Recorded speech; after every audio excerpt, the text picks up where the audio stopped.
گرگ‌ها. نویسنده امیرسامان گیلانی. نشر آوای بوف. سال انتشار 1400. راوی نسیم. ویرایش و بازبینی قاسم قرداغی. تاریخ اجرا خرداد 1400. تعداد صفحات 195 صفحه. موضوع رمان. تولید و پخش فایل صوتی کتابخانه اینترنتی آوای بوف. آوای بوف یک گروه مردم نهاد است که توسط عده‌ای علاقه‌مند به کتاب با دغدغه ارتقای فرهنگ کتاب و کتابخوانی و استحکام بستر خرد اجتماعی تشکیل شده و تاکنون تولید هزاران کتاب ممنوعه را در کارنامه خود دارد. با توجه به اینکه این گروه وابسته به هیچ سازمان و ارگانی نیست و تمامی فعالیت‌ها به صورت رایگان انجام می‌شود، لطفاً اگر در این رابطه احساس مسئولیت دارید، در معرفی ما به دیگران سهیم باشید. avayaboof.com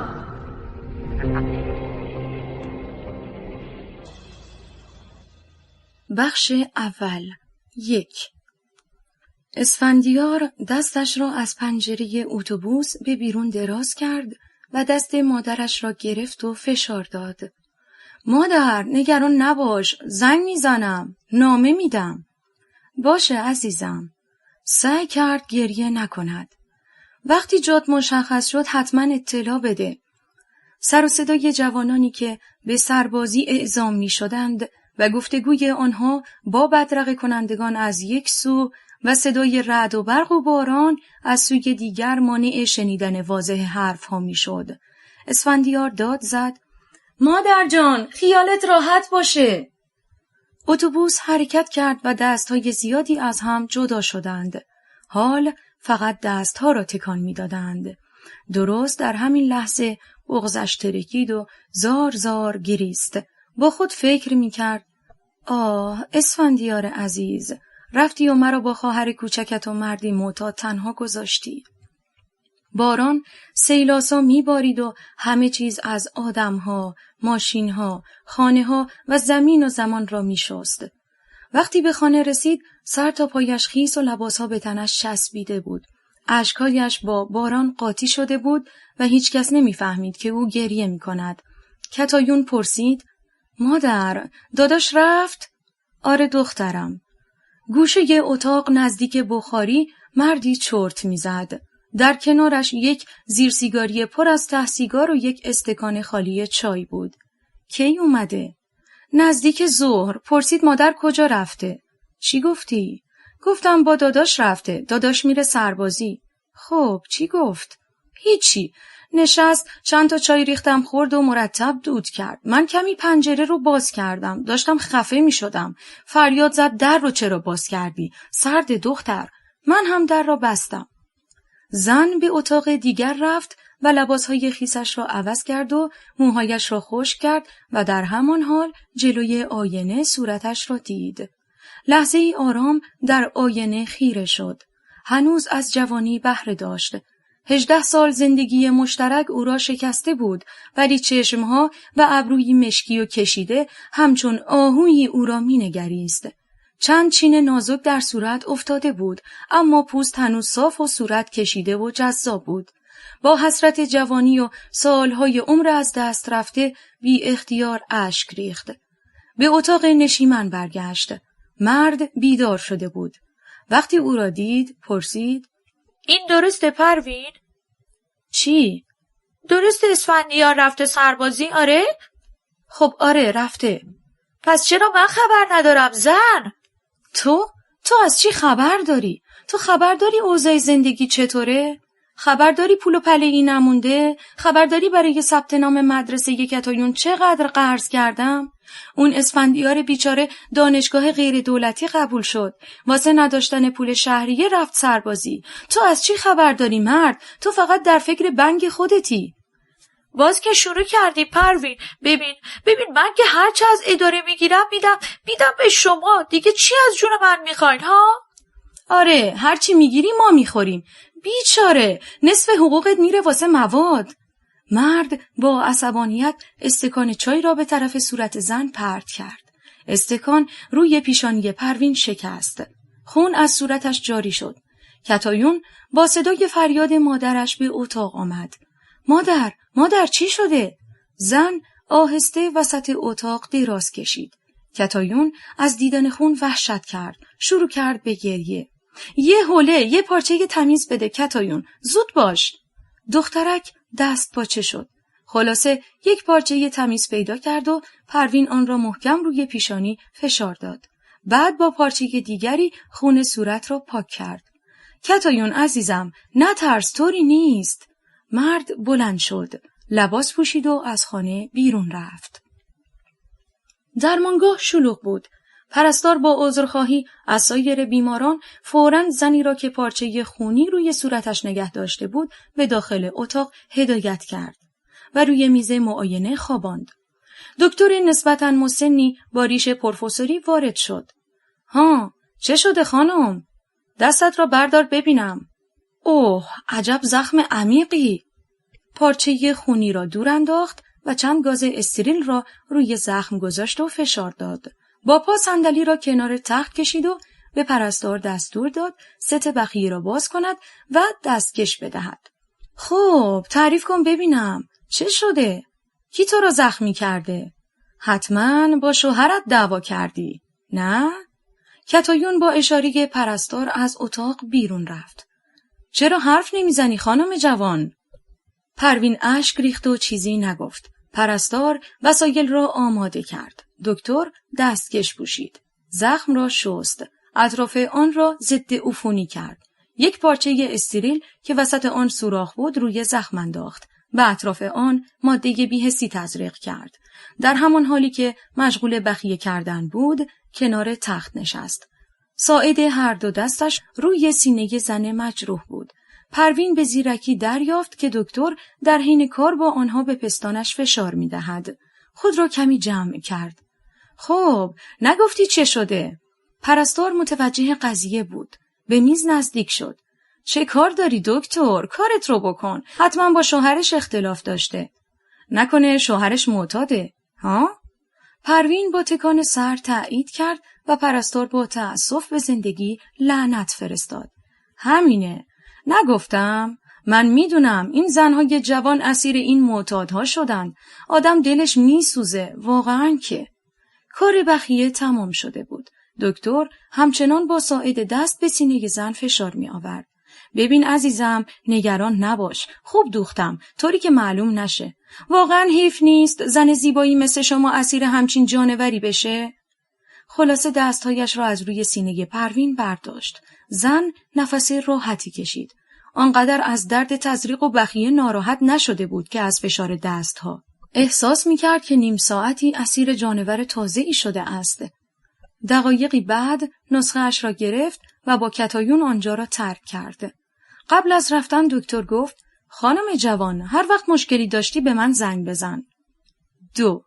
پروین خانم، خدا بد نده. چه شده؟ چرا سرت رو باندپیچی کردی؟ پروین سکوت کرد و چیزی نگفت. زن همسایه از چشمهایش همه چیز را خواند و با تأسف گفت: حتما باز با این جانور دعوات شده، نه؟ من با کسی دعوا ندارم. این روزگاره که با من دعوا داره. هرگز جز حقیقت نگفتم. دست دراز نکردم و فحش ندادم. چیزی پرت نکردم. میدانم عزیز دلم. تو را خوب میشناسم. لعنت به این شانس. لعنت به مردی که قدر زن خوبی چون تو رو نمیدونه و به طرفش حمله میکنه. ولی پروین جان، ببخشید که فضولی میکنم. دوست ندارم ناراحتت کنم جانم. تا کی میخوای با این شرایط بسازی؟ تو جوونیت رو حروم کردی. چرا فکر چاره ای نیستی؟ میگی چه کار کنم؟ چاره چیه؟ نمیدونم والا، ولی به نظرم باید مشورت کنی، با کسایی که واردن حرف بزنی. در این مورد شنیدم که باید با روانشناس مشاوره کنی. هرچی او گفت قبول کن. آره، من هم شنیدم. مشاوره روانشناسی. هر طور شده برو پروین خانم. آن شب پروین تا صبح با خود کلنجار می رفت. چه کنم از دست این جانور خلاص شم؟ آیا مشاوره روانی کمکی میکنه؟ تازه لازم نیست او بیاد که نخواهد آمد. اگر می آمد شاید معالجه می کرد و زندگی اینطوری نمی شد.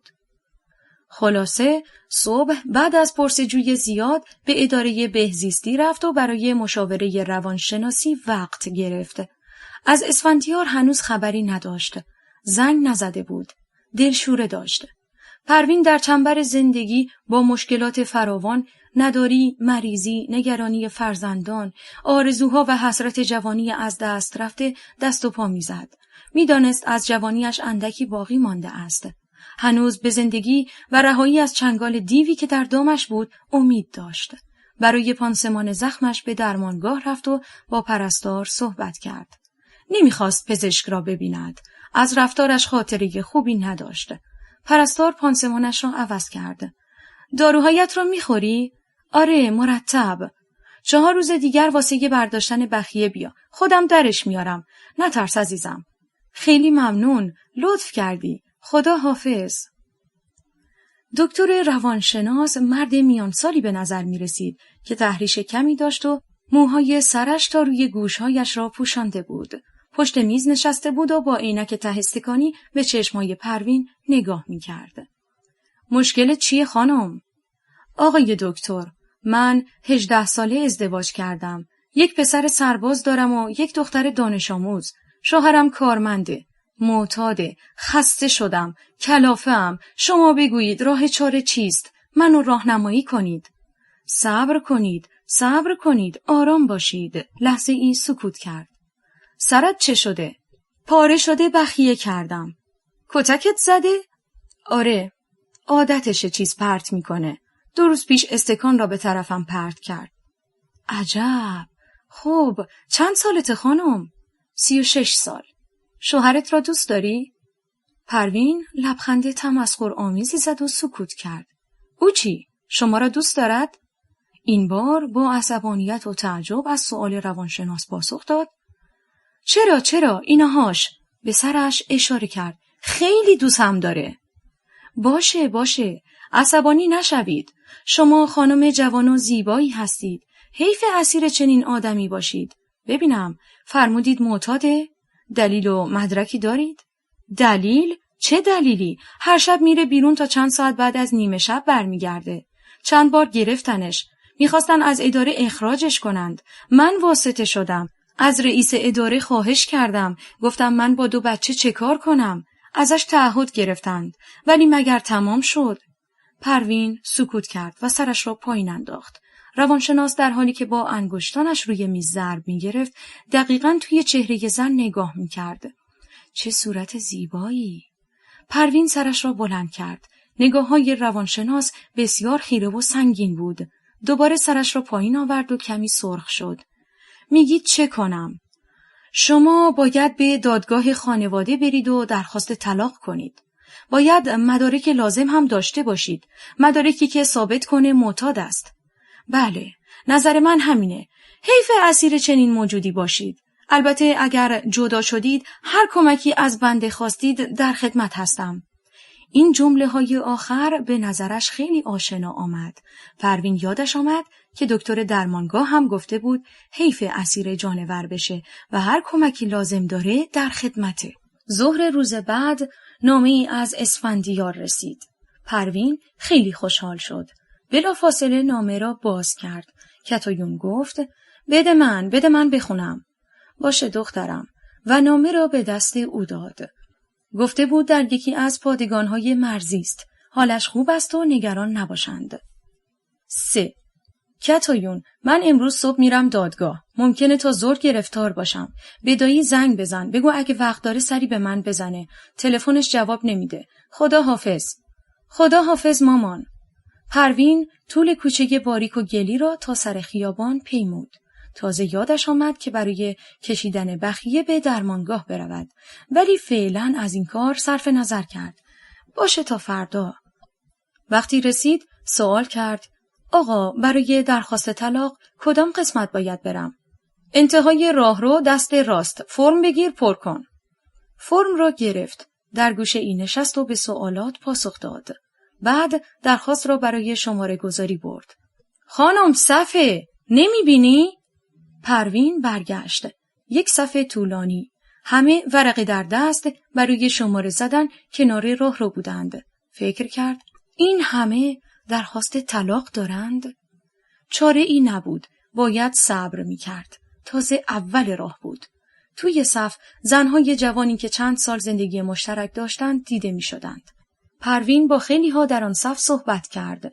شوهران اکثر آنها معتاد یا خشن بودند و کتککاری می کردند یا هر دو. 2 ساعت طول کشید تا نوبت به او رسید. مسئول تشکیل پرونده گفت 1 هفته دیگر برای دیدن قاضی و ادعای شکایت مراجعه کند. بعد از ظهر به خانه رسید. خسته شده بود. وضعیت روحی خوبی نداشت. دوری اسفندیار به این سختی ها می افزود. حتما اسفندیار که در مرز خدمت میکنه ناراحتی زیادی رو تحمل میکنه. آفتاب آخر تابستان در حال غروب بود. در زدند. کتایون ببین کیه؟ دایی مادر. سلام خواهر. سلام داداش، بیا بالا، بیا بشین یه چای بخور.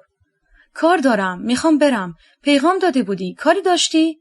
پروین ماجرا را تعریف کرد. تصمیمش را برای جدایی گفت. نه خواهر، این کارها چیه؟ بشین سر کار و زندگیت. بچه‌هات بزرگ شدن.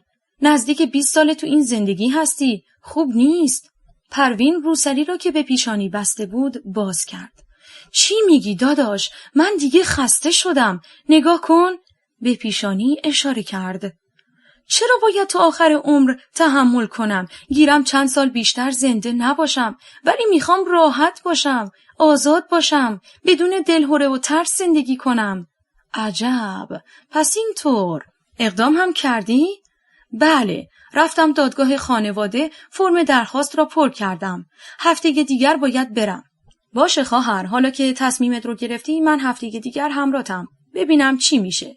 ولی به این سادگی نیست. خیلی کار داره. چه کنم؟ چاره ای نیست. خدا حافظ. پروین توی درمانگاه شلوغ دنبال پرستار میگشت.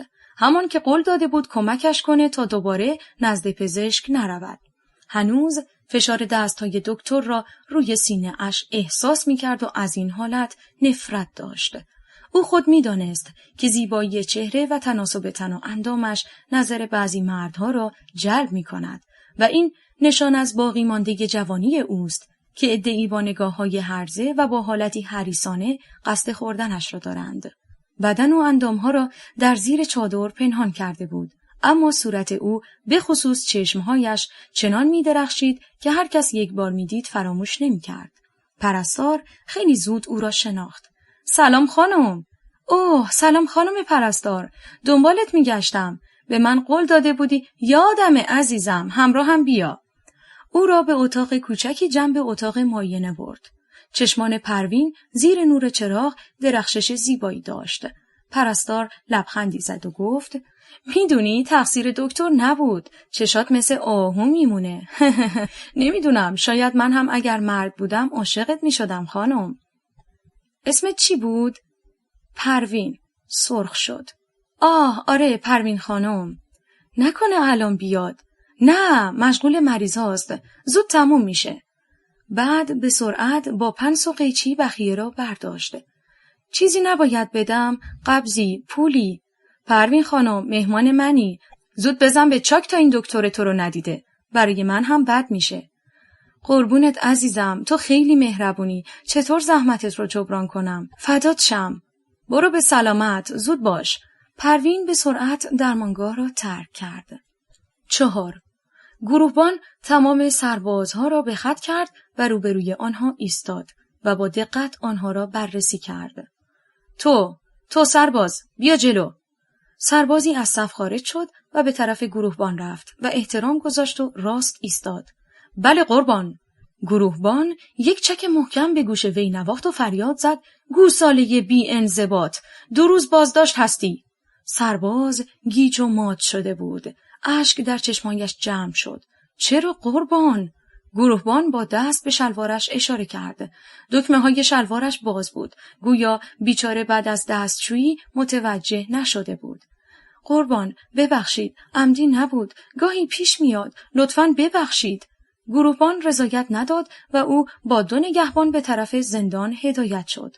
سایر سربازان لبخند زدند و ضمناً ناراحت شدند که سرباز بیچاره به خاطر بی‌دقتی باید حبس بکشد. هر یک اظهار نظر می‌کردند. میتونست ببخشه. بیچاره حواسش نبود. خیلی بیرحمه. گروهبان فریاد زد: ساکت عوضی‌ها! اصلاً از شما راضی نیستم. برید به آسایشگاه. به سرعت متفرق شدن و به طرف آسایشگاه رفتند. اسفندیار، مواظب این گروهبانه باش. چطور مگه؟ خیلی گیر میده، تنبیه میکنه. به نظر خیلی عقده‌ای میاد. اسفندیار با نگاهی خیره به عبدالله سر زد. انگار جای دوری را میدید. کاش هرچه زودتر این دوره تمام شه. خیلی سخته. آره واقعاً. ببین ما رو کجا آوردن پسر. از شمال به جنوب. اینجا پر از قاچاقچیه. شنیدم خیلی بیرحمند. همه مسلحند. تازه آموزشی که تموم شه باید برای حراست بریم لب مرز. اونجا پر اشراره. اسفندیار آهی کشید. چیزی نگفت. یاد مادر و خواهر و شهرش افتاد و احساس کرد غمی سنگین روی سینه‌اش فشار می آورد. ببین این گروهبانه، همان که سبیلای کلفت و آویزون داره رو میگم. از جیره سربازا کش میره و با هر بهانه‌ای تنبیه میکنه. نمیدونم چرا دلم میخواد بگیرم گردنشو با دستام بشکنم. جوش نزن عبدالله، ولش کن، خونسرد باش. این دوره هم میگذره. همیشه که با این آدم سر و کار نداریم. میدونم پسر، ولی چه کنم، دست خودم نیست، نمیتونم تحمل کنم. بعد از این گفتگو عبدالله بالای تخت 2 نفره رفت و دراز کشید. اسفندیار روی تخت پایین نشست. کتابی را از زیر بالش درآورد و شروع به مطالعه کرد. چی میخونی؟ کتاب درسیه. واسه چی درس میخونی؟ میخوام کنکور شرکت کنم. عجب حوصله‌ای داری پسر. بیخیال شو. نه عبدالله، اشتباه میکنی. ما آدم‌های بی‌بضاعت راه چاره دیگری نداریم. باید درس بخونیم. من همین امسال شرکت کردم. خب نتیجه چه شد؟ قبول شدم. راستی؟ چه رشته‌ای؟ پزشکی. ولی دانشگاه دولتی موفق نشدم. هزینه دانشگاه غیر دولتی هم خیلی بالاست. واسه همینه دارم آماده میشم برای سال آینده. ای والا پسر، تو پزشکی قبول شدی بعد اومدی سربازی همچین جایی؟ چه کنم داداش؟ چاره ای نبود. ولی تصمیم دارم و حتما موفق میشم. پس از الان آقای دکتر هستی. باریکلا. عجب بچه باهوشی هستی. اما پسر تا 10 دقیقه دیگر نوبت خاموشیه. باشه، مهم نیست. فعلا کمی مطالعه میکنم. عبدالله خیلی زود خوابش برد و صدای خور و پفش فضای آسایشگاه را پر کرد. دقایقی بعد چراغ‌ها خاموش شد و اسفندیار مجبور شد دراز بکشد. خوابش نمی برد. تو فکر بود. یاد روزهای مدرسه و خانواده و دلتنگی. هنوز جواب نامه‌اش به خانواده نرسیده بود. حدود 2 هفته از آمدن به سربازی می‌گذشت. امیدوار بود این دوره هر چه سریعتر تمام شود و دنبال درس و دانشگاه برود. همینطور افکارش در کوچه باغ‌های شهرش که اکنون صدها کیلومتر از آن دور بود پرسه می‌زد. بعضی از خاطرات گذشته شادی بخش بود. به یاد روزهایی افتاد که از مدرسه برمیگشت و همیشه توی کوچه نزدیک درختی که گلهای سفید همیشه بهار می آورد دختره همسایه را می دید. از کنار هم رد می شدند. بی هیچ کلامی. فقط نگاه ها بود که سخن می گفتند. هر روز این دیدار چند لحظه ای تکرار می شد و 2 نگاه در یک زمان معین با هم تلاقی می کرد. چشمانش به رنگ آبی آسمانی بود و می خندید. و اسفندیار برای دیدن آن لحظه شماری می کرد. چند ماه بعد از اتمام مدرسه این دیدار کوتاه روزانه قطع شد. حتی نتوانست به او بگوید کجا رفته است. اسفندیار آنقدر در رویاهای خود غرق شد تا کم کم به خواب رفت. سرانجام نامه ای از خانواده رسید و اسفندیار با شوق زیاد آن را خواند و از سلامتی مادر و خواهر با خبر شد. پروین حرفی در مورد تصمیمش به جدایی نزد. فقط گفت خوبند و نگران او هستند. روزهای زیادی گذشت. دوره آموزشی به پایان رسید و اسفندیار اندکی احساس آسایش می‌کرد. روزهای تعطیل با عبدالله به شهر می‌رفت و از محیط پادگان دور می‌شد. حقوق اندک سربازی را با احتیاج خرج می‌کرد. خیلی دلش می‌خواست هدیه‌ای برای مادر و خواهر بخرد. دلش می‌خواست هدیه‌ای هم برای دختری که هر روز او را می‌دید بگیرد. دختری که روزها کمتر از 1 دقیقه در چشم‌هایش خیره می‌شد. اسمش را نمی‌دانست و سالها هر روز در کوچه او را لحظاتی در حال گذر ملاقات می‌کرد و با نگاهش پیام می‌داد. با نگاه به او می‌گفت دوستش دارد. می‌خواهد هر روز او را ببیند تا ابد هر روز از کنارش بگذرد و نگاهش کند. آه، از روزی که به هر دلیل او را نمی‌دید چه حال خرابی داشت. اکنون در شهری دور دوره اجباری را می‌گذراند و هیچ کاری از او ساخته نبود جز اینکه صبر کند. تنها کسی که به او خیلی نزدیک بود عبدالله بود. ساعتها به حرفهایش گوش می‌داد. عبدالله بسیار جوشی بود و به خاطر هر چیز کوچکی عصبانی می‌شد. اسفندیار سعی می‌کرد او را آرام کند و همیشه می‌گفت جوش نزن عبدالله، خونسرد باش. 5. پروین به اتفاق برادرش روز موعود به دیدن قاضی رفت. او مردی گنده، 4 شانه، با چشمانی درشت بود و ریشی انبوه داشت. از پشت عینک نگاهی به او انداخت. نگاهش شبیه دکتر روانشناس، خیره و خریدارانه به نظر می رسید. پروین حس کرد این نگاه ها را قبلا دیده است. ابتدا کمی احساس ناامنی کرد، ولی دقایقی بعد آرام شد. خب، خانم، شما چرا درخواست طلاق دادید؟ حاج آقا، من از این زندگی خسته شدم. 18 سال دارم تحمل میکنم. قاضی حرفش را قطع کرد. ببین خانم عزیز، خسته شدم یعنی چه؟ به سوالات من جواب بده. خرج خانه را میدهد؟ بله، ولی بخور و نمیر. سر کار یا اداره هرچی میرود؟ بله میرود، ولی ندارد عزیزم. مرد سر کار میرود و خرج خانه را میدهد. شما چه میخواهید؟ پروین احساس کرد کم آورده است. برگ برنده‌ای در دست ندارد تا قاضی را قانع کند. گویا باقی قضایا، اینکه سالها عذاب کشیده، با کمبودها ساخته و بچه‌ها را بزرگ کرده، آرزوهایی که به باد فنا رفته، احساساتی که دیده نشده و نقطه‌چین هیچ اهمیتی ندارد. لحظاتی سکوت کرد. صورتش قرمز شد. زیبایی چهره زن از نظر قاضی پنهان نماند. به او اجازه داد حرف بزند. پروین گفت حاج آقا، معتاده. به چی معتاده؟ دقیقاً نمیدونم، ولی از حرکات و رفتارش معلومه که فکر کنم میکشه. چی؟ تریاک. عصر میره تا 1 ساعت بعد از نیمه شب میاد. معلومه که میکشه حاج آقا. همه میدونند. همکاران ادارش همه میدونند. قاضی سرفه‌ای کرد و جرعه‌ای آب که کنارش بود نوشید و سینه اش را صاف کرد. توی چشمهای پروین نگاه کرد. در دلش آنها را تحسین میکرد. گفت عزیزم، الان همه میکشند. تریاک که دیگه اعتیاد نیست؟ با این شواهد حتی هروئین هم بکشه البته جرم هست، ولی دلیلی بر متارکه وجود نداره.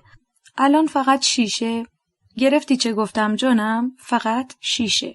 اگر ثابت کنی شیشه مصرف میکنه میتونم طلاقت رو بگیرم. باقی رو ول کن خانم عزیز. سکوتی سنگین در فضای اتاق نشست. پروین گیج مانده بود چه بگوید. چگونه ثابت کند که درد میکشد؟ در طول سالها از دست این مرد چه به روزش آمده است؟ رو به برادرش کرد. داداش، تو چیزی نمیگی؟ چرا؟ آقای قاضی، این مرد دست به زن داره، کتککاری میکنه، آدم خطرناکیه. من نگران جان خواهرم هستم. پس کتک هم میزند. خب، این یه چیزی، ولی مدرک دارید؟ شاهد دارید؟ بله جناب قاضی. خواهر، روسری را بردار، حاج آقا محرمه. ایشان در مقام قضاوت، خجالت نکش. و خودش چادر و بعد روسری پروین را کنار کشید. 1 لحظه قاضی صورت پروین را دید که سرخ شده بود. چشمانش می درخشید و موهای خرمایی رنگش روی شانه ها صاف آویزان بود. در ابتدا متوجه جای بخیه روی پیشانی نشد. مبهوت زیبایی زن شده بود. احساس عجیبی داشت. این صورت هیکل گنده قاضی را تکان داد.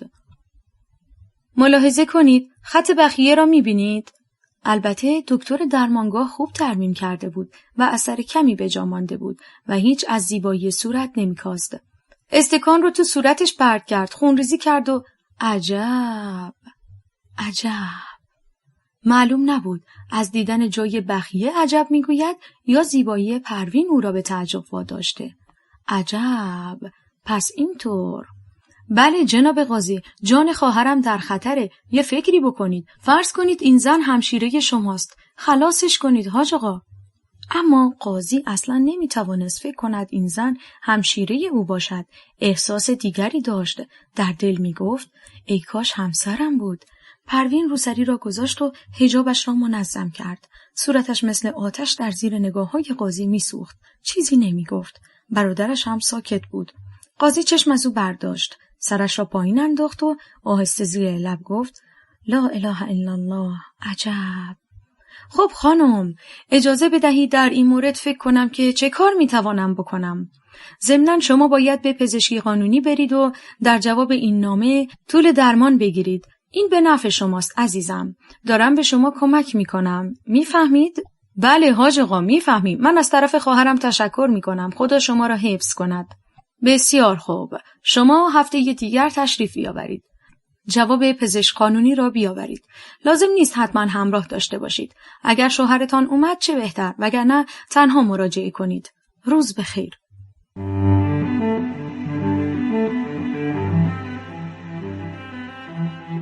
گرگ ها، امیرسامان گیلانی.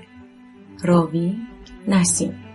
تولید و پخش فایل صوتی کتابخانه اینترنتی آوای بوف. avayaboof.com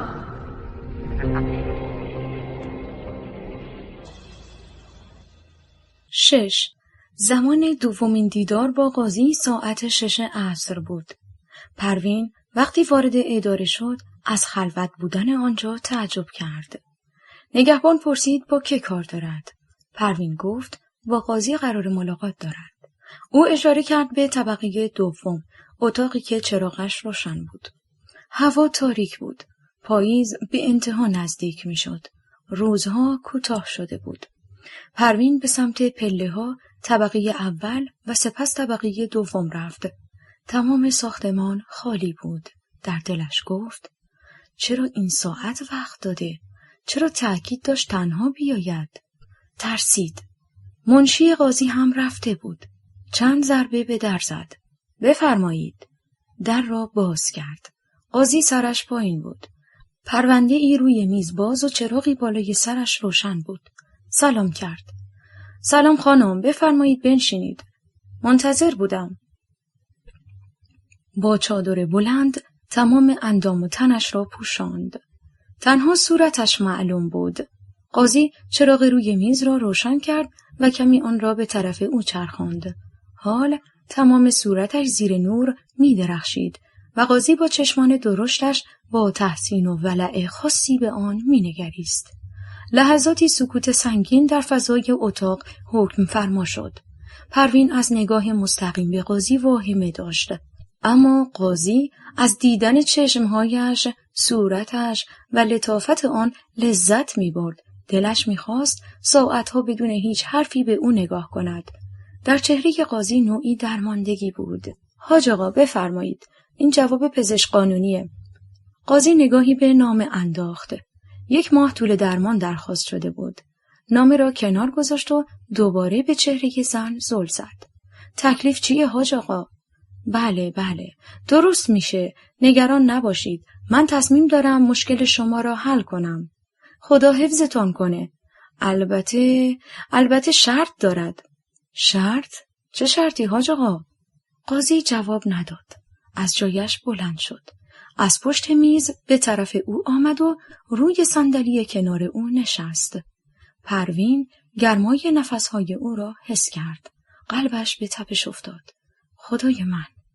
قاضی گفت ببین پروین خانم، شما زن جوان و زیبایی هستید.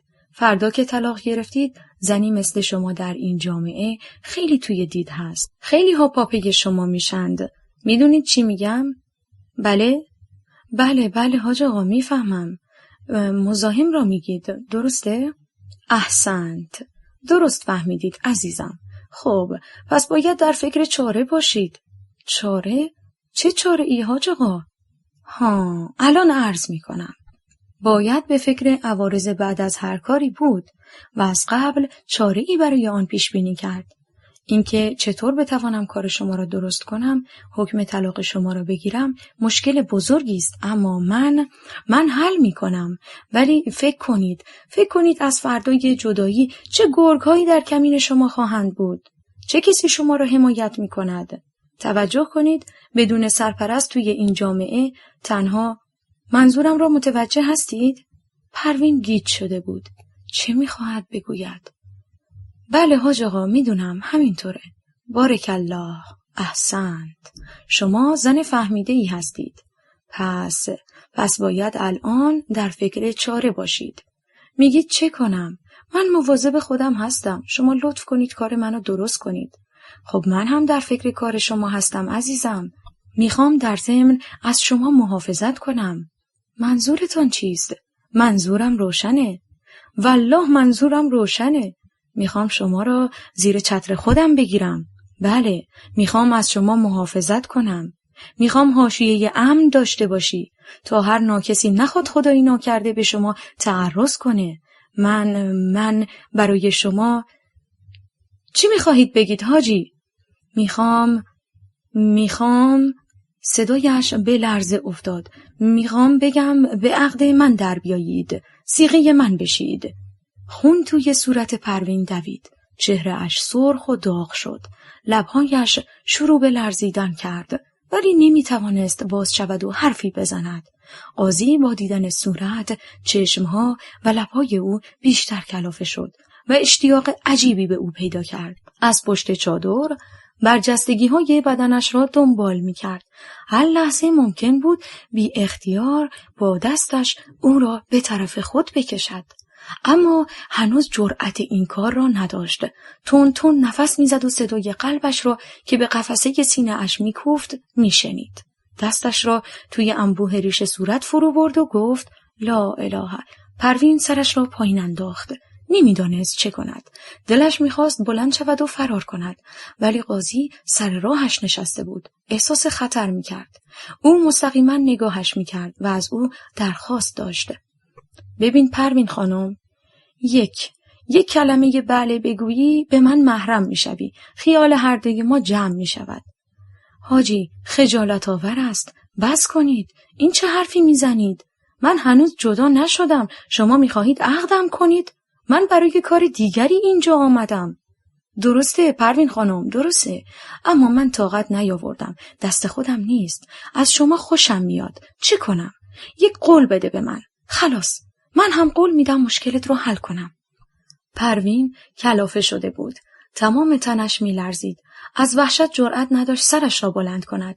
میخواست خودش را از پنجره به بیرون پرت کند. در چنگال جانوری اسیر شده بود. دنبال راهی میگشت تا فرار کند. میترسید هر لحظه دستهای این مرد گنده تنش را لمس کند. هیچ کس نبود که به دادش برسد. در تمام اداره یک نفر بود. تنها نگهبان جلوی در که آن هم فاصله اش بسیار زیاد بود و صدایش به او نمی رسید. سرانجام فکری به ذهنش رسید. حاجی اجازه بده فکر کنم. جلسه بعد به شما جواب بدم. خوبه. خواهش میکنم. هفته دیگر منتظر شما هستم. همین ساعت. خدا نگهدار. از کنارش بلند شد و به طرف میز رفت. از آنجا که خارج شد نفس راحتی کشید. قلبش مثل پتک به سینه اش میکوفت. بلافاصله اشک از چشمانش روان شد. زار گریه میکرد. چند نفر ایستادند و او را تماشا کردند، ولی او به سرعت از جلوی آنها رد شد. به خانه رسید. کتایون پرسید: مامان، گریه کردی؟ آره، سرم درد میکنه. یه چای بده به من. رفت تو اتاق. یک قرص مسکن و آرام بخش پیدا کرد و با چای خورد. روی تخت افتاد و تا صبح بیدار نشد. 7. نور کمرنگی در امتداد شب در مسیر باریکه آبی در مرز به چشم می‌خورد. آسمان در تسخیر ستاره هاست. باد سردی در نیمه شب می‌وزد و صدای چند سگ به گوش می‌رسد. اسفندیار به موازات نهر آب به طرف روشنایی قدم می‌زند. تفنگی بر دوش دارد. خسته و خواب‌آلوده است. هنوز تا تعویض شیفت 1 ساعت زمان باقی است. عبدالله داخل کانکس 100 متر دورتر خوابیده است. در ذهن خسته اسفندیار افکار پریشانی پرسه می‌زند. هنوز بعد از 6 ماه نتوانسته مرخصی بگیرد تا با خانواده ملاقات کند. غم سنگینی در دل احساس می‌کند. آن روزهای زیبا، عطر همیشه بهار که در کوچه می‌پیچید، لحظات دیدار. فعلا در حسرت دیدار دیار و یار بی‌تاب بود. صدای پارس سگ‌ها بیشتر و بلندتر شد. این صداها مشکوک بود. نکند خبری باشد. اسفندیار صداهای دیگری هم شنید. برخورد چیزی با آب، مثل رد شدن پاهای جانور یا آدمی از درون آب. نزدیکتر شد. در زیر نور کم لامپ در درون نهر سایه 2 نفر همراه شیء بزرگی که به دوش داشتند هویدا شد. اسفندیار روی زمین دراز کشید و تفنگ را به سوی آنها نشانه گرفت. صبر کرد تا از توی نهر رد شوند. به محض اینکه پا به خشکی گذاشتند بلند شد و به طرف آنها رفت. ایست! بی حرکت! هر 2 نفر ایستادند. به آنها نزدیک شد. هر 2 مرد دستاری به سر، چشمان درشت و سیاه و هیکل تنومند داشتند. اثری از ترس در سیمای آنها دیده نمیشد. آهسته صندوق را روی زمین بذارید. صندوق را به زمین گذاشتند.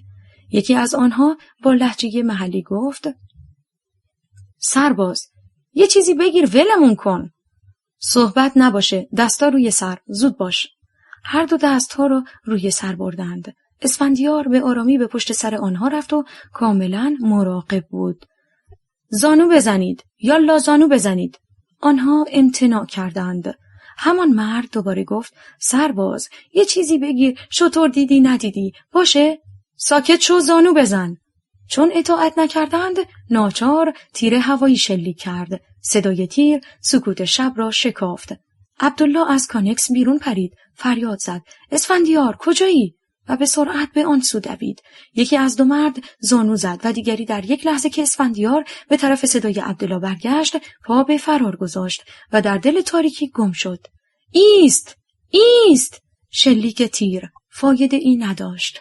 اسفندیار و عبدالله همراه مرد مظنون و صندوق با وانت به پاسگاه رسیدند. صندوق و مرد را تحویل گروهبان دادند.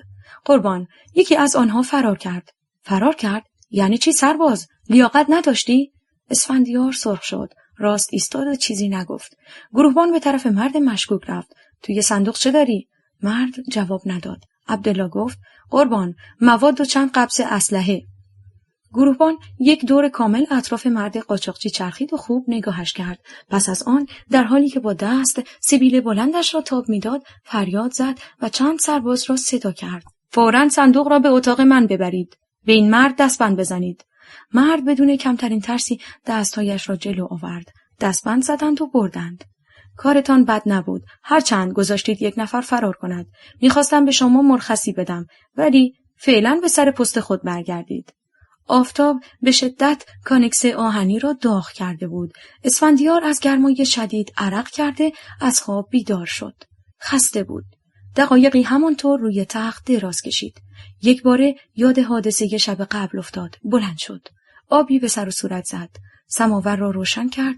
تا عبدالله آمد بساط صبحانه آماده شد. 8. 1 هفته از آخرین دیدار پروین با قاضی پرونده گذشت. در طول این 1 هفته بیمار و در خانه بستری شده بود. به شدت افسرده و بیرمق بود. اشتهایی به غذا نداشت و بیشتر در حالت خواب و بیداری به سر می برد. کتایون از او مراقبت می کرد. قاضی 1 بار زنگ زد و تاریخ ملاقات را تذکر داد. ولی کتایون گفت مادر بیمار است و نمی تواند سر موعد حاضر شود. نامه ای هم از دادگاه برای شوهر پروین آمد و به او اخطار داده شد که در دادگاه حاضر شود.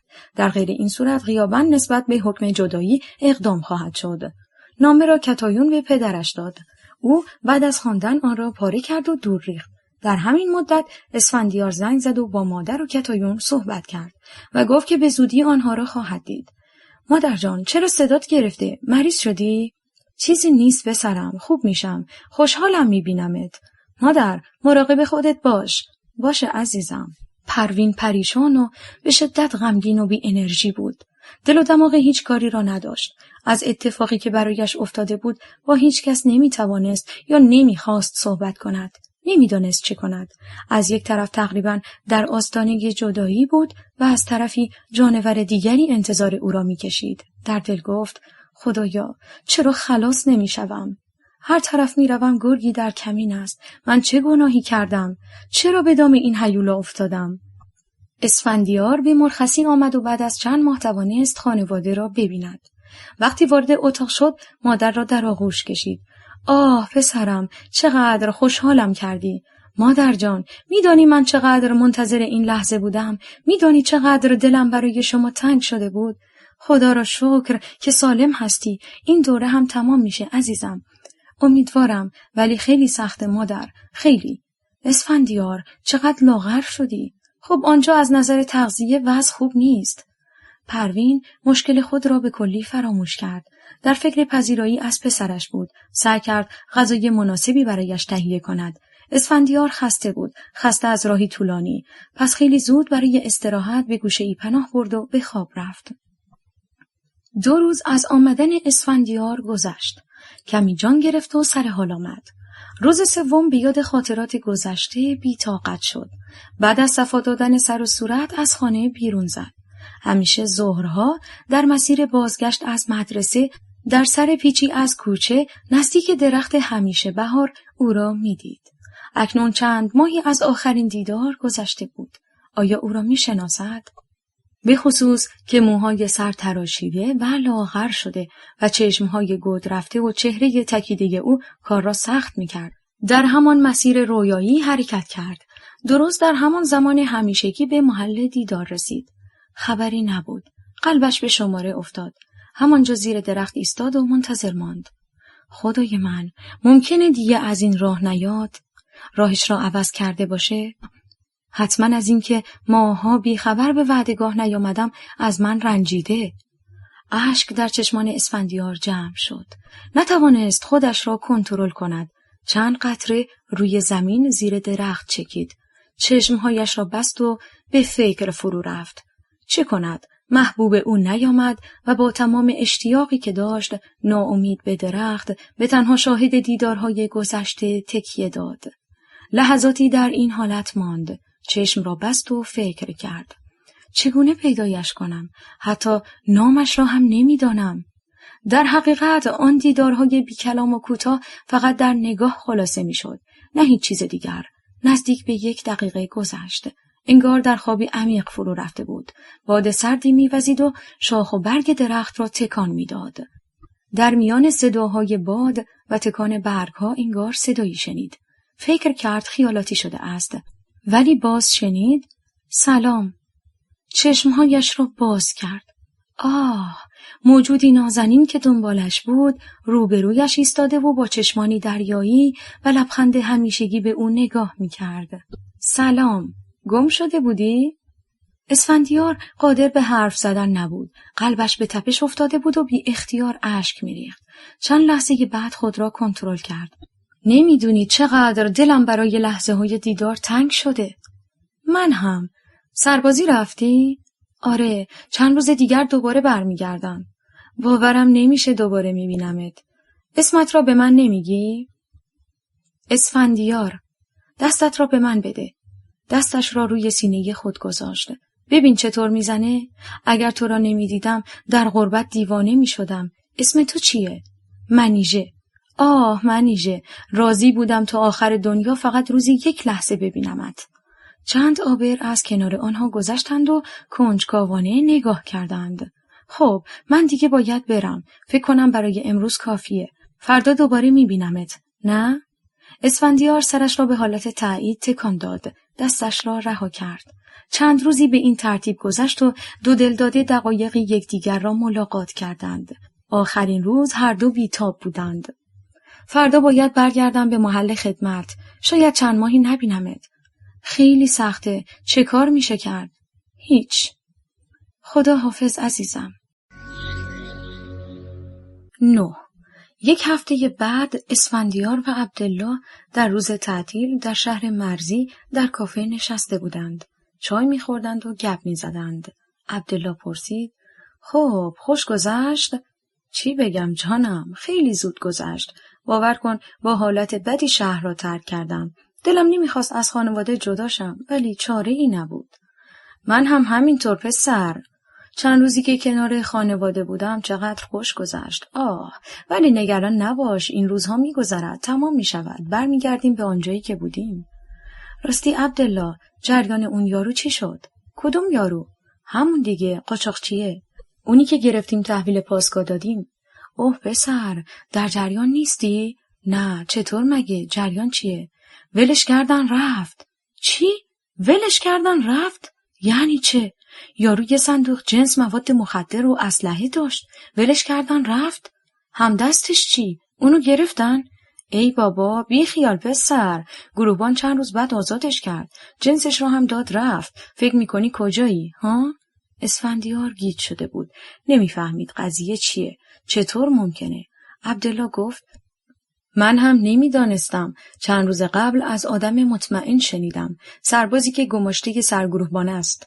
به من سپرد که به احدی نگم. حواست هست؟ گفت از این اتفاقها زیاد میافتد. سرگروهبان سهم خودشو میگیره، بعدش خلاص. اسفندیار همچنان با تعجب به عبدالله سل زده بود. آره پسر، اینطوریه. فکر کردی سرگروهبان برای چی از آن طرف مملکت پا شده اومده اینجا تو بیابون کار میکنه؟ باید کاسبی هم بکنه، نه؟ یکی از راههای درآمدشون همینه. اون رفیقش چی؟ اونو گرفتن؟ بابا خیلی ساده ای. اون خودش اومد، جریمه رو داد و جنس رو آزاد کردن رفتن. روزهای سختی به پاسهای شبانه ادامه داشت. اسفندیار در هر فرصتی مطالعه می‌کرد. آرزوهای زیادی داشت.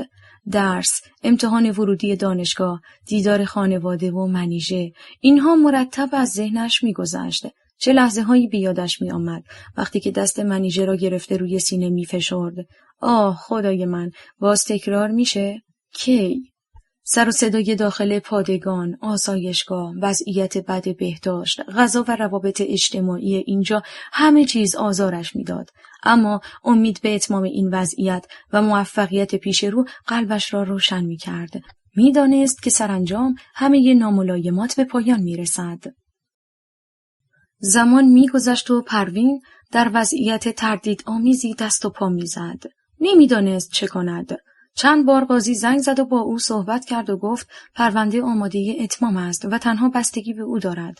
آنطور که معلوم بود قاضی بی‌صبرانه منتظر پاسخ بود و چنان آشفته در آتش هوس می‌سوخت که قرار و آرام نداشت. این اواخر دچار سردرگمی و حواس پرتی شده بود. روز و شب در فکر پروین بود. در اداره کج خلق شده. سر هر مسئله کوچکی از کوره در میرفت و داد و فریاد میکرد. همکاران اداره متوجه حالات او بودند. به او پیشنهاد شده بود که به پزشک اعصاب مراجعه کند، ولی او بهایی به این حرفا نمیداد. آخرین باری که به پروین زنگ زد گفت: پروین خانم، چرا تردید میکنی؟ چرا وحشت داری؟ من که آزاری به تو نمیرسانم. درخواست غیر شرعی و غیر قانونی ندارم. به خدا خیر است. بیا و راضی شو و دست از شک بردار. این موضوع فقط بین من و توست. هیچ کس نمیفهمد. من واقعا دارم به تو کمک میکنم. لحن حرفهای قاضی حالت التماس داشت. میخواست هر طور شده قلب پروین را نرم کند تا راضی شود. حال عزیزم، سری به من بزن. من نمیخوام تو را مجبور کنم.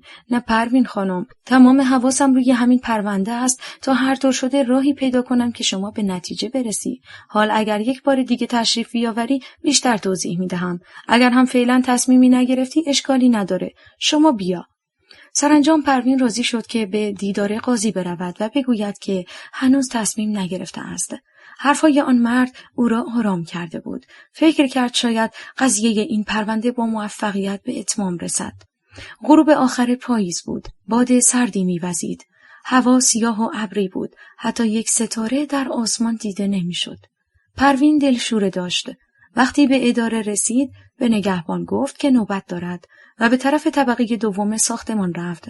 هرچه به اتاق نزدیکتر میشد پاهایش سست‌تر و بیرمق‌تر میشدند. ترسی در درون داشت. یک لحظه فکر کرد اشتباه کرده و نباید تنها میآمد. با چند ضربه به در وارد شد. قاضی پشت میز با لبخندی پیروزمندانه به او نگاه می‌کرد.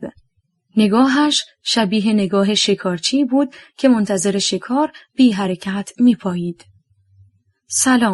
سلام بفرمایید. تمام حرکات بدنش را از جلوی در تا آنکه روی صندلی نشست تعقیب کرد. در روشنایی کمسوی چراغی که بالای میز روشن بود، زوایای اتاق به خوبی معلوم نبود. پروین در یکی از این زوایا نشسته بود. قاضی از پشت میز بلند شد و آهسته به آن سمت رفت و روی صندلی نزدیک او نشست. در این موقعیت بهتر میدید و حس بهتری داشت.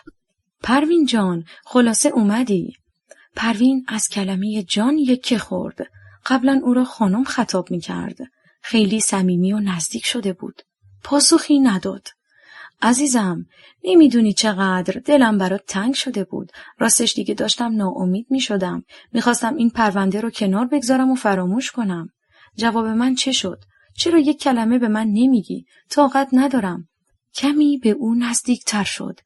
پروین سرش پایین بود. چیزی نمیگفت. نفسهای گرم قاضی را روی صورتش حس میکرد. یه حرفی بزن، دارم دیوانه میشم. میخوای زیر پات بیفتم؟ ازت خواهش کنم؟ سرت را بلند کن، بذار چشای زیبات رو ببینم. مرتب صحبت میکرد و کم کم نوعی عاجزانه خواهش کرده به دست و پا افتاده بود. موج سرکش هوس در تمام وجودش میدوید و او را با آن همه غرور و اباحت قدوسی که در پشت چهره پوشیده از انبوه ریش بلند و سیاه مخفی بود به زیر میکشید. بعد دستی روی صورت کشید. لا اله الا الله، چه گیری افتادم. حال سرش را پایین انداخته بود. مثل بره‌ای آرام و بی صدا به زیر پاش نگاه می کرد. دیگران شکارچی نبود که شکارش را بپاید. صحنه عوض شده بود.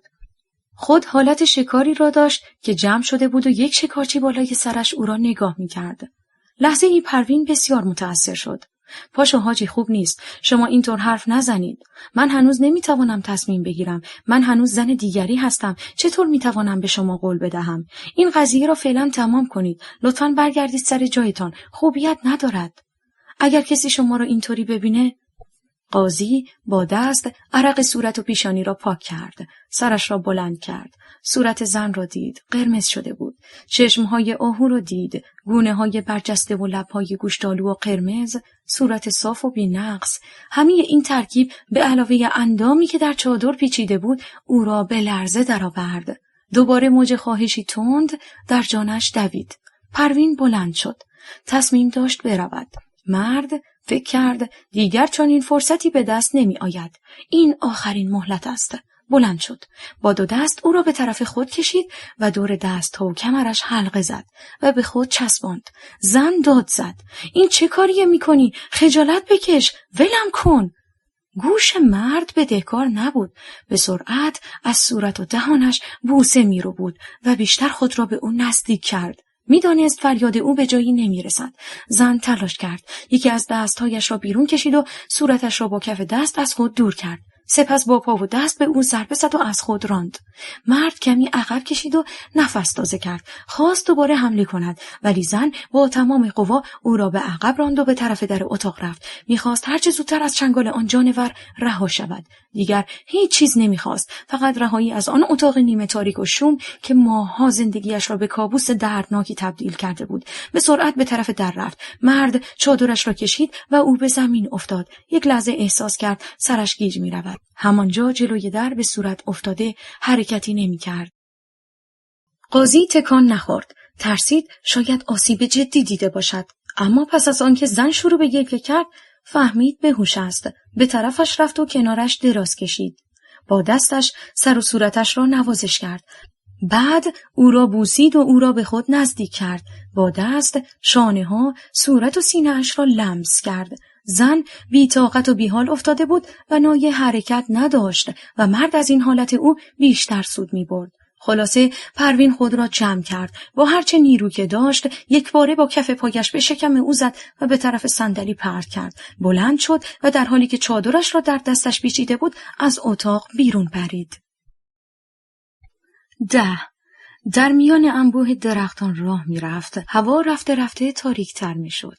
برف ریز ریز می‌بارید. همه جا سفید پوش بود. باد سردی از لای درختان می‌وزید و همراه برف به صورتش تازیانه می‌زد. گرچه بارها این مسیر را طی کرده بود، ولی اکنون گیج شده بود. نمی‌دانست درست می‌رود یا نه. می‌دانست که باید مسیر به طرف بالای تپه باشد. ولی حال از باریکه‌ای می‌رفت که به نظر می‌رسید در انتها به دره می‌رسد. در همین هنگام صدایی از سمت راست بالای تپه‌ها شنید. صدای زنی که فریاد می‌زد. پروین، پروین، از این طرف بیا.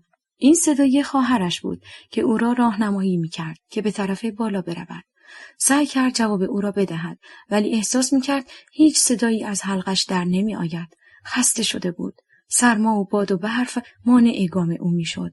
سعی کرد مسیرش را اصلاح کند و به طرف بالای تپه برود. اگر معطل می‌شد و اگر گم می‌شد، شب فرا می‌رسید. در این جنگل سرد و تاریک چه بلایی به سرش می‌آمد؟ اصلا چرا این وقت روز راه افتاده بود که به دیدن خواهرش برود؟ فکرش عاقلانه بود؟ همین موقع صدای زوزه‌ای شنید. خدای من، این چه صدایی است؟ صدای حیوان است. کم کم صداها بیشتر شد. صدای زوزه گرگ است. بله، همینطور است. از لای درختها سایه اشباحی شبیه به سگ نمایان شد. آه، اینها سگند. پس چرا زوزه میکشند؟ پارس نمیکنند. نه، اینها سگ نیستند. از وحشت جمع شده بود. چادرش به تنش چسبیده بود. قلبش به شدت به سینه میکوبید. حال جانوران نزدیک و نزدیکتر شدند و او را محاصره کردند. به خوبی آنها را میدید که مدام زوزه میکشند و میخواهند به او حمله کنند. سعی کرد فریاد کند و کمک بخواهد، ولی صدایی از گلویش بیرون نمیآمد. کاملا در محاصره حیوانهای گرسنه گیر افتاده بود. یک لحظه در صورت آنها دقیق شد. به نظر چهره‌ها آشنا میآمد. آه، این چقدر شبیه به پزشک درمانگاه است. همون که سرش را بخیه کرده بود. اون یکی که ناله می‌کرد قیافه‌اش آشنا بود. یادش آمد. اوه، آره، این که روانشناس است که می‌خواست با چشمانش مرا بخورد و گفت هر کمکی بخواهم در خدمت است. بعد به صورت سومی خیره شد. یک مرتبه صورت قاضی را دید با همان نگاه و ریش انبوه و عینک درشت که لبخندی به چهره داشت. همه اینها اینجا بودند و در صدد آن بودند که او را بدرند و پاره پاره کنند. پروین باز سعی کرد داد بزند. دوباره چهره حیوانات عوض شد و مثل گرگ‌های گرسنه ناله کردند و به او نزدیکتر شدند. یکی از آنها چادرش را کشید. این بار با تمام قدرت فریاد زد و جیغ بلندی کشید و از خواب وحشتناک بیدار شد. کتایون صدایش می‌کرد. مادر چه شده؟ بیدار شو. دانه‌های درشت عرق روی صورت و پیشانی او نشسته بود. چشمش حالت وحشت زده ای داشت و قلبش آنچنان به سینه می‌کوبید که کتایون صدای آن را می‌شنید. کمی آب به سر و صورتش باشید. دستش را زیر سرش گذاشت و بلندش کرد.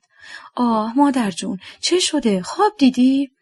شرایط کار و زندگی برای عبدالله و اسفندیار روز به روز بهتر شد. گروه‌های جدیدی از سربازان آمدند و آنها از فرصت‌های زیادتری برای کار و استراحت برخوردار شدند. این شرایط به خصوص برای اسفندیار که دوست داشت مطالعه کند شانس خوبی بود. 6 ماه به پایان دوره سربازی باقی مانده بود. در یکی از روزهای تعطیل عبدالله گفت: اسفندیار، بریم شهر، بریم کمی تفریح کنیم. من کار دارم، میخوام کمی درس بخوانم، امتحان نزدیکه. ای بابا پسر، بس دیگه، چقدر درس میخونی؟ کمی استراحت کن.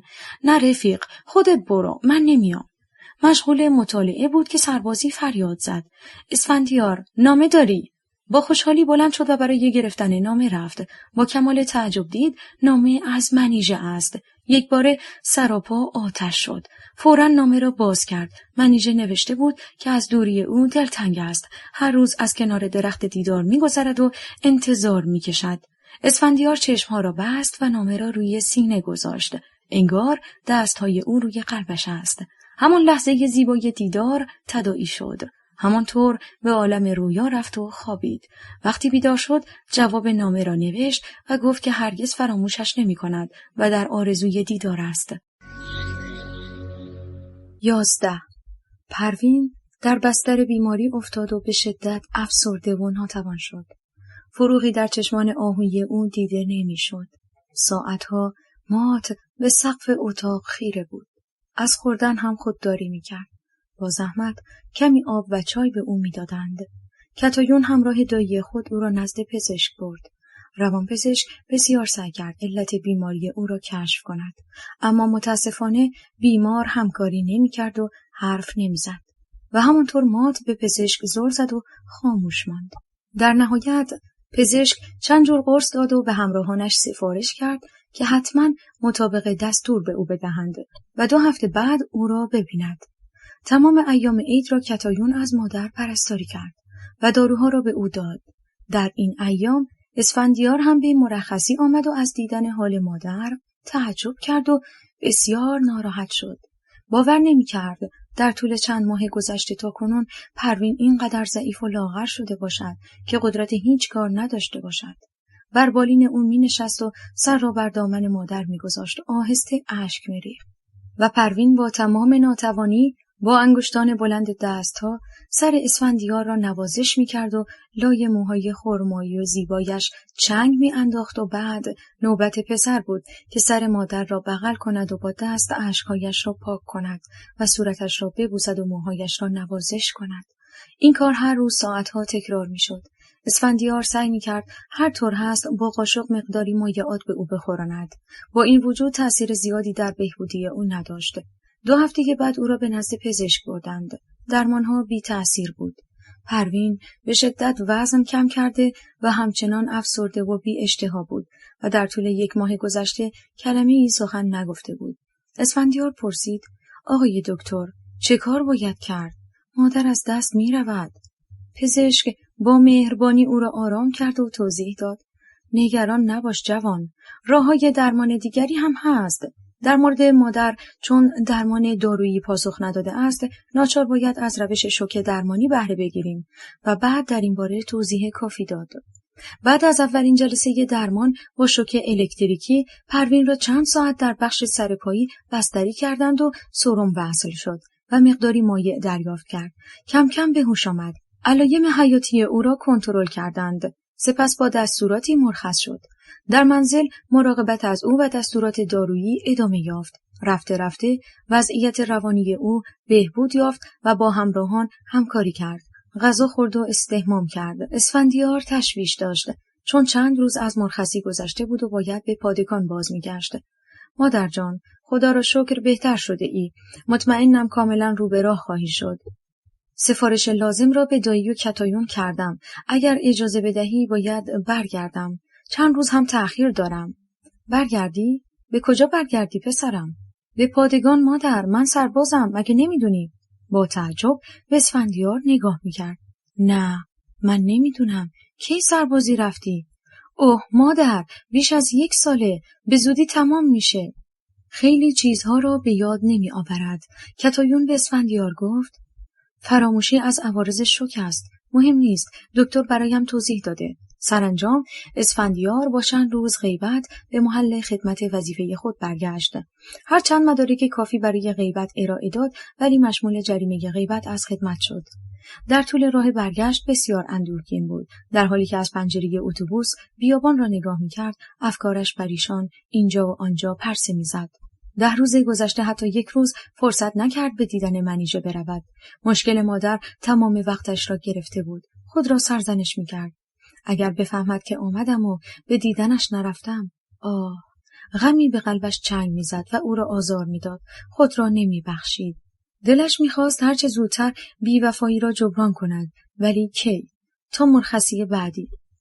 معلوم نیست چند ماه دیگر. منیژه، منو ببخش. من بی‌رحم بودم. 1000 کیلومتر راه اومدم اما تو رو ندیدم و برگشتم. اگر بدانی هرگز مرا نمی‌بخشی. میدانم گناه بزرگی است. در مرام عشق این جرم سنگینی است. موضوع را مسکوت بگذارم و به تو نگویم این هم نمی‌شود. نمی‌توانم به تو دروغ بگویم یا از تو پنهان کنم. اصلاً. به این ترتیب اسفندیار به خدمت سربازی خود ادامه داد. ضمناً درس‌ها را مرور کرد و برای امتحان ورودی دانشگاه آماده شد. وضعیت مادر بهتر شده، به روال عادی زندگی برگشت. خیلی چیزها یادش نبود و برای همین آرامش داشت.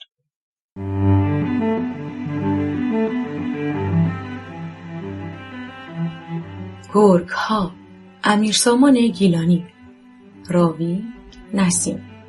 تولید و پخش فایل صوتی کتابخانه اینترنتی آوای بوف.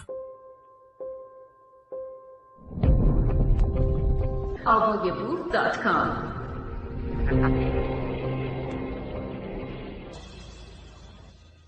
بخش دوم. 1. مادر، چه غذایی درست کردی؟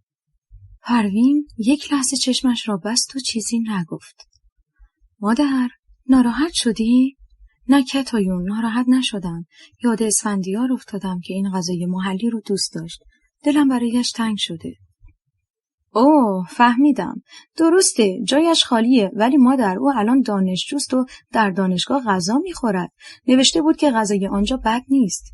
میدونم، ولی در هر حال بچگی من خیلی به غذاهای محلی، آره، آن هم به دستپخت مامانش علاقه داشت.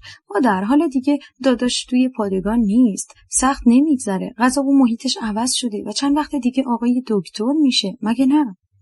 آه کتایون، تا آن موقع من زنده هستم؟ خب آره مادر جونم، البته که هستی و میبینی که پسرت پزشک شده. من به وجود او افتخار میکنم. خدا حفظش کنه. چقدر بچه دوست داشتنی و با محبتیه. پس من چی مامان؟ لوس نشو کتایون، تو که همیشه ور دل من هستی. یعنی من قدر تو را نمیدانم؟ مگه میشه دخترم؟ اذیتم نکن. مادر، قرص‌هات رو به موقع میخوری؟ من مدتی از تو غافل شدم، نه؟ این داروهای اعصاب رو باید با دقت بخوری و اشتباه نکنی. نه عزیزم، نه دخترم، حواسم هست. راستی کی باید برم دکتر؟ همین امروز عصر، بعد از برگشتن از مدرسه آماده باش. باشه، حتما، نگران نباش. آن روز عصر پروین به اتفاق دخترش به پزشک مراجعه کرد. دکتر بعد از بررسی کار و روحیه او و سوالاتی که کرد توضیح داد. خیلی خوبه. شما تقریبا سلامت روانی خود را به دست آوردید. گرچه هنوز 100% بهبود نیافتید و کمی فراموشی دارید، ولی همه اینها تدریجاً خوب میشه. من داروی شما را کم میکنم، ولی قطع نباید کرد. توجه کردید؟ بله آقای دکتر، کاملا. تشکر میکنم. پس از آن پروین کم کم شرایط بهتری پیدا کرد و خیلی از چیزها را به یاد آورد. یادش آمد که قصد جدایی داشت، حتی اقداماتی کرد، ولی بعد چه شد؟ درست نمیدانست. کتایون دختر بالغی شده بود و در بسیاری کارها به او کمک میکرد و مواظبش بود. پروین مرتب سوال میکرد و او با حوصله به طور انتخابی پاسخ میداد. ضرورتی نمیدید که همه مسائل گذشته را به یادش آورد. بعضی از خاطرات تلخ گذشته را یادآوری نمیکرد. سعی میکرد از مطالب جالب، شیرین و امیدوار کننده برای مادر بگوید. گاهی ساعتها پهلوی مادر مینشست. کتاب یا روزنامه می‌خواند. پروین خود آدم باسوادی بود، ولی حوصله مطالعه نداشت. کتایون او را تشویق می‌کرد. مادر، چه فایده داره سواد داری ولی استفاده نمی‌کنی؟ آدم که مدتی نخونه همه چیزو فراموش می‌کنه. پس از مدتی میشه مثل بیسوادها. ای بابا، کتایون گیر نده. من حوصله ندارم. تو برام بخون. نه نشد. تنبلی نکن. از امروز باید مطالعه کنی. روزنامه، کتاب داستان بخون. کم کم عادت میکنی. یادت اسفندیار به تو چی میگفت؟ چی میگفت؟ من یادم نیست. اوه، داداش همیشه میگفت مامان خوشگل با سواد. اوه، آره، پسرم همیشه سر به سرم میذاشت. پیشترها وقتی اسفندیار کوچک بود در درس به او کمک میکردم. گاهی براش قصه میخواندم و او سرش را رو پام میگذاشت و گوش میکرد. خیلی دوست داشت من براش بخونم، خیلی. حالا دیگه برای خودش مردی شده و من با اون چند کلاس سواد چیزی ندارم به او بدم. سوادم نم کشیده، از خوشگلی هم چیزی نمانده. دیگه شدم مامان زشت بی سواد دخترم. وا، مادر، این حرفا کدومه؟ تو هنوز مامان خوشگل منی، سوادم داری. چرا این حرفا رو میزنی؟ میخوای برات ثابت کنم که هنوز جوان و زیبا هستی؟ بیا، این آینه رو بگیر، خودتو تماشا کن. رخسارت رو ببین چقدر میدرخشه. چشمهای آهویی رو نگاه کن. آخ که چقدر دلرباست. بس کن کتایون، دست بردار، ول کن منو، سر به سرم نذار. بی خدا راست میگم مادر، چهرت مثل الهی ونوس میمونه. حرف نداره. این از خوشگلی. حالا یه مجله بدم بخونی سوادتم روشن شه؟ بیا این مجله. ول کن دختر، چرا گیر دادی به من؟ حوصله ندارم. خیلی خوب، هرچی میگی همونه. درسته. 2. 6 ماهی بود که اسفندیار محیط پادگان را ترک کرده و دانشجو شده بود. اکنون تحصیل در دانشکده پزشکی را با روحیه عالی شروع می‌کرد. مدت طولانی از آخرین دیدار با خانواده گذشته بود. از منیژه هم خبری نداشت. چند نامه برای او نوشت ولی پاسخی دریافت نکرد. نمی‌دانست نامه‌ها به دستش رسیده است یا نه. در هر حال منتظر اولین فرصت برای سفر به شهرستان و تجدید دیدار بود. عبدالله بعد از پایان دوره نظام وظیفه به شهر خود برگشته و نامه‌ای برای اسفندیار داده و موفقیت او را تبریک گفته بود. خوابگاه دانشجویان در بالای شهر در محیطی نسبتاً آرام و با صفا بود. اتاق اسفندیار در طبقه 4 یک ساختمان بزرگ قرار داشت.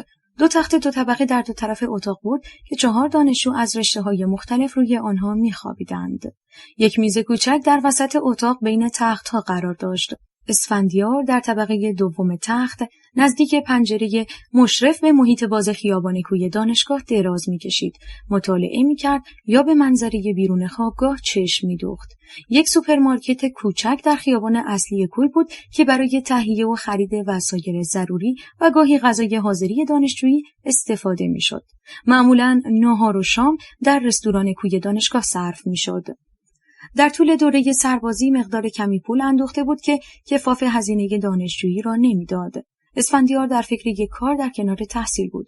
خوشبختانه کاری در یکی از مدارس در روستاهای شهرستان کوچکی اطراف پایتخت پیدا کرد. هفته این 1 روز از صبح زود میرفت و شب برمیگشت. کار سختی بود. حدود 100 کیلومتر راه را با اتوبوس یا مینیبوس طی می‌کرد. در هر حال کار تدریس در مدرسه و سر و کله زدن با دانش آموزان روستایی را دوست داشت. بچه‌های دبیرستانی که مدتی دبیر نداشتند از کار این دانشجوی جوان راضی بودند. اسفندیار صمیمانه و با تمام علاقه تدریس می‌کرد. نکات مهم آزمون ورودی دانشگاه را برای آنها می‌گفت و به تمام سوالات آنها پاسخ می‌داد. از شهر پوسترهای رنگی و جالبی برای تدریس می‌خرید. دانش آموزان هرگز چنین دبیری با این همه انرژی، عشق و مهربانی ندیده بودند. او را دوست داشتند و به منزل خود دعوت می‌کردند. گاهی شب را در ده می‌ماند و در آزمایشگاه مدرسه می‌خوابید و صبح زود برمیگشت. دنیای بسیار جالبی داشت. کار، تدریس و مطالعه شور و حال دیگری به زندگی او می‌بخشید. خود را خوشبخت احساس می‌کرد. بعضی روزها در دانشگاه دنبال کتاب‌های جالب علمی، رمان و مطالب خواندنی برای بچه‌های روستا می‌گشت. شکل‌های آناتومی برای تدریس زیست شناسی می‌خرید. گچ‌های رنگی می‌گرفت تا موقع تدریس موضوعات را بهتر تفهیم کند. این خرج‌ها را با پول اندک خود هزینه می‌کرد. مدت‌ها بود غمی در زوایای قلبش نگرانش می‌کرد. این غم به علت دوری بود. دوری از خانواده و عشقی که سالها در جانش رخنه کرده بود. به علت گرفتاری زمان زیادی برای التیام این درد چاره‌ای نکرده بود. هر روز به صندوق نامه‌ها سر می‌زد. شاید و خلاصه 1 روز نامه‌ای از منیژه به دستش رسید. با هیجان بسیار فوری از دانشکده بیرون آمد و به حیاط دانشگاه پرید و زیر یکی از درختان روی نیمکت نشست و نامه را باز کرد. محبوب بی‌وفای من، سلام. ماهاست که از تو خبری ندارم. مرا کاملا فراموش کردی. آیا همین بود احساسی که به من داشتی؟ حال دانشجو شده ای و فردا پزشک میشوی. دیگر مرا لایق عشق خود نمیدانی. عزیز من، چه شده که برای من وقت نداری؟ تمام این مدت در خلوتم گریستم و دردناکترین حسی که وجود مرا فشرد حس بی‌وفایی و فراموشی تو بود. چه ساده، چه راحت مرا کنار گذاشتی. آه، دلم می‌خواهد زمین دهان باز کند و مرا ببلعد و نابود شوم. نمی‌توانم به زمین و آسمان، حتی چشم عزیزانم نگاه کنم. گرچه آنها از راز من خبر ندارند، اما احساس می‌کنم همه، حتی پرندگان، خصوصاً آن گنجشکانی که روی شاخه‌های درخت همیشه بهار می‌نشینند، همان درختی که میعادگاه ما بود، برایم مرثیه می‌سرایند. آه اسفندیار، نگفتی کسی چشم به راه توست؟ نگفتی قلبی برای تو می‌تپد و در آرزوی دیدار تو چشمی همیشه می‌سوزد؟ یعنی اینقدر گرفتار شدی؟ هنوز که پزشک نشدی، فرصت دیدار نداری؟ لااقل 1 بار، برای آخرین بار، برای خداحافظی می آمدی. من در مدرسه شنیدم چند نفر دانشگاه قبول شدند و اسم تو را هم بردند. گویا کتایون گفته بود. در هر حال به تو تبریک می گویم و برای تو آرزوی خوشبختی و موفقیت می کنم. یار فراموش شده تو، منیژه. این نامه اسفندیار را به آتش کشید. دیوانه شده بود. با خود گفت حق با اوست، من بسیار به او جفا کردم. مدت هاست گرفتار بودم و عشقم را بی خبر رها کردم. هرچه بگوید حق دارد. من آدم ناجوان مردی هستم، بی وفایم. همان روز تصمیم گرفت هرچه زودتر برنامه ریزی کرده به شهرستان برود. پیامی به مدرسه‌ای که در آن تدریس می‌کرد فرستاد و شبانه راه افتاد. صبح زود رسید. آهسته و بدون صدا وارد خانه شد تا کسی بیدار نشود. روی تخت دراز کشید و در حالی که فکر می‌کرد چگونه به سراغ منیژه برود و چطور قانعش کند که در اشتباه است، خواب رو بودش. پروین وقتی بیدار شد با تعجب دید که اسفندیار روی تخت خوابیده است. اوه خدای من، پسرم کی آمدی؟ یک پتو آرام روی او انداخت و به سراغ تهیه صبحانه رفت. 3. آن روز صبح اسفندیار دیر از خواب بیدار شد. بعد از دیدار مادر و خواهر تا نزدیک ظهر گرفته بود. پروین نگران شد. چه شده اسفندیار؟ چرا اینقدر ناراحتی؟ چیزی نیست مادر، خستم. حمام کرد. سر و صورت را صفا داد. دل توی دلش نبود. میرفت پس از مدت‌ها دیداری تازه کند و معشوقش را ببیند. آیا موفق می شود؟ باز از آن کوچه می گذرد؟ در آن ساعت پای آن درخت منتظر بماند؟ او که خبر ندارد من چقدر مشتاقم. وقتی داشت صورتش را اصلاح می کرد در دلش می خواند لحظه دیدار نزدیک است، آی نخراشی به غفلت گونه امر و تیغ. نمیدانست اگر ببیندش چه باید بگوید، چطور سوء تفاهمی را که ایجاد شده از بین ببرد. منیژه او را متهم کرده بود که بی‌وفاست. آیا او واقعاً بی‌وفا بود؟ چگونه ممکن است؟ نزدیک ظهر با مرتب کردن سر و وضع، لباس و موها از خانه بیرون زد و یک راست به طرف وعدهگاه همیشگی رفت. 10 دقیقه بعد آنجا بود، در همان کوچه و پای همان درخت. احساس می‌کرد قلبش به شدت می‌زند و آرام نمی‌شود. چشمش انتها و پیچ آن کوچه را می‌پایید. صدای پای رهگذران می‌آمد و می‌رفت. دقایق زیادی گذشت اما نه، خبری نبود. چند دانش آموز رد شدند و او را تکیه داده به درخت دیدند و با تعجب نگاهش کردند. اسفندیار به آسمان نگاه کرد. چند پرنده آزاد در آبی آسمان در اوج بالها را گشوده جولان می‌دادند. صدای پایی از انتهای کوچه آمد. 2 دختر از دور پیدا شدند. ضربان قلبش تندتر شد. نزدیک شدند و رد شدند. باز به درخت تکیه داد. چشمش را بست و دیگر هیچ چیز نمی‌دید.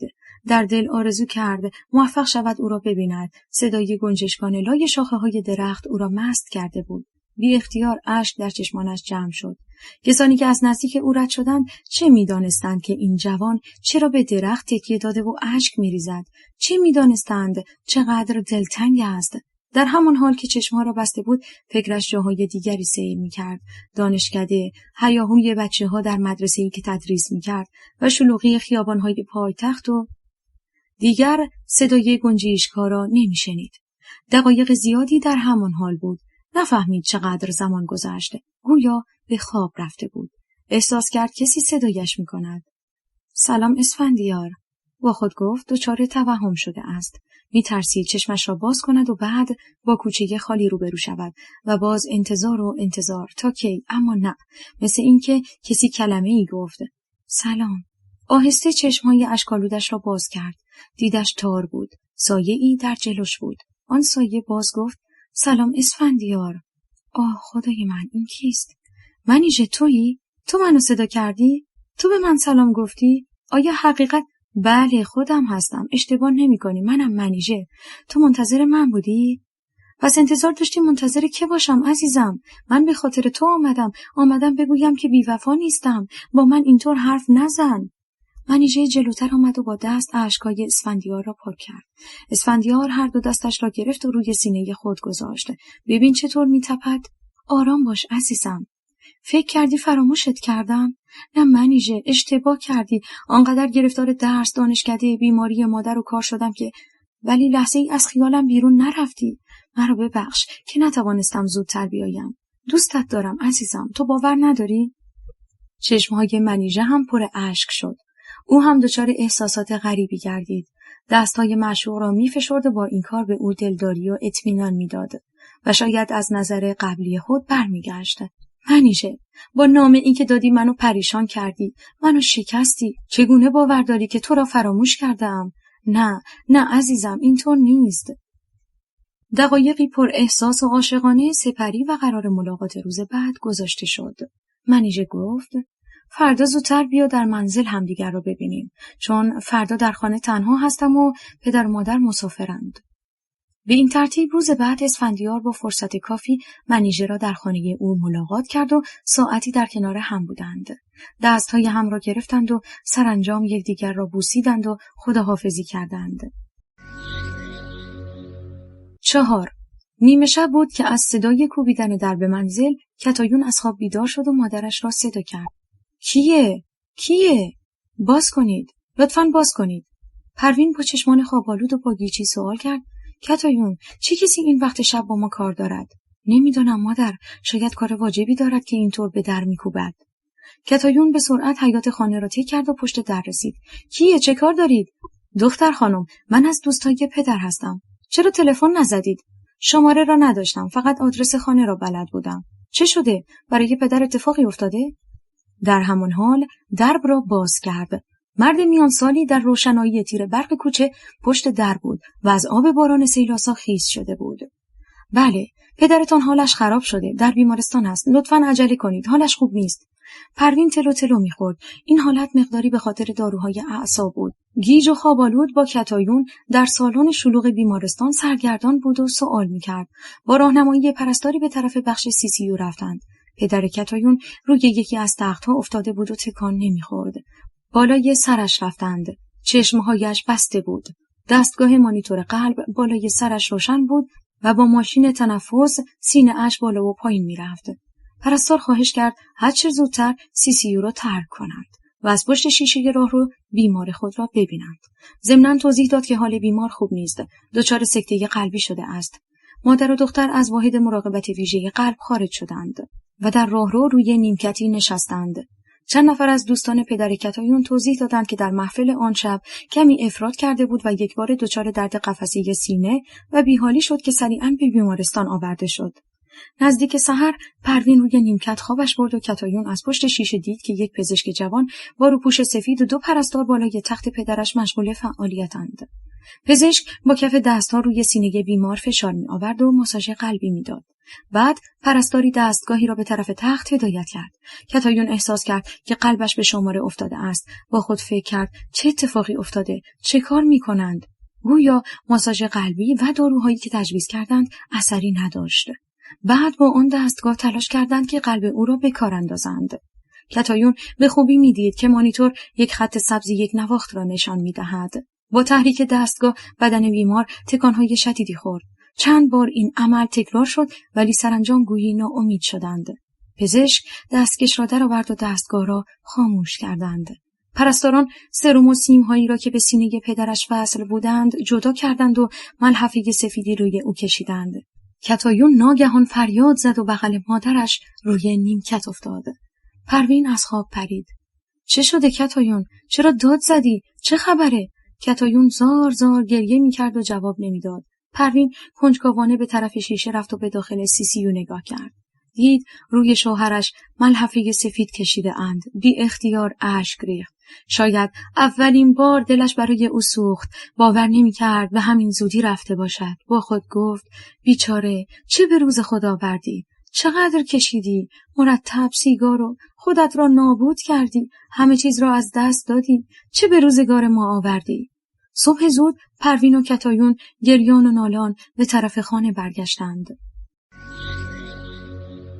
5. فصل زمستان شروع شد.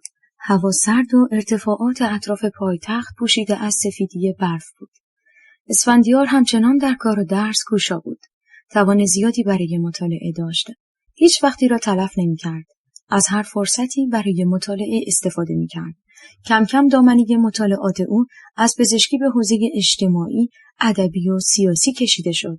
در جستجوی منابع ساعت‌های زیادی را در کتابخانه دانشکده و دانشگاه صرف می‌کرد.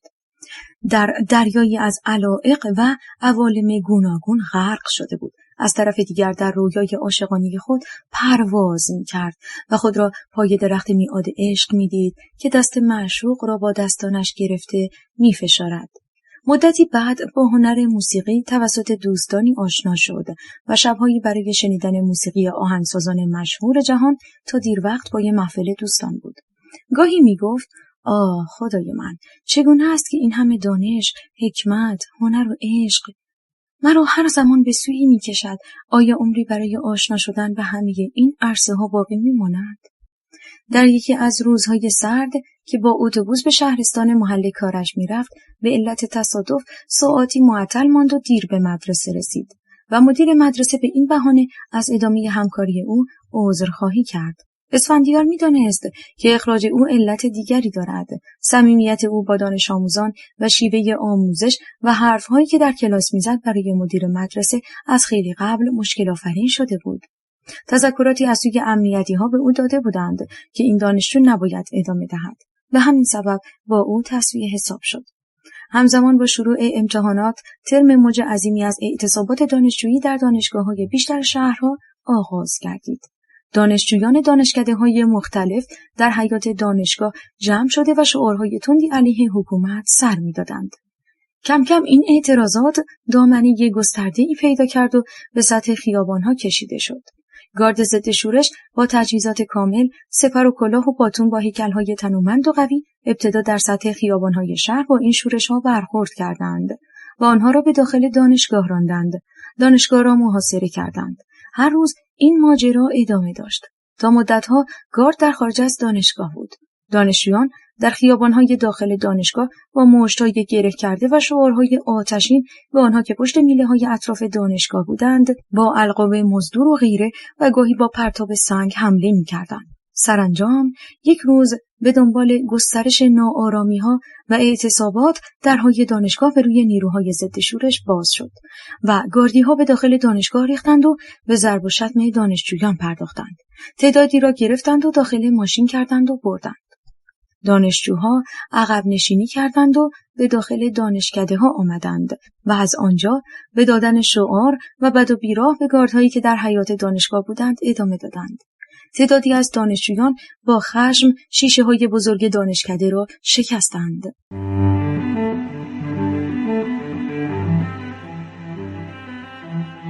گرگ‌ها، امیرسامان گیلانی.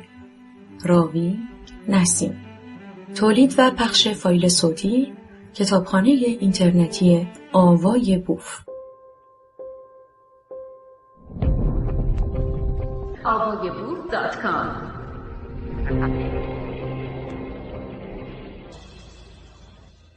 6. منیژه بعد از اتمام دوره دبیرستان در آزمون 2 ساله آموزش، شرکت و دوره کوتاه دانشجویی را شروع کرد. اسفندیار گاهی به شهرستان می آمد و به دانشکده می رفت و او را می دید. منیژه بعد از پایان دوره چه کار می کنی؟ به عنوان دبیر استخدام میشم. معلوم نیست کجا، ولی خوبه. من تدریس رو دوست دارم. خوبه. آن وقت من سالهای آخر دانشکده را میگذرانم. میتوانیم ازدواج کنیم. جدی میگی اسفندیار؟ یعنی 2 سال دیگه؟ اوه، ولی چی عزیزم؟ از چه نگرانی؟ اخبار دانشگاه ها رو میشنوم. میترسم بلایی سرت بیاد. نه، نگران نباش. اتفاقی برای من نمیافته. خیلی مواظب باش. من خوابهای بدی میبینم. متاسفانه اینجا نمیتونم دستتو بگیرم. کاش میشد ببوسمت. منیژه خندید و گفت: من هم دلم میخواست ولی نمیشه. به دنبال اعتراضات دانشگاه‌ها، تظاهرات مردمی در شهرهای بزرگ و کوچک شروع شد. از گوشه و کنار کشور خبر درگیری با نیروهای انتظامی و پلیس به گوش میرسید. دور همی‌های نویسندگان و شاعران و محافل روشنفکری در جاهای مختلف از جمله شب‌های شعر در سفارت آلمان، انستیتو گوته، تعداد زیادی از جوانان و به خصوص دانشجویان را جذب کرد و در پایان آن سرازیر شدن جمعیت عظیمی در خیابان‌ها همراه با سر دادن شعارهای تند ضد حکومتی انعکاس زیادی در دنیا داشت. در ابتدا اعتراضات خودجوش بود و رهبری آن را هدایت نمی‌کرد، ولی به تدریج با آمدن نامه‌هایی از یک روحانی سالخورده که سالها در کشور همسایه در تبعید به سر می‌برد، تظاهرات منظم و در پی دستور رهبری اجرا می‌شد. اگرچه نیروهای دیگری از جمله سازمان‌های چریکی مدافع خلق هم بودند که با اعتقاد به مبارزه مسلحانه و پارتیزانی در صدد جذب و همراهی مردم با آرمان‌های چپگرایانه بودند و می‌خواستند انقلاب را رهبری کنند و در این راه کشته‌های بسیاری دادند، ولی اکثریت مردم با احساسات مذهبی و اعتقادات دینی به دنبال رهبر در تبعید بودند و او را منجی و پیشوای خود می‌دانستند. در این میان ملایان و روحانیان سرشناسی که بعضی از آنها به حبس رفته بودند واسطه مردم و رهبری شده و گوی سبقت را در میدان مبارزات ضد حکومتی از گروه‌های غیر مذهبی رو بودند و عملاً حرف آنها بود که در دمونستراسیون‌های بزرگ شنیده می‌شد. این نمایش‌های خیابانی ماه‌ها ادامه یافت. شبی از شب‌های پاییز دیر وقت اسفندیار از کتابخانه دانشگاه برمیگشت. هوا بسیار تاریک بود. نیمی از چراغ‌های دانشگاه خاموش بودند. با گام‌های سریع سعی داشت خود را به اتوبوس برساند و به خوابگاه برود. از پشت کسی صدا کرد: اسفندیار، صبر کن. ایستاد و برگشت. در 20 متری سایه‌ای به تندی نزدیک می‌شد. وقتی رسید گفت: سلام، من کمال هستم. من شما را نمی‌شناسم. درسته، حق دارید تعجب کنید. تا امروز مرا ندیده اید. شما چی؟ شما مرا دیده اید؟ از کجا مرا میشناسید؟ این مهم نیست. مهم این است که اکنون همدیگر را میشناسیم. من هنوز شما را به جا نمیارم. من سالها پیش فارغ التحصیل شدم. گاهی برای مطالعه به کتابخانه دانشگاه سر میزنم. شما را بارها در کتابخانه دیدم که غرق در مطالعه هستید و جستجو میکنید. از متصدی کتابخانه اسم شما را پرسیدم. او گفت که دانشجوی پزشکی هستید. امروز تصمیم گرفتم کمی از نزدیک با شما آشنا شوم. دلم میخواست کمی با هم صحبت کنیم. در مقابل اسفندیار مردی حدوداً 35 ساله با قدی نسبتاً بلند، صورت تراشیده و صاف و سبیل کوتاه با چشمانی که در نور آن موقع شب روشن و می‌درخشید ایستاده بود. صورتش کشیده و موهای سرش نرم و مرتب به نظر می‌رسید. هر دو در کنار همراه افتادند و قدم زنان از دانشگاه بیرون آمدند. لحظاتی هر دو ساکت بودند. اسفندیار گفت: ببخشید، دیر وقته، ممکنه به اتوبوس نرسم. اوه، نگران نباش دوست عزیز، من ماشین دارم، شما را میرسونم. نه، راضی به زحمت نیستم، میتونم تا خوابگاه را پیاده هم بروم، اما مثل این که شما کار خاصی با من دارید، لطفاً بفرمایید. درسته دوست عزیز. لحنش خیلی مهربان بود. من میخواستم چند سوال از شما بپرسم.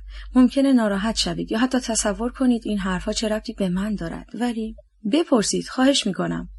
اسفندیار، شما در اعتراضات دانشجویی شرکت میکنید؟ بله؟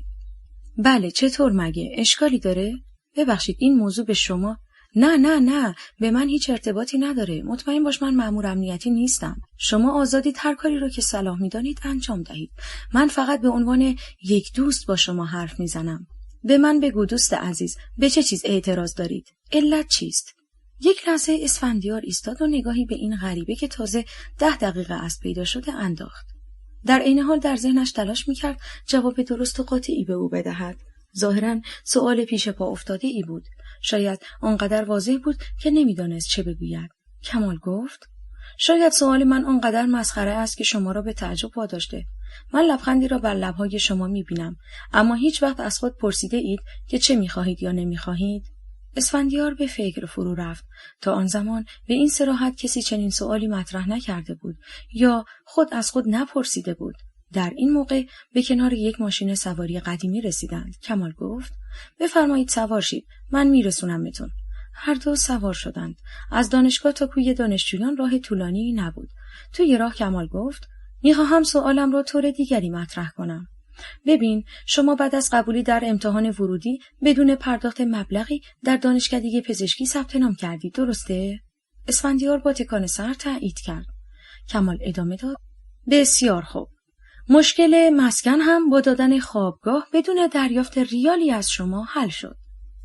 در اینجا اسفندیار وسط حرفش آمد و گفت: البته بعداً میگیرند.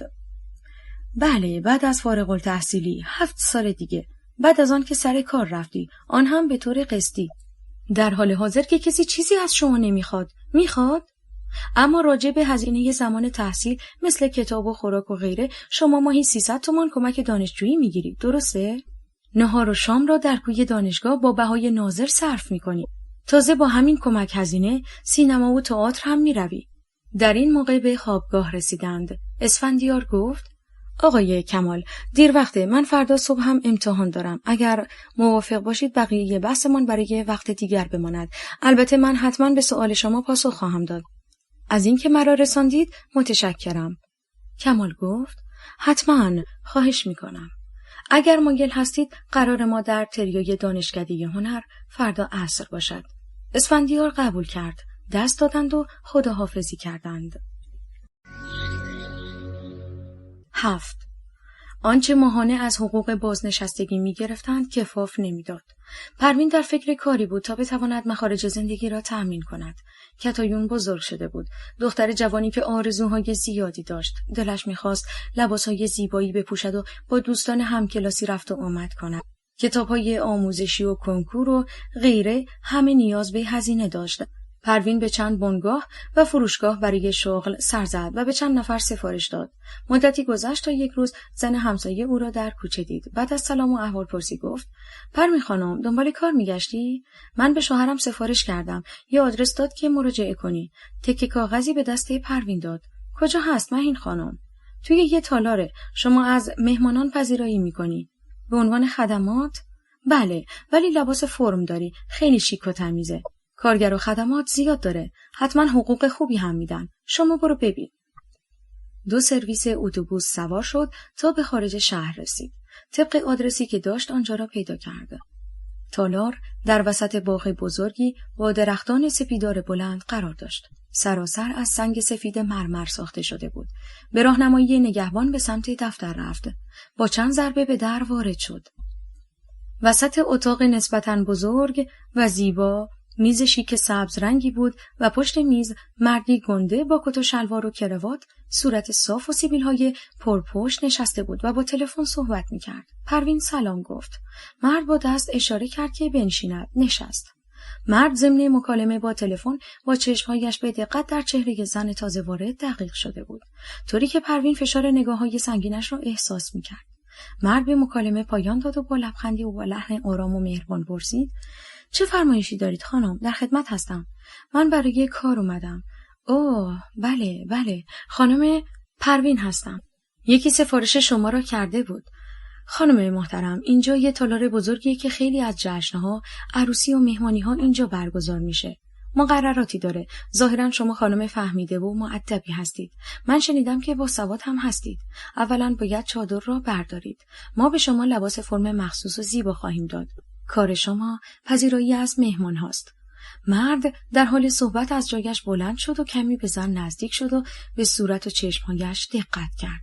تازه متوجه شد زنی که برای کار مراجعه کرده چه چهره زیبایی دارد. خصوصا چشمان چون آهوی پروین حواس او را پرت کرد. کلاً فراموش کرد که چه میخواست بگوید. بسیار خوب. شما خانم الان تشریف میبرید انبار. لباس اندازه خود میگیرید و اگر اندازه نبود برایتان درست میکنند. شما از فردا شروع به کار میکنید. بعد با تلفن با انبار تماس گرفت. پروین خوشحال شد و تشکر کرد و به طرف انبار راهنمایی شد. مسئول انبار زن جوانی بود. پروین را به اتاق کوچکی راهنمایی کرد و رفت چند دست لباس کت و دامن قرمز و پیراهن صورتی آورد و گفت: خانم عزیز، لباسات را در بیار و اینها را بپوش و امتحان کن. پروین با تردید کمی به اطراف نگاه کرد. چرا معطلی جانم؟ زود باش، لباسات را در بیار. کسی این اطراف نیست، خجالت نکش. اون چراغ را روشن کن، لباسهای فرم را بپوش. من چند دقیقه دیگر برمیگردم. چند دقیقه بعد وقتی مسئول انبار چند ضربه به در اتاق زد و در باز شد، در نور لامپ روشن پروین چون ستاره‌ای می‌درخشید. زن انباردار که قبلا او را با چادر دیده بود حالا هاج و واج او را تماشا می‌کرد.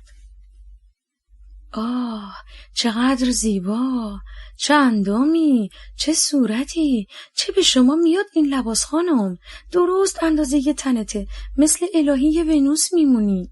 حق با شماست، بسیار زیبا و متناسبه. این جمله ای بود که رئیس تالار که تازه وارد انبار شده بود بر زبان آورد. پروین از خجالت داغ و قرمز شده بود و این به زیبایی چهره‌اش می‌افزود. توی اون لباس زیر چراغ پرنور عرق کرده بود. رئیس تالار به او خیره می‌نگریست و در دل تحسینش می‌کرد. بسیار خوب خانم، همین الان برای تنظیم قرارداد به دفتر تشریف بیاورید. 8. آن شب بعد از ملاقات کمال ساعتها ذهن اسفندیار درگیر بود. به حرفای او که خیلی صریح و قاطع سوال میکرد فکر میکرد. کمال کی بود؟ یک مرتبه از کجا پیدا شد؟ منظورش از طرح این سوالات چیه؟ چی میخواد بگه؟ و نقطه چین با خود گفت شاید راست گفته، آدم صادقی و کارمند و هرچه که باشه مهم نیست. بهتر نیست درباره پرسشاش فکر کنم و جواب درست و منطقی به او بدم. هزاران دانشجو در سراسر مملکت تظاهرات و اعتصاب میکنند. تازه این مرد میپرسد چرا؟ ولی راستی چرا؟ چرا این همه آدم اعتراض میکنند؟ هرگز در این مورد فکر کردم؟ پاسی از شب گذشته بود که خوابش برد. کافتریای دانشکده هنرهای زیبا شلوغ بود. دختر و پسر دانشجو تو هم میلولیدند. موزیک تند راک پخش میشد. سر و صدای زیاد گوش را میآزرد. نمیدانست کجا باید دنبال کمال باشد. به سالن بالا که مخصوص پخش موسیقی درخواستی بود رفت و سمفونی شماره 5 بتهوون را درخواست کرد. رفت ته سالن نشست. کتاب و روپوش پزشکی را روی پاش انداخت و چشمش را بست و گوشش آماده شنیدن سمفونی بود. آهنگ با نوای بلند یک مرتبه آغاز شد. خیلی از شنیدن آن لذت می‌برد. آرزو می‌کرد کاش منیژه همان لحظه کنارش نشسته بود و سرش را روی شانه‌اش می‌گذاشت. در همان حال دستی به شانه‌اش خورد. چشمش را باز کرد. کمال بود. سلام دوست عزیز. خوب حال می‌کنی؟ سلام، اومدی؟ آره، از این سمفونی لذت می‌برم. درسته، آهنگ مورد علاقه بیشتر انقلابیونه. شما چی؟ آقا کمال، شما دوست ندارید؟ چرا؟ خیلی زیاد دوست دارم، ولی من انقلابی نیستم. شما چی هستید؟ پاشو بریم بیرون حرف بزنیم. از دانشکده خارج شدند و در خیابان اصلی دانشگاه قدم زنان به طرف دانشکده ادبیات حرکت کردند. کمال گفت: بسیار خوب، من آماده شنیدنم. پاسخ سوال من: آقا کمال، تاریخچه اعتراضات دانشجویی طولانی است. علت همه آنها برمیگردد به بی‌عدالتی‌ها، تبعیض‌ها و عدم پاسخ مسئولین به خواسته‌های مردم و نقطه چین. ببخشید، شما به جای مردم از حقوقشان دفاع می‌کنید؟ همیشه نه. خیلی وقتها مطالبات دانشجویی است که موجب اعتراضات میشه. از طرفی دانشجو هم از مردم جامعه جدا نیست. وقتی نارضایی‌ها و مشکلات مردم را می‌بینه، نمی‌تونه بی‌تفاوت باشه. دوست عزیز، چه درصدی از این اعتراضات به خاطر حقوق ضایع شده دانشجوست و کدام یک؟ مثال بزنید. اسفندیار کمی مکث کرد و اندیشید.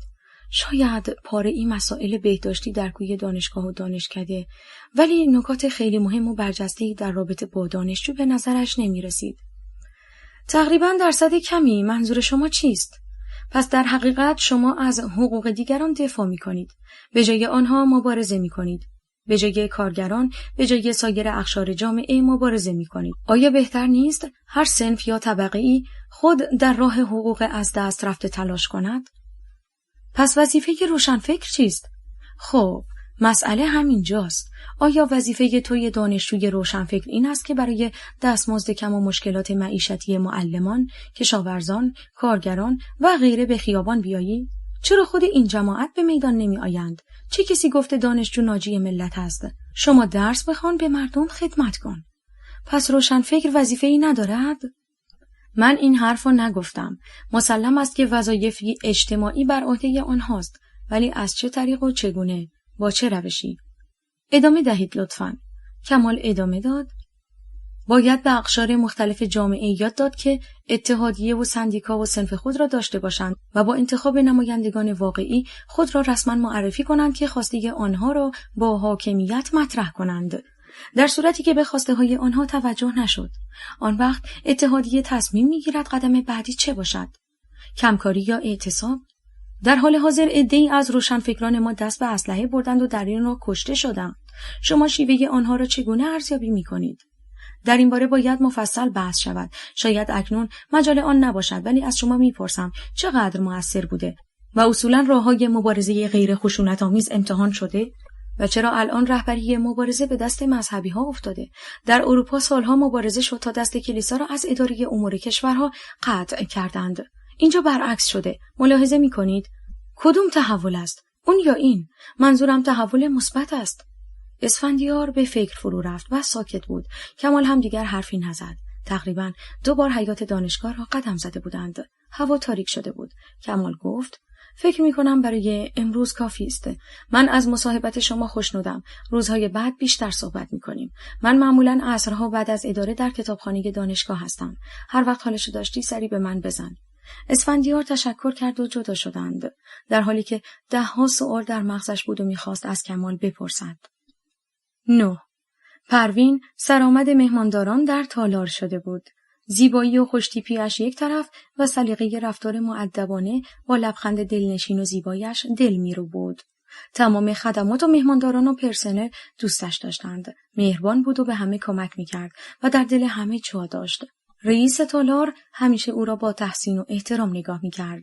جشنهای زیادی در تالار برگزار میشد. در شبهای جشن بسیار شلوغ میشد. ارکستر آهنگهای روز شاد مینواخت و خواننده میخواند. مهمانان در وسط سالن که مخصوص رقص بود با سر و صدای زیادی میرقصیدند. عروس و داماد در بالای سن کنار هم نشسته بودند و گاهی همراه دیگران به میانه صحنه آمده در آغوش هم رقص میکردند. پروین این صحنه ها را میدید. در دل آرزو میکرد روزی اسفندیار در لباس دامادی در این تالار جشن بگیرد. صدای موزیک و جمعیتی که فریاد میکشیدند و شادی میکردند از فاصله دوری از تالار به گوش میرسید. روی میزها انواع میوه و شیرینه چیده بودند. پروین به خدمات و مهمانداران دیگر دستور میداد که مراقب میزها باشند چیزی کم نباشد و سریعاً آشغالها را جمع کنند. به همه چیز نظارت داشت و رضایت همه را جلب کرده بود. تالار دستمزد خوبی به او میداد و پروین مشکلات زندگی را رفته رفته سامان داد. برای کتایون لباسهای زیبا می‌خرید و او در جشن‌ها و مهمانی‌های دوستان همکلاسی شرکت می‌کرد. به اسفندیار پیغام داد که در صورت نیاز مبلغی برایش بفرستد، ولی او گفت نیازی ندارد و با کمک دانشجویی که دانشگاه می‌دهد می‌سازد. از وقتی که دوره بالینی در بیمارستان شروع شد، اسفندیار با علاقه جدی‌تر به دروس پزشکی پرداخت. کار عملی بر بالین بیمار شوق زیادی در او ایجاد کرد. لباس سفید طبیب را مقدس می داشت. ساعتها وقتش به معاینه بیماران یا شنیدن حرفهای آنها می گذشت. دروس تئوری هم در بیمارستان برگزار می شد. کمتر به دانشکده می رفت. او دریافت که گرفتن شرح حال دقیق از بیماران و معاینه با حوصله آنها کمک زیادی در درمان سریعشان می کند. برای این کار وقت زیادی صرف می کرد و در مورد علائم بیماران ساعتها در کتابخانه بیمارستان می خواند. می‌دانست اساتید بزرگی در دنیا عمری را برای تشخیص و درمان صرف تحقیق کرده‌اند و حاصل آن همه تلاش تجاربی است که اکنون در قفسه‌ها به صورت کتاب قرار دارد. می‌دانست اساتید بزرگی در دنیا عمری را برای تشخیص و درمان صرف تحقیق کرده‌اند و حاصل آن همه تلاش تجاربی است که اکنون در قفسه‌ها به صورت کتاب قرار دارد. همه این تلاش‌ها مقدس بود. کوشش برای نجات انسان‌ها شاید یکی از شریفترین راه‌های مبارزه بود. از طرف دیگر انسان‌هایی بودند که برای دفاع از حقوق آدم‌ها می‌جنگیدند و تا پای جان مقاومت می‌کردند. یکی از حقوق آدم‌ها تأمین بهداشت و درمان بود. اگر امکانات رفاهی و اجتماعی فراهم نباشد، تعداد زیادی مریض می‌شوند. پس کوشش در آن راه نیز امری قابل تقدیس است. گویی هدف همه پژوهشگران عرصه علم و اجتماع یکی است. همه برای سعادت بشری می‌کوشند، اما انتخاب راه مبارزه دشوار بود. دقت و شجاعت می‌طلبید. در این باره بسیار فکر و بحث و مطالعه می‌کرد. آخرین باری که کمال را ملاقات کرد، بحث طولانی در این موارد شد. او راه مبارزات قهرآمیز، خصوصاً دست بردن به اسلحه را قبول نداشت. اعتقاد به شیوه مبارزات مدنی داشت و حتی می‌گفت مبارزان اجتماعی باید در مورد مشورت با مقامات بالای حکومتی اقدام کنند. شاید بسیاری امور اصلاح شود. این مباحثات طولانی همزمان با خیزش مردم با رهبری نمایندگان مذهبی بود که تمام حرکت‌های دیگر اجتماعی را از راست تا چپ و افراطی و غیره تحت الشعاع قرار داده بود و همه آن نیروها به زیر پرچم جنبش مذهبی خزیده بودند. کمال ادامه این جنبش را به نفع جامعه نمی‌دید و می‌گفت چشم‌انداز روشنی متصور نیست. چه بسا نظام پادشاهی موجود را از بسیاری جهات مدنی، امروزی و قابل پذیرش می‌دانست که نیاز به پاره‌ای اصلاحات دارد. یک روز صبح گرم تابستان، درست موقعی که اسفندیار وارد بیمارستان می‌شد، جلوی در ورودی کسی گفت سلام. برگشت و با تعجب نگاه کرد. منیژه را دید که لبخند می‌زند. سلام منیژه، اینجا چه می‌کنی؟ انتظار نداشتی، می‌دونم. خب من حق ندارم برای دیدن یارم بیام؟ البته که داری. بیا بریم داخل. کی آمدی؟ چطور شد؟ کی حرکت کردی؟ جالب عزیزم، من شوکه شدم. بیا تا صحبت کنیم. وارد محوطه وسیع بیمارستان شدند و روی یک نیمکت زیر چند درخت بید که شاخه‌های آن تا سرشان آویزان شده بود نشستند. اسفندیار 2 تا چای آماده با چند شکلات قهوه از بوفه گرفت و روی نیمکت گذاشت. اسفندیار، دوره آموزشی من تمام شد. خواستند ما را به جاهای پرت بفرستند. من گفتم ابلاغ مرا برای اینجا بنویسند. آنها به شرط بردن گواهی عقدنامه به من برای تدریس در پایتخت ابلاغیه می‌دهند. حال تکلیف چیه؟ خیلی ساده است. من شناسنامه آوردم، بریم عقد کنیم دیگه. اسفندیار گیج شده بود. چه میگوید منیژه؟ گفت به همین سادگی بریم عقد کنیم؟ آره، تو شناسنامت را بیار، بریم اولین دفترخانه کار رو تموم کنیم. من باید برگردم و ابلاغ برای کار بگیرم. باید در فکر یک خونه باشیم. اسفندیار واقعاً گیج شده بود. ازدواج اورژانسی؟ سرانجام تصمیم گرفته شد. عصر همان روز با شناسنامه‌ها به دفترخانه مراجعه کردند و عقدنامه صادر شد. بعد به رستورانی رفتند و غذایی خوردند. سپس کمی در محوطه دانشگاه قدم زدند. بعد به ایستگاه مسافربری رفتند و منیژه پیش از سوار شدن به اتوبوس به اسفندیار گفت: عزیزم، حالا من و تو زن و شوهریم. در فکر یک جایی برای زندگی باش و به من خبر بده تا وسایلی را جمع کنم و پیشت بیام و شروع به کار کنم. وقت زیادی نداریم. 1 هفته دیگر باید. میدانم عزیزم، به این تازه داماد کمی مهلت بده فکر کنه. امروز از صبح گیج شدم. همه چیز ناگهانی بود. حتما در فکر مسکن هستم. کار من هم سنگینه. به زودی با شروع دوره انترنی کشیک‌های شب شروع میشه. تو که تنها بمانی ناراحت نیستی؟ نه عزیز دلم، میدانم با یک پزشک ازدواج کردم. مسئولیت‌های تو رو درک میکنم آقای دکتر عزیزم. بیا پیش از رفتن ببوسمت خانم معلم نازنین. همدیگر را در آغوش فشردند و بوسیدند. دلشان نمیخواست از هم جدا شوند، ولی صدای بوق اتوبوس به این بدرقه طولانی پایان داد. منیژه رفت و اسفندیار دقایقی در پایانه مسافربری ایستاد. هنوز از گیجی که از صبح دچارش شده بود بیرون نیامده بود. چه روز عجیب، طولانی و پرحادثه ای بود. کم کم پیاده به سمت دانشگاه راه افتاد و با خود فکر میکرد. صبح که از خوابگاه دانشجویان بیرون آمد مجرد بود. یک مرتبه منیژه ظاهر شد. خیلی سریع برای تعیین محل خدمت او تصمیم به ازدواج گرفتند و حال او مردی متأهل بود که از فردا باید دنبال خانه بگردد. از طرفی هنوز مادر و خواهرش از این وصلت بیخبر بودند. چند روز بعد منیژه با جعبه شیرینی به خانه مادر اسفندیار رفت. وقتی در به منزل باز شد کتایون با تعجب پرسید: بله، شما فرمایشی داشتید؟ ببخشید مزاحم شدم. اجازه هست چند دقیقه؟ خواهش میکنم. بفرمایید تو. پروین تازه از سر کار برگشته بود. هنوز لباس بیرون تنش بود. وقتی در زدن از پنجره به حیاط نگاه کرد. دید دختر جوانی وارد شد. نزدیکتر که آمد او را شناخت. کتایون گفت: مادر، دختر همسایه است. میدانم دخترم، میشناسم. بفرمایید داخل عزیزم. منیژه به آرامی و با خجالت زیاد داخل شد. صورتش قرمز شده بود و عرق روی پیشانی داشت. پروین فوراً یک صندلی داد تا بنشیند و کتایون دستمال آورد تا صورتش را پاک کند. نشست. باد پنکه او را خنک کرد. بعد جعبه شیرینی را روی میز وسط حال گذاشت. زحمت کشیدید. پروین تعجب می‌کرد این دختر به چه مناسبت آمده و چه کاری دارد. او را گاهگاه در محل می‌دید. حالا از نزدیک به سیمای او می‌نگریست. چشمان آبی و لب‌های خوشرنگ و موهای خرمایی لخت داشت. چه دختر زیبایی است.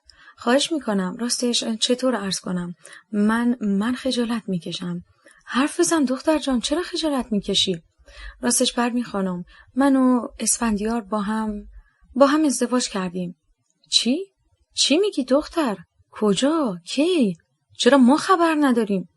حقیقت اینه که بسیار با عجله بود. سپس جزئیات ماجرا را شرح داد و گفت اسفندیار به شما زنگ میزند و موضوع را شرح خواهد داد. پروین از این ماجرا در شگفت بود. چگونه پسرش بدون هیچ اطلاعی یک مرتبه پرسید: شما چند وقته که همدیگر را میشناسید؟ سال هاست. ما به هم علاقه داریم و هر از گاهی همدیگر را میدیدیم. در این هنگام تلفن زنگ زد و کتایون گوشی را برداشت و گفت: داداشه. پروین گوشی را گرفت و با اسفندیار گفتگو کرد.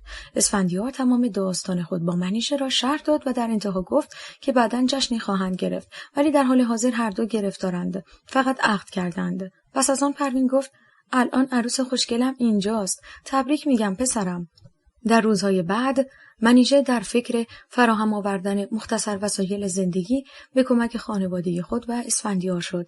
اسفندیار هم اتاقی در جنوب شهر اجاره کرد و منتظر منیژه شد.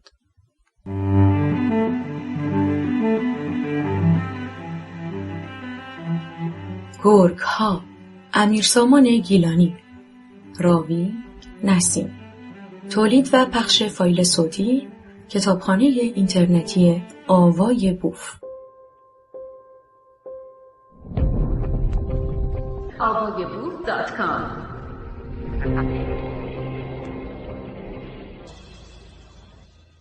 بخش سوم. 1. خانم توفیق، دوشیزه 45 ساله، به سرعت پیراهن قرمز رنگ قدیمی که چسب تنش بود پوشید و چینهای بلند دامن را منظم کرد و سپس جلوی آینه بزرگ به آرایش پرداخت. مو را به سرعت شانه کرد، رژ لب سرخ رنگ تندی به لبها مالید و گونه ها و پیشانی را که مقدمات پیری به صورت، 2 چین در 2 طرف صورت و 1 چین ارزی در پیشانی بود، با پودر گلی رنگ پر کرد. از ادکلون با عطر تند مقداری به گردن و زیر بغل و جلوی سینه پاشید و به طرف پله‌های طبقه دوم و سپس به بام خانه دوید. یک لحظه بعد ناگهان ایستاد و فکری به خاطرش رسید. گویی چیزی را فراموش کرده. با عجله به اتاق برگشت و قاب عکس روی دیوار را برداشت و با پارچه‌ای شیشه روی عکس را پاک کرد. اعلیحضرت با وقار خاص و لباس رسمی دربار و مدال‌هایش با لبخند به او می‌نگریست. به بام مسطح خانه رفت و در حالی که با 2 دست قاب عکس را بالای سر داشت به رقص پرداخت. صدای شلیک گلوله‌ها و رگبار مسلسل‌ها از فاصله نزدیک 500 متر به گوش می‌رسید. جمعیتی روی بام خانه‌ها ایستاده و دوردست را به طرف میدان نظاره می‌کردند. هراس و اضطرابی بی سابقه در سیمای آنها دیده می‌شد. مردی از بام مجاور فریاد زد: خانم توفیق، چرا می‌رقصی؟ چرا پایکوبی می‌کنی؟ در میدان 10 جوان را به گلوله بستند، خجالت بکش. توفیق ایستاد و به طرف صدا برگشت. دستها را به کمر تکیه داد و با صدای بلند داد کشید: خفه شو! خوب شد. سزای این شورشی‌ها همین است. چرا به اعلیحضرت توهین می‌کنند؟ بعد از مداخله چند نفر از همسایه‌ها که او را مجبور کردند دست از این حرکت بردارد و پایین آید، در حالی که گریه می‌کرد داد زد: می‌خواهند مملکت را ناامن کنند. این حرامزاده‌ها را باید کشت. خوب شد. شورشی‌های وطن فروش. موج مردم مضطرب کوچه‌ها و خیابان‌های اطراف میدان شرقی شهر را انباشته بود و صدای غریب مسلسل‌ها در وسط آخرین ماه تابستان قبل از ظهر تا غروب ادامه داشت. در آن روز 10 و یا به عبارتی که در همه جا شایع بود 100 نفر که اکثرا جوان بودند در محاصره سربازان با آتش گلوله به زمین ریختند. آن دسته که از حلقه محاصره گریختند و پراکنده شدند، دستهای خونین و یا لباسهای آغشته به خون را به مردم نشان می‌دادند و خشمی عجیب را سبب می‌شدند. آن شب اجساد به جا مانده در میدان را در ساعات حکومت نظامی با کامیون‌های ارتشی به جایی در جنوب شهر منتقل کردند و در گورهای دست جمعی ریختند. توفیق آن شب را با کابوس شورش، خون و سقوط گذراند. یک بار در نیمه شب در حالی که فریاد می‌کرد: نه نه سرکار، من نبودم، من شورشی نیستم، من عاشق اعلیحضرتم، بیدار شد. غرق عرق بود. نشست. سرش درد می‌کرد. احساس کرد تشنه است. 1 لیوان آب سرد نوشید. کمی آرام شد. توفیق تنها بود، یعنی از 2 ماه پیش که مادر پیر و بیمارش فوت کرد تنهاییش کامل شد. تمام سالهای گذشته را با مادرش گذراند. چرا شوهر نکرد؟ چرا تا این حد پای مادر مریضش تاب آورد؟ با حقوقی که از آغاز کار دولتی در بیمارستان تا زمان بازنشستگی می‌گرفت چه می‌کرد؟ چراهای زیادی درباره او مطرح بود. هیچ کس نمی‌دانست، اما می‌دانستند وسواس داشت. ترسو و خسیس بود. شاید می‌ترسید اگر ازدواج کند مالش را بیگانه‌ای ببرد.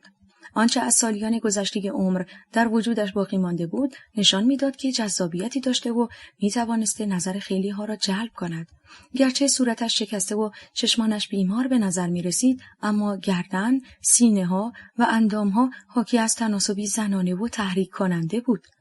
اصرار عجیبی به تظاهر مذهبی داشت، اما در عمل چندان رعایت شعائر دینی را نمی کرد. بارها هنگام آب دادن باغچه حیات، مردهای نامحرم همسایه از تراس و اتاقهای مشرف او را تنها با کرست و شورت دیده بودند. خیلی ولنگ و واز بود. نماز را با تشریفات مخصوص می‌خواند و سفره نظری می‌انداخت.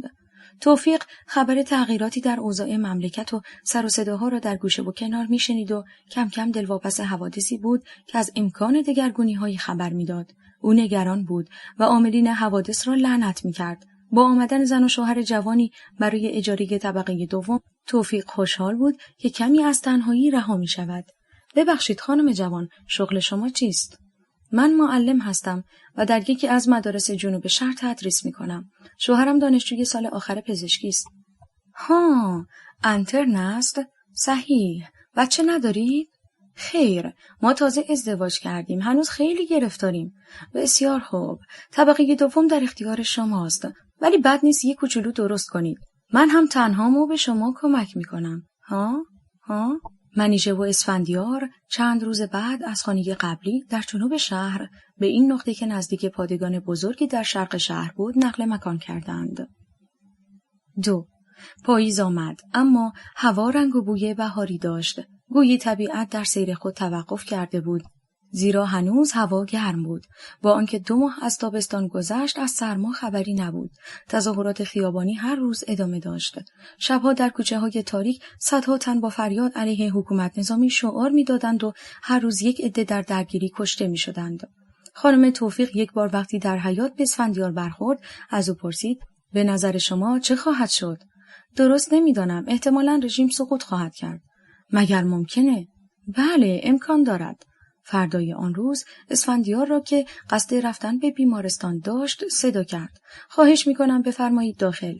صاحبخانه به طرف صندوق گوشه اتاق رفت و چند عکس قدیمی را بیرون آورد و به او نشان داد.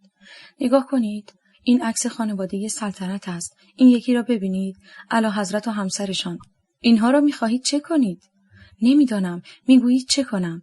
پاره کنید بریزید دور. صلاح نیست اینها را داشته باشید. می‌دانید اگر دست افراد متعصب افراطی بیفتد چه به روزگارتان می‌آید؟ توفیق هنوز مردد بود. نمی‌توانست باور کند. سرانجام اسفندیار عکس‌ها را از دستش گرفت، پاره کرد و دور ریخت و رفت. ماه 3 پاییز، هوا هنوز خوب بود. هنوز بوی خون می‌آمد و حالت فوق‌العاده‌ای در پایتخت حس می‌شد. بسیاری از کارها، مدارس و دانشگاه‌ها در تمام کشور تعطیل بودند. صفهای طویل نان و نفت در کوی و برزن دیده میشد. همه جا سخن از اعتصاب و شورش و بحث در مورد آینده بود. بسیاری از اجناس گران و کمیاب شدند. به همین لحاظ خانم توفیق عقیده داشت که باید بعضی از مواد غذایی فاسد نشدنی را ذخیره کرد، زیرا در روزهای قحطی لازم می شود. با آنکه اسفندیار او را از این کار منع می کرد و آن همه آذوقه انباشته شده را برای یک نفر زیاده روی می دانست، ولی او گوشش بدهکار نبود. همینطور وقتی در صف نفت توفیق با تقلب بدون رعایت نوبت دیگران پیت‌های نفت را پر می کرد، اسفندیار از خجالت سرخ می شد و اعتراض می کرد. این کار درستی نیست. مردم چه فکری می‌کنند؟ بیچاره‌ها ساعت‌ها در صف مانده‌اند. خودشان این وضعیت را به وجود آوردند. چرا شورش کردند؟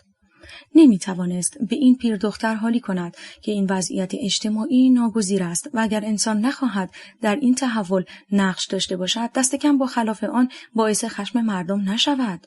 در ادامه تحصیل چند بار خانه عوض کرد و آخرین بار در اینجا گرچه با صاحب خانه توافق ذهنی نداشت، بسیار راحت بود.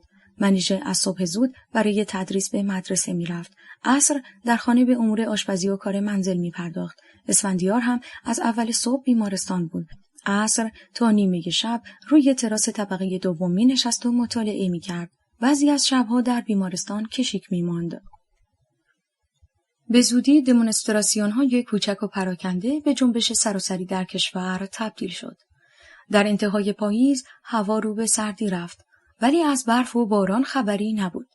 در اوایل زمستان نیز هوا خیلی سرد نشد. مردم در گرماگرم مبارزه این تغییر جوی را یک معجزه پنداشته از آن در شعارهای خود یاد می‌کردند. به کوری چشم شاه زمستونم بهاره. مردم به بعضی فروشگاه‌ها که لباسهای فرنگی و به قول خودشان خلاف عفت عمومی می‌فروختند حمله می‌کردند و اجناس آنها را به آتش می‌کشیدند. مغازه‌های مشروب فروشی را تخریب می‌کردند و بطری‌های ویسکی و شراب را به وسط خیابان پرت می‌کردند. و عقیده داشتند نوشیدن اینها خلاف دین و مذهب آدم هاست و آنها که از این راه درآمد دارند کافر و مستحق مرگند. 3. جشن با شکوهی برپا بود. عروس و داماد جوان در حالی که در کنار هم به آرامی راه می‌رفتند وارد سالن بزرگ پذیرایی شدند. داماد با دست راست بازوی چپ عروس را گرفته بود و عروس در لباس سفید و زیبا که چسبیده به تنش و متناسب اندامها دوخته شده بود، در حالی که دست گل سرخی در دست راست داشت، کم کم به وسط صحنه آمدند. صدای جمعیت زن و مرد که دعوت شده بودند با کشیدن هورا بلند شد و موزیک مخصوص عروسی نواخته شد. همه دست می‌زدند. عروس و داماد جوان به جایگاه مخصوص هدایت شدند و نشستند. جمعیت پشت میزها که روی آنها انواع میوه و شیرینی چیده شده بود قرار گرفتند و مشغول شدند و گاهی با ترانه‌هایی که ارکستر اجرا می‌کرد همراهی می‌کردند. در گوشه و کنار تالار کسانی که مایل بودند با چند گلاس مشروب پذیرایی می‌شدند و بحث می‌کردند. پروین مواظب بود که همه چیز مرتب و آبرومندانه اجرا شود. به میزها سرکشی می‌کرد و به خدمات دستوراتی می‌داد. به آشپزخانه برای غذای شام قبلا توضیح داده بود. انواع غذاها و سالاد و نوشیدنی آماده سرویس بود. پروین خیالش راحت شده بود که هیچ عیب و نقصی وجود ندارد. یک لحظه تصور کرد به جای عروس و داماد منیژه و اسفندیار نشسته‌اند و تمام فامیل و آشنا در تالار حضور دارند و در حال دست زدن و تشویق آنها هستند. از این خیال لذت می‌برد. کم کم زمان صرف شام رسید. یک نفر با صدای بلند اعلام کرد که خانم‌ها و آقایان برای شام به قسمت مخصوص طبقه دوم تشریف ببرند. بعد از شام دوباره به سالن اصلی تالار برگشتند. موزیک با شدت و صدای بلندتری شروع به نواختن ترانه‌های شاد کرد و از همه دعوت به رقص کردند. زوجهای زیادی به صحنه رفتند. دخترها و پسرها قاطی هم با تمام هیجان و فریاد می‌رقصیدند. لباسهای اغلب آنها باز و نیمه لخت بود و تمام بدنشان می‌لرزید. غوغایی بود. آنقدر صدای موزیک و آدم‌ها بلند بود که نمی‌شد با کسی حرف بزنی. پروین مرتب از این طرف تالار به آن طرف می‌رفت و همه چیز را کنترل می‌کرد و خدمات را راهنمایی می‌کرد. وقتی خسته شد، در کنار مجلس رقص نزدیک عروس و داماد ایستاد. در این هنگام سنگینی نگاهی را روی خود احساس کرد. به طرف نگاه برگشت. مردی میان سال با ظاهری آراسته، کت و شلوار سرمه‌ای و کراوات روشن، موهای جوگندمی و سیبیل نسبتاً پرپشت، تنها در گوشه راست سالن نشسته و به او زل زده بود. چشمانش روشن و براق بود و بلند قد به نظر می رسید. در آن لحظه که پروین برگشت و نگاه‌ها به هم افتاد، مرد لبخند زد. پروین بلافاصله برگشت. او را نمی شناخت و تا آن لحظه ندیده بود. تنها سنگینی نگاهش را حس می کرد. دقایقی بعد عروس و داماد بلند شدند و به صحنه رقص آمدند. صدای موزیک بلندتر و کف زدنها و فریادها رساتر شد. در همین زمان صداهایی از بیرون تالار به گوش رسید و کم کم اوج گرفت به طوری که صدای موزیک داخل سالن را تحت شعاع قرار داد. صداها نزدیکتر شد و حال جملاتی به گوش می رسید. مرگ بر بی حجاب و کافر. بعد صدای شکستن جام بزرگ تالار شنیده شد و سنگ‌هایی که شیشه‌های دیگر را هدف گرفتند. موزیک قطع شد. در این لحظه عده‌ای جوان با شعار مرگ بر بی حجاب به داخل تالار ریختند. در دست تعدادی چوب‌های بلند بود. میزها را برگرداندند. هر کس را که سر راهشان بود می‌زدند و زخمی می‌کردند. رئیس تالار جلوی آنها را گرفت تا بیاید توضیح بدهد که جشن عروسی است و خانواده‌های محترمی. چوبی محکم کله‌اش را شکافت و خون به صورت و لباسش سرازیر شد. تعدادی که چوب در دست داشتند با مشت و لگد به مهمانان زن و مرد حمله کردند. صدای جیغ و وحشت جمعیت سالن را پر کرد. هر کسی از یک طرف فرار می‌کرد. عده‌ای به سرعت کیف و وسایلشان را جمع کردند و با عجله به طرف پارکینگ پا به فرار گذاشتند. مهاجمان که عده‌ای حدود 100 نفر بودند با شعار و فحش‌های زشت جمعیت را پراکنده کردند. شیرینی و میوه را هم به غارت بردند. در گوشه و کنار مردانی با بعضی از آنها به بحث پرداختند که اشتباه نکنند. مردک نمیبینی؟ کوری؟ جوانهای مردم در خیابانها کشته میشوند. شما در اینجا بساط عیش و نوش به پا کردید. خجالت نمیکشید بی شرفها، بی دینها؟ دیگه زمان بی ناموسی ها گذشته. ملت انقلابی اجازه نمیدهد هر غلطی بکنید. در مدت کوتاهی همه چیز به هم ریخت. سازهای ارکستر در هم کوبیده شد. همه چیز را شکستند و بعضی اشیاء قیمتی را بردند. بعد چراغ‌ها هم خاموش شد. صدای شیون و زاری زنها و گریه کودکان که دنبال والدین خود در تاریکی می‌گشتند تالار را پر کرد.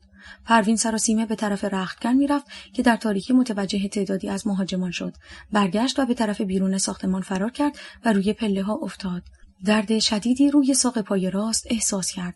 بلند شد که راه برود ولی دید نمیتواند، میلنگد. در همین حال دستی بازوی او را گرفت و گفت: پروین خانم، با من بیایید. نترسید، شما را میرسانم. پروین گریه میکرد. چاره ای نبود. خود را به دست او سپرد و به طرف پارکینگ کشیده شد. مرد درب ماشینی را باز کرد و او را روی صندلی نشاند. ماشین را روشن کرد و خارج شد. جمعیت زیادی در پارکینگ هر سو می‌رفتند یا دنبال آشنایی می‌گشتند که فرار کنند. وقتی از آن محل بیرون آمدند، پروین یک لحظه به چهره ناجی خود نگاه کرد. او همان مردی بود که در تمام طول جشن نگاه سنگین و بعد لبخندش را دیده بود. 4. مدت زیادی بود که کمال را ندیده بود. یک روز عصر بعد از ترک بیمارستان به دانشگاه رفت و سری به کتابخانه زد. در گوشه سالن بزرگ مطالعه او را دید که سرش روی کتابی خم شده بود. سلام آقا کمال. سلام دکتر، این طرفا. راستش دلم تنگ شده بود، گفتم سری بزنم. مزاحم مطالعه شما. نه بریم بیرون قدمی بزنیم. چه خبر دکتر؟ اوضاع و احوال را چگونه میبینی؟ هی، انسجام مردم حول یک رهبری که همه قبولش دارن که بد نیست، اما برنامه چیست؟ چه کار میخواهیم بکنیم؟ نمیدانم. جا به جا آدم‌ها حرکات تخریبی انجام میدهند، ریختن در فروشگاه‌ها و غارت اموال عمومی، آتش زدن بعضی اماکن و سینماها و غیره. اینها نشانه‌های خوبی نیست، هست دکتر؟ رهبران باید آنها را درست هدایت کنند. کدام رهبران؟ کی میتواند این موج به جوش آمده را که تحت اثر مذهب تخدیر شده اند سر عقل آورد؟ دکتر، شما اینجا توی دانشگاه را نبین که همه گروه‌ها آزادند و میتینگ برگزار میکنند، بحث میکنند، عکس و پوستر سازمان، حزب و گروه خود را آزادانه پخش میکنند. اما بیرون از اینجا در برخورد با مردم هیجانی و حزب الله به این راحتی نیست. تعصب بسیار چیز بدی است، چه دین باشد چه حزب. اما رهبر انقلاب در پاریس گفته است همه احزاب و گروه‌ها حتی مارکسیست‌ها آزادند. مگه نه دوست عزیز؟ کمال ایستاد و با تبسمی معنیدار به اسفندیار نگاه کرد و دوباره قدم زنان به راه ادامه داد. اسفندیار پرسید: یعنی دروغ است؟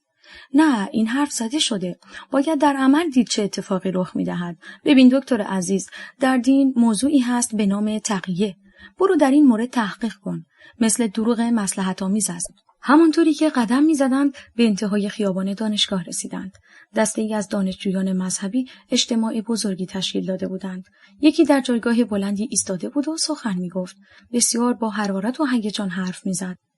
آقایون، می‌گفتند دین افیون توده هاست. این جمله کارل مارکس است. خب الان کجا رفتند؟ کدام موتوری این توده ها را به حرکت درآورد؟ همان دین است، نه؟ سالها این روشنفکران بیگانه پرست این مزخرفات را میگویند تا جوانان ما را گمراه کنند. احزاب چپ و وابسته اجنبی جایی در مملکت ما ندارند. اسفندیار و کمال قدم زنان از آنجا دور شدند. در فکر بودند. آقا کمال، آیا دین واقعا افیون توده هاست؟ حال که میبینید بخش عظیمی از مردم در پشت رهبری دینی هستند.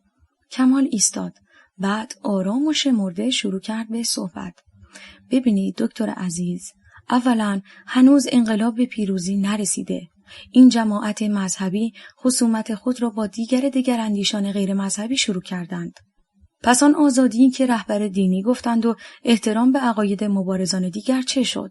ثانیاً دین به طور کلی در طول تاریخ سبب عقب ماندگی فکری بشر بوده. باورهای مذهبی مردم را از تفکر علمی باز می‌دارد و به خرافات هدایت می‌کند. هزاران سال است بشر برای آمدن باران دعا یا نذر می‌کند. هنوز مردم به جادو و جنبل اعتقاد دارند. باور به خدا یک چیز است و اعتقادات مذهبی چیز دیگر. شما می‌توانید خدا باور باشید و هرگز در امور دیگران دخالتی نداشته باشید.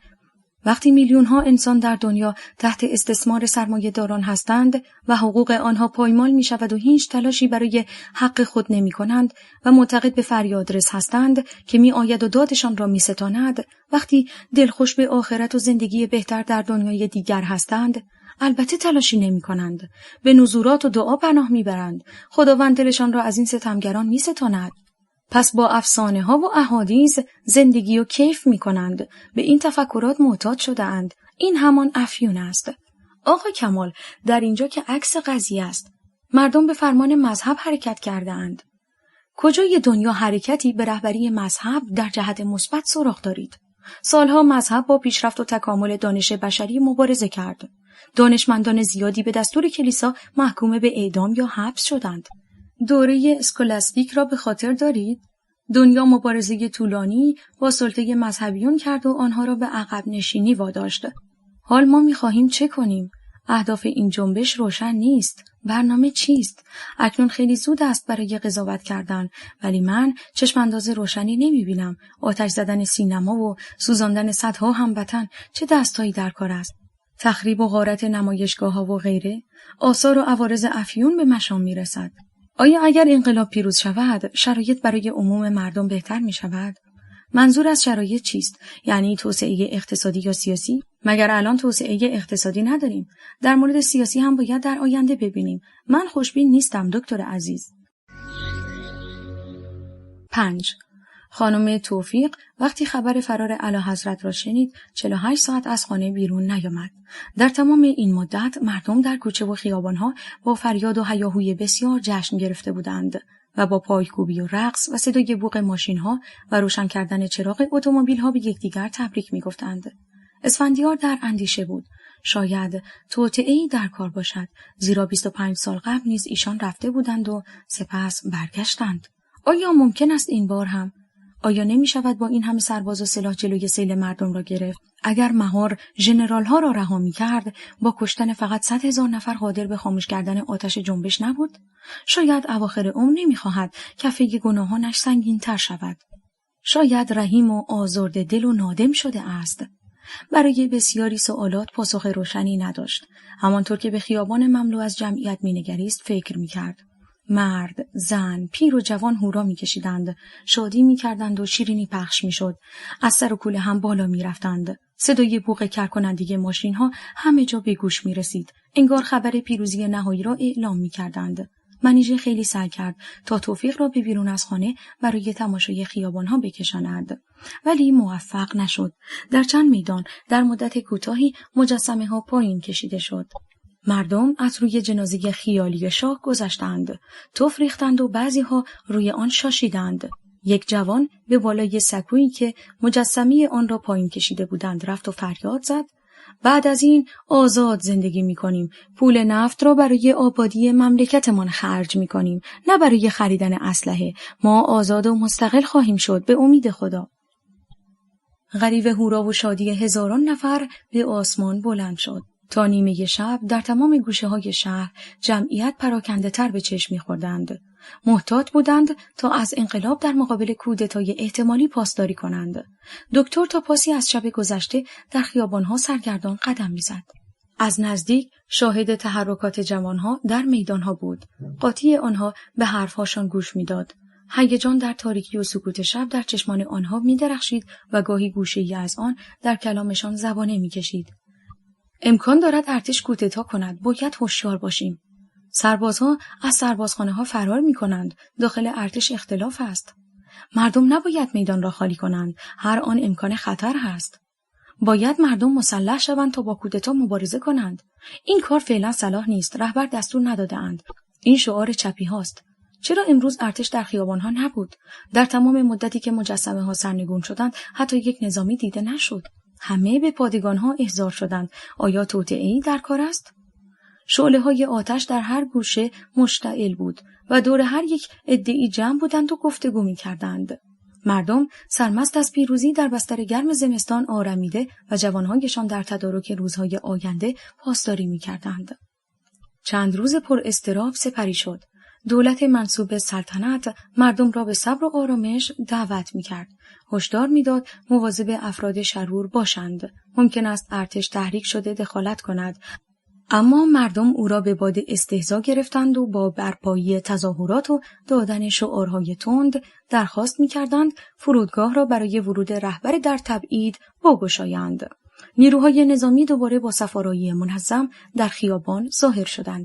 این بار ستونهای زرهی با تانک و تیر، بارهای سنگین گویی برای نمایش قدرت در تمام طول خیابانهای اصلی و مرکزی پایتخت حضور یافتند و چند بار رگبار آتش را به سوی جوانانی که در جلوی دانشگاه شعار می‌دادند گشودند و تعدادی را بر زمین ریختند. این حرکات آتش خشم مردم را تیزتر کرد و روز بعد تظاهرات چند صد هزار نفری ادامه یافت. گرچه بعضی از گروه‌های سیاسی مسلح شدن مردم را ضروری می‌دانستند، ولی اکثریت مخالفان تابع رهبری مذهبی بوده و به پیام‌ها و دستورات رهبران خود گوش فرا می‌دادند و گاهی از شعار ارتش برادر ماست استفاده می‌کردند. این شعار اثرات احساسی و عاطفی عجیبی روی سربازان و افسران جزء ایجاد می‌کرد، به طوری که مردم به آنها نزدیک می‌شدند و در داخل لوله تفنگ‌هایشان گل می‌گذاشتند، به آنها شیرینی می‌دادند و آنها را می‌بوسیدند. اشک در چشمان سربازان حلقه می‌زد. اکنون توفیق آرام آرام از پستو خارج می‌شد. چند بار در خانه را باز کرد و به داخل کوچه سرک کشید و سرانجام یک روز صبح که مصمم با چادر رویش را گرفته و فقط چشمهایش معلوم بود از خانه خارج شد. قبل از بیرون رفتن از حیاط نگاهی به طبقه دوم انداخت.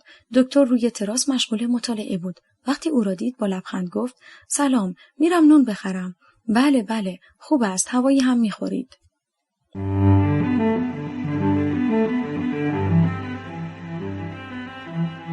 گرگ ها، امیرسامان گیلانی.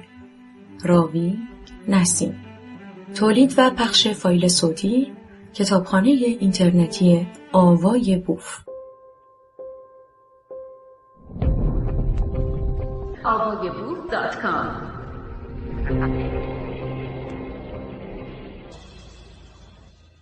6. پروین گریه می کرد. مرد راننده گفت چه شده است؟ چرا گریه می کنی؟ درد دارم، فکر کنم پام شکسته. عجب، پس لازمه به بیمارستان بریم. شما که هستی؟ چرا اینقدر به من محبت می کنید؟ مرا از کجا می شناسید؟ من یک دوست هستم پروین خانم، قصد مزاحمت ندارم. فعلا اجازه بدهید وظیفه هم را انجام دهم. پروین در حالی که از درد اشک می ریخت در ذهنش فکر می کرد این مرد چه وظیفه‌ای در مورد من دارد؟ قبلا هرگز او را ندیدم، ولی بسیار مؤدب و با محبت است. ماشین جلوی اورژانس بیمارستان توقف کرد و مرد راننده پیاده شد و یک صندلی چرخدار گرفت. سپس کمک کرد تا پروین روی آن نشست و او را به طرف اتاق پزشک راند. پزشک بعد از معاینه دستور عکس برداری داد. او را به بخش رادیولوژی بردند. مرد همراهش کمک کرد، روی تخت خوابید و عکس گرفت. مرد فوری عکس را نزد پزشک برد. او گفت استخوان پا ترک برداشته، ولی خوشبختانه جابجایی ندارد. گچ گرفتند، مسکن تزریق کردند و دارو دادند. مرد تمام هزینه‌ها را پرداخت. پروین را سوار ماشین کرد و به طرف منزل برد. زنگ زدند. کتایون دم در آمد. وقتی مادرش را در آن شرایط دید خشکش زد. مرد گفت دختر خانم کمک کنید با هم مادر را داخل ببریم. نمیتوانست پای گچ گرفته را زمین بگذارد. به کمک کتایون و مرد راننده به داخل منزل هدایت شد. روی صندلی نشست. مرد یک صندلی دیگر آورد و بالشی از کتایون گرفت و روی آن گذاشت. سپس پای پروین را روی بالش گذاشت و گفت پروین خانم، پای شما باید کمی در بلندی باشد که ورم نکند. این دستور پزشک است. کتایون هنوز گیج بود. مادر، چه اتفاقی افتاده؟ داستان چیه؟ با ماشین این آقا تصادف کردی؟ پروین با دست به مردی که تا آن لحظه اسمش را نمیدانست اشاره کرد بنشیند.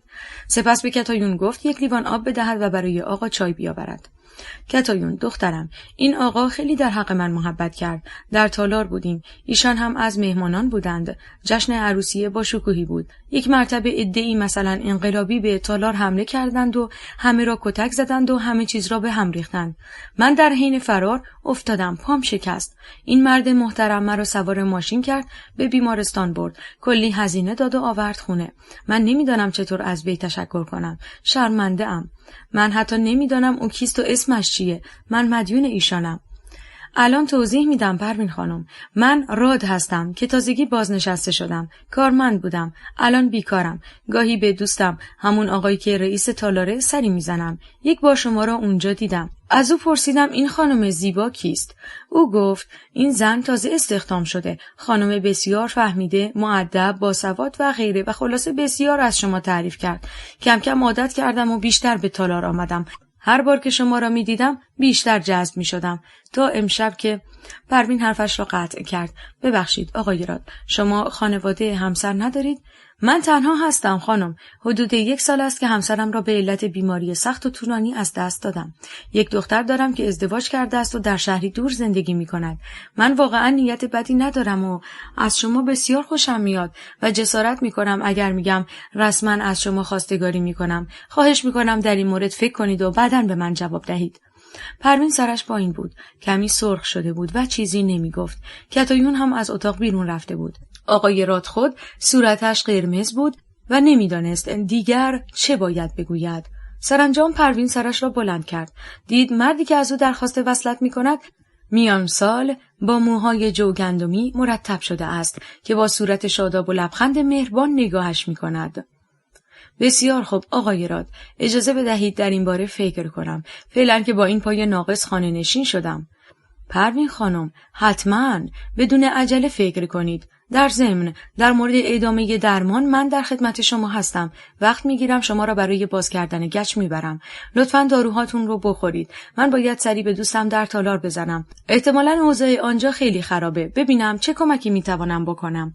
آره تو رو خدا آقای راد، ببینید آنجا چه خبره، به من هم اطلاع بدهید. خیلی نگران آنجا هستم. حتما پروین خانم، هر کمکی دستم برسه انجام میدم. شما نگران نباشید عزیزم. پروین از شنیدن کلمه عزیزم کمی جا خورد. آقای راد خداحافظی کرد و رفت.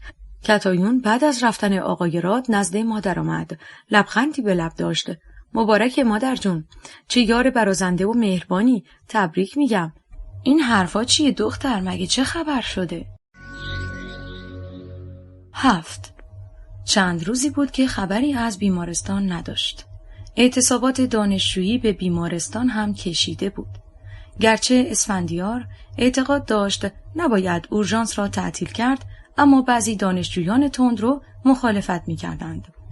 وارد محوطه بیمارستان شد. صدای صفیر گلوله‌ها از خیابان‌های اطراف شنیده شد. دوباره درگیری‌ها شروع شده بود. هیچ جا از حضور انقلاب مسئول نبود. به علت کمبود بنزین و کم شدن سرویس‌های مسافربری، از تعداد بیماران شهرستانی کم شده بود.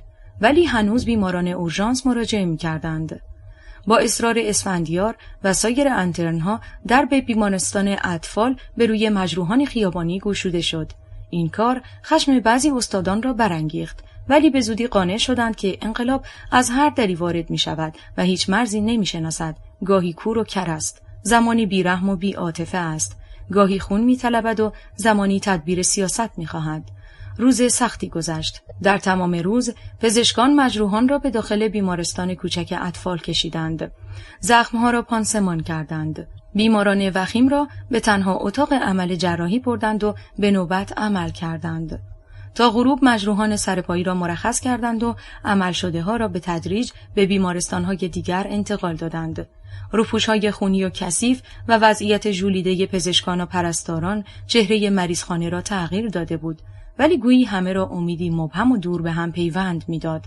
بنابراین بی هیچ شکوه‌ای کار می‌کردند. شاید در آرزوی روز پیروزی انقلاب و زندگی بهتر و تحول اساسی بودند. شب در پاویون انترن‌ها هر یک گوشه‌ای افتاده بودند.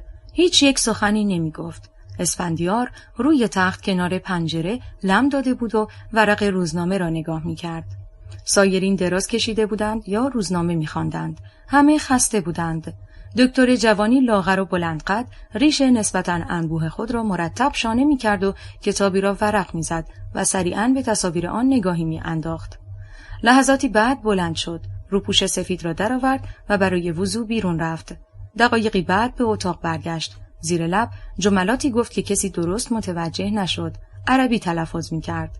سپس وسط اتاق مشغول خواندن نماز شد. کسی به این عادت همیشگی او توجه نداشت. در آخرهای نماز زیرچشمی همه را که خسته و خواب‌آلود بودند مینگریست. وقتی عبادت تمام شد روی تخت نشست و در همان حال که جورابش را پا می‌کرد گفت: عجیب است، چه اتحادی، چه ایمانی، همه ملت یک پارچه ایستاده اند. دکترهای جوان متوجه او شدند و او ادامه داد: چه چیزی میتواند آنها را این گونه مستحکم و متحد کند؟ ها؟ معلوم نبود از که سوال میکند و در عین حال به ترتیب به چشمان خسته و بیحال یکایک همکاران نگاه میکرد و باز ادامه داد: مذهب، آری، مذهب بود که این گونه همه قلبها را به هم نزدیک و همه دستها را به هم گره کرد. این انقلاب راه دیگری پیش پای تمامی انسانها گشود، راهی که از راه هیچ یک از مکاتب و فلسفه ها نمی رود. خود فلسفه و مکتبی جداگانه است. راه سوم است بین غرب و شرق. امروز تمامی دنیا در توجیه چنین حرکتی مانده اند، زیرا با معیارهای معمول و رایج همخوانی ندارند، حیرانند. در این زمان اسفندیار بلند شد و از اتاق بیرون رفت و در حیاط بیمارستان در سکوت و تنهایی قدم زنان به فکر پرداخت. در ذهن او مسائل مبهمی وجود داشت. کوشش می‌کرد در میان 10 مسئله مبهم راه روشنی برای دیدن آینده و سرنوشت انقلاب و جامعه بیابد. یک لحظه به یاد کمال افتاد. کاش کمال اینجا بود و با او درباره خیلی از مسائل بحث می‌کردم. افسوس، مدتی است خبری از او ندارم. باید روزهای آینده سری به دانشگاه بزنم. نیم ساعت بعد وقتی به پاویون برگشت دیگران مشغول بحث بودند. با دیدن او دکتر لاغرندام ریشدار گفت: دکتر اسفندیار، مثل اینکه حوصله شنیدن حقایق را ندارید. خیر، حوصله شنیدن موعظه و شعار را ندارم. قیافه مخاطب او در هم شد. نه خیر برادر، اینها که گفتم شعار نیست. لحظه ای سکوت کرد. دکتر اسفندیار از پنجره به خیابان خاموش و خلوت نگاه می‌کرد. او ادامه داد: چشمهایتان را باز کنید، ببینید، انقلاب را تماشا کنید، مردم را، اتحاد را، آزادی را، بت‌هایی که فرو می‌ریزند. اسفندیار برگشت و به او نگاه کرد. بله می‌بینم، ولی نگران هستم. نگران چه؟ همه گویی جذب این بحث 2 نفره شده بودند. هیچ کس حرفی نمی‌زد. منتظر پاسخی از اسفندیار بودند. او روی صندلی کنار میز روبروی مصاحب نشست. لحظه ای در چشمانش خاموش خیره شد و بعد گفت: نگران همین واژه‌ها، انقلاب، آزادی بت‌ها. سکوت کرد. مخاطبش حرفی نزد. متعجب بود و انتظار توضیح بیشتری داشت و دکتر توضیح داد: باید دید که آینده چه می شود. بهتر است به جای شعار دادن سکوت کرد. آری، تحولی در حال تکوین است. مردم به خیابان ریختند، اما فراموش نکنیم همین مردم یا دست کم نیمی از آنها تا دیروز به هر دلیلی برای اعلیحضرت در میدانها ابراز احساسات می کردند. آنها هنوز آزادی را تجربه نکرده اند. از نظر آنها آزادی چه معنی دارد؟ آیا همه یک نوع درباره آزادی می اندیشند؟ بله، مردم متحد برای سرنگونی سلطنت قیام کردند. اما اگر از آنها سوال کنید به جای آن چه نظامی را طالبند، چگونه می‌خواهند بنای آزادی را بسازند، چه خواهند گفت؟ آیا دقیقاً راهی را که می‌روند بررسی کرده اند؟ بیم آن نمی‌رود که بت‌های جدیدی بسازند و دوباره خود را در چارچوب دیگری گرفتار کنند؟ دکتر جوان در حالی که با نوک انگشتان ریش انبوهش را صاف می‌کرد با عصبانیت فریاد کشید: شما از مرحله پرت هستید. اینطور فکر کنید، ولی شما هیچ برنامه روشنی برای آینده ندارید. در چه مورد؟ در مورد آینده و سرنوشت انقلاب. ما ایمان داریم و همین کلیه مشکلات را در آینده حل خواهد کرد. ایمان تنها کافی نیست. نمیتوانید بدون نقشه و برنامه در راهی که هرگز نرفته اید قدم بردارید. چه تضمینی برای ایجاد رفاه، امنیت و آزادی میکنید؟ در حالی که همین الان بین من و شما در مورد آزادی اختلاف عقیده وجود دارد. دکتر مخاطب اسفندیار از شدت عصبانیت نمیتوانست صحبت کند. لرزش در عضلات صورتش پیدا بود. سایرین وارد میدان شدند که اکثر آنها حمایت خود را از عقاید دکتر اسفندیار ابراز کردند. طرف او کم کم آرامشی به دست آورد، بلند شد و گفت: این صحبت‌ها چه معنی دارد؟ شما از الان دارید نظامی را که نیامده است محکوم می‌کنید؟ فعلا تا سرنگونی رژیم دستایت را به من بده و فراموش نکن دشمن از اختلاف ما سود میبرد. درست میگویی، در حال حاضر دستم در دست شماست، ولی باید مواظب دست دیگرتان باشم. چرا؟ چون هرگاه بتی را که شما میپرستید من نپرستیدم با دست دیگرتان به مغزم خواهید کوبید. مخاطب دیگر طاقت نیاورد و با عصبانیت فریاد زد: امان از دست شما، با همه چیز مخالف هستید. شما چپی‌ها با انقلاب مردم مخالفید، زیرا در آن نقشی نداشتید و در میان مردم پایگاهی ندارید. کسی با شما نیست. اصلا شما چه می‌خواهید؟ اسفندیار به جای خود روی تخت کنار پنجره برگشت و دراز کشید و چیزی نگفت. لحظه ای سکوت سنگینی حاکم شد. چرا جوابی نمی‌دهید؟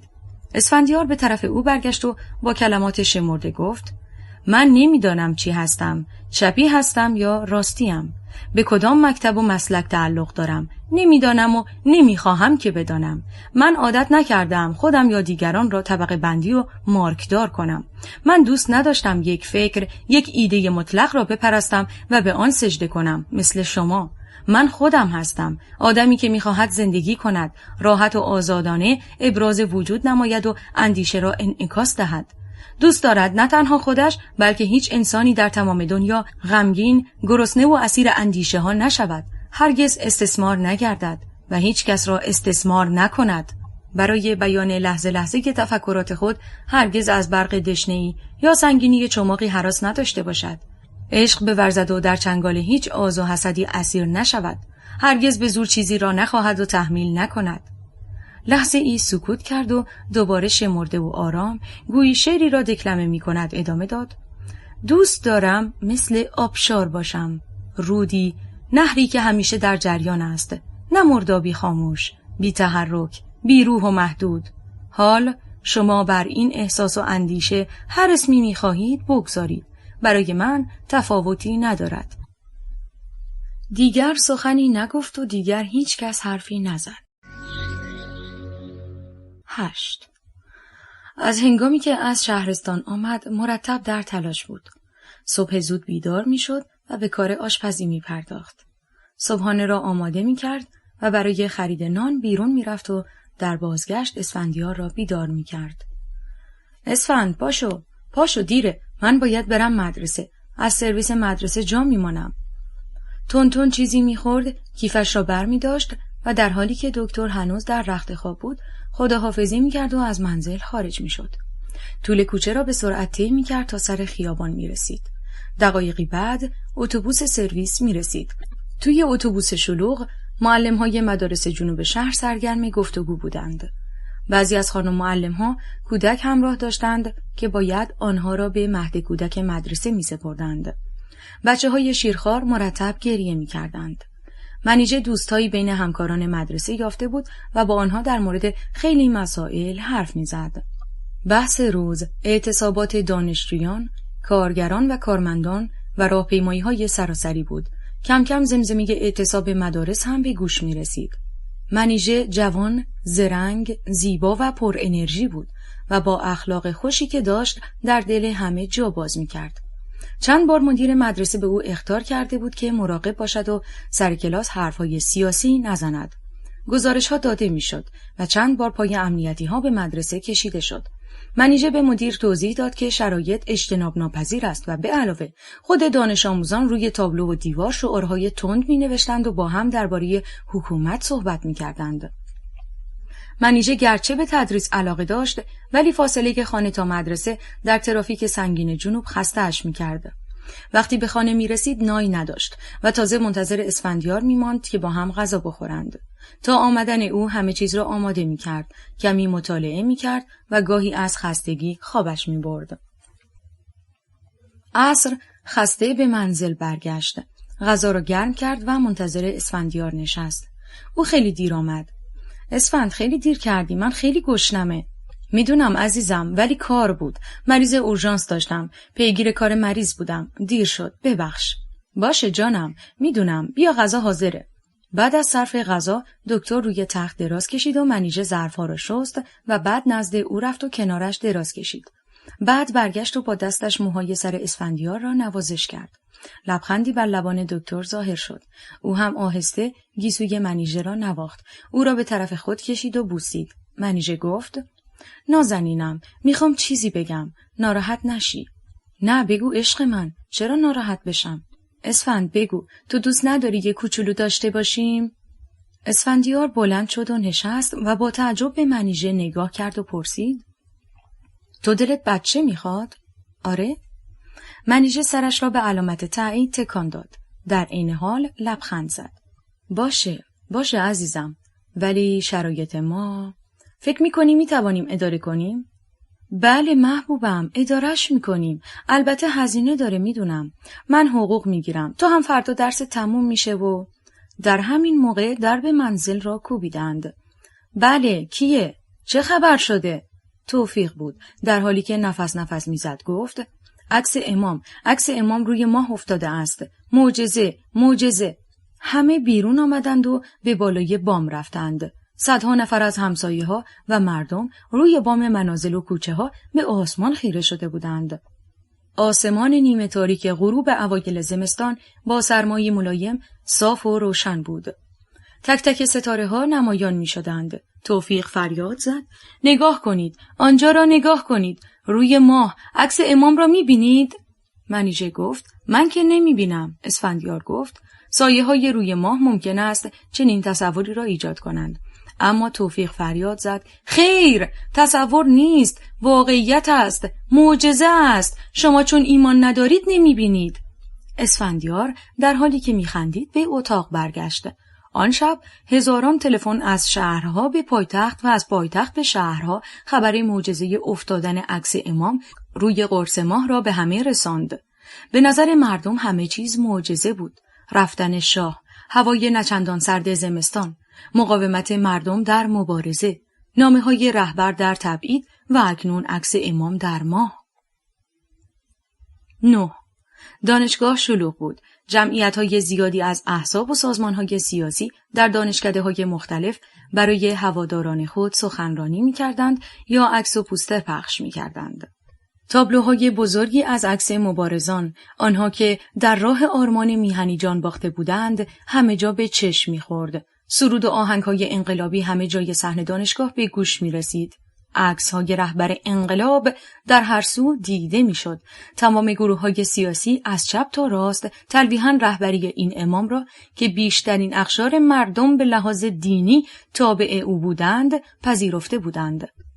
عقیده اکثر این احزاب و گروه‌ها این بود که ما آرمان‌های خود را داریم. خود را از صف اکثریت مردم جدا نمی‌کنیم تا رژیم ساقط شود. سپس برنامه‌ها و اهداف خود را دنبال خواهیم کرد و تا وصول همه آنها ایستادگی خواهیم نمود.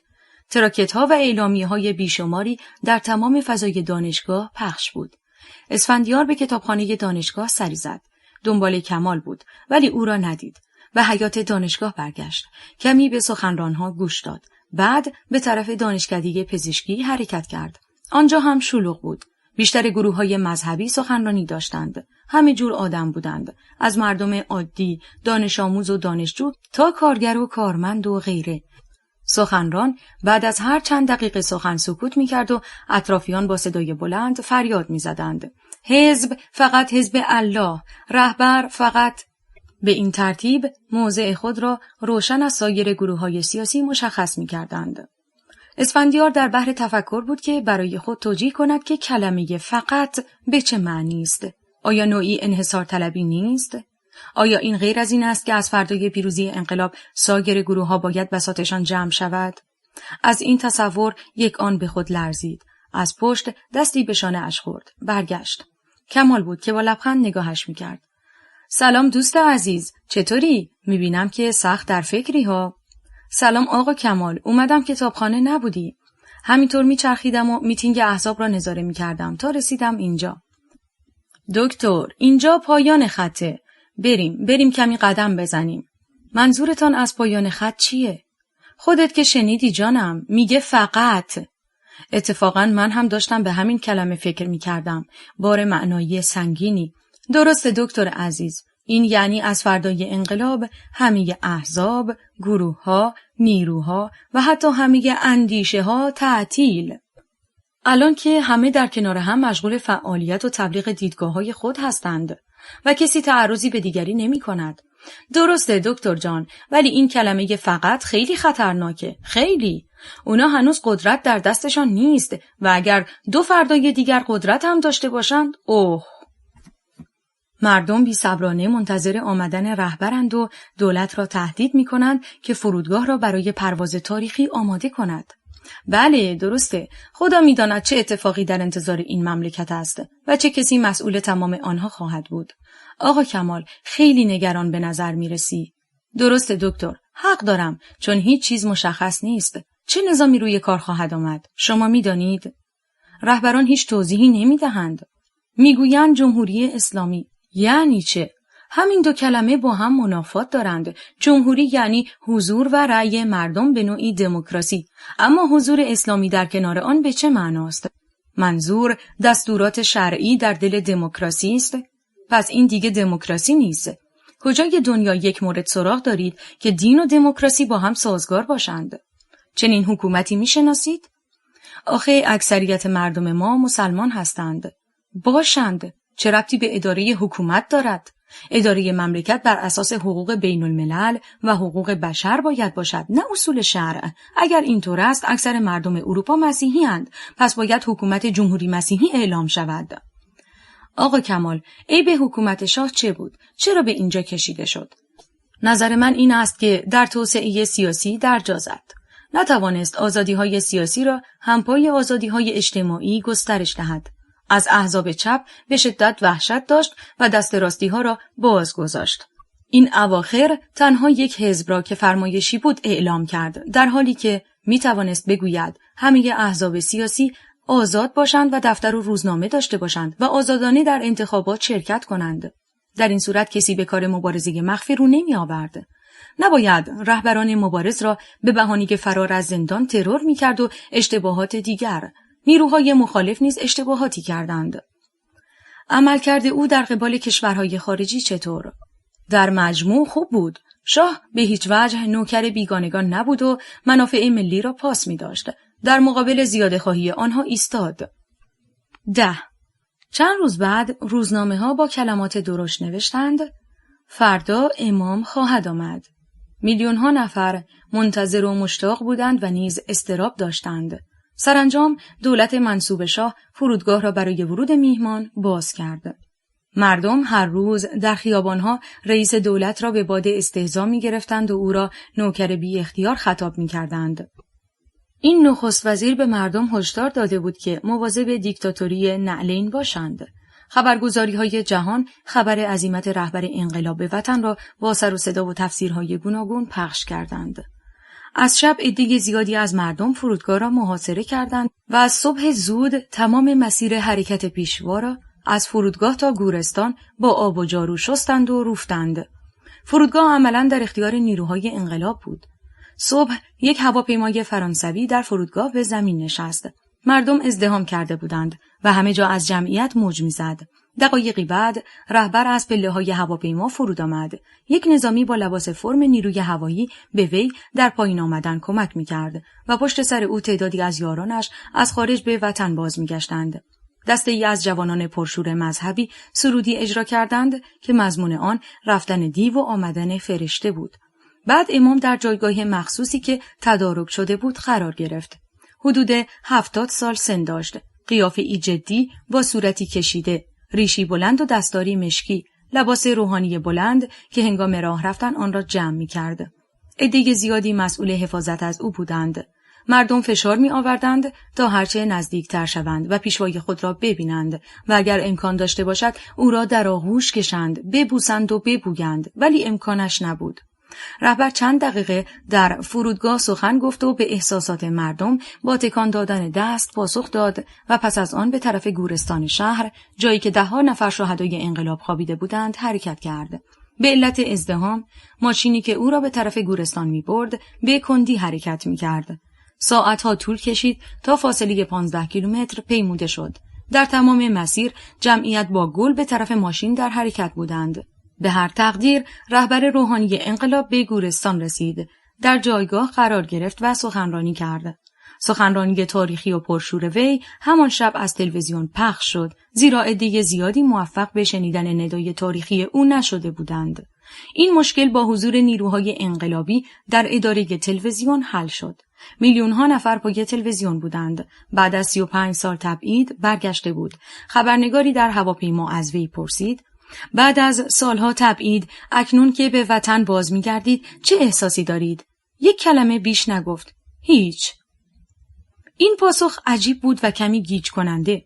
کسی انتظار چنین پاسخ سردی نداشت. حتی خبرنگاری که سوال کرده بود از این جواب جا خورد. نیروهای انقلابی و مردم از این کلمه هیچ سخنی نگفتند. مراسم پیشواز مردم از ابتدا تا انتها نمایش داده شد. پیشوا در گورستان گفت که خود دولت تعیین می کند و دولتی که الان سر کار است باید برود.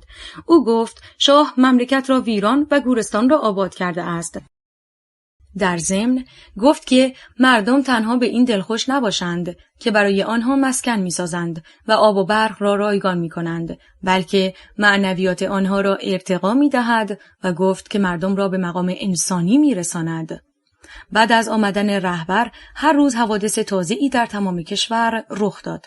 اعتصابات، درگیری‌ها و قیام مردم علیه رژیم و باقیمانده آن ادامه یافت. در این میان گروه‌های سیاسی مختلفی سر برآوردند. بعضی از آنها را تا آن روز کسی نمی‌شناخت و تعدادی سالها بود که مبارزه می‌کردند. انواع تراکت‌ها و اعلامیه‌ها بر در و دیوار نصب می‌شد. همه جا مردم در حال خواندن روزنامه، نشریه و اعلامیه‌ها دیده می‌شدند.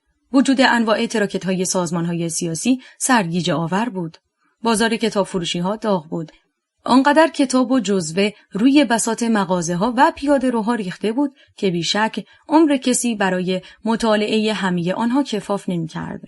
کتاب‌هایی که هر نسخه آن زمانی جرم سنگینی برای گرفتن محکومیت بود، اینک به آسانی در دسترس همه قرار داشت.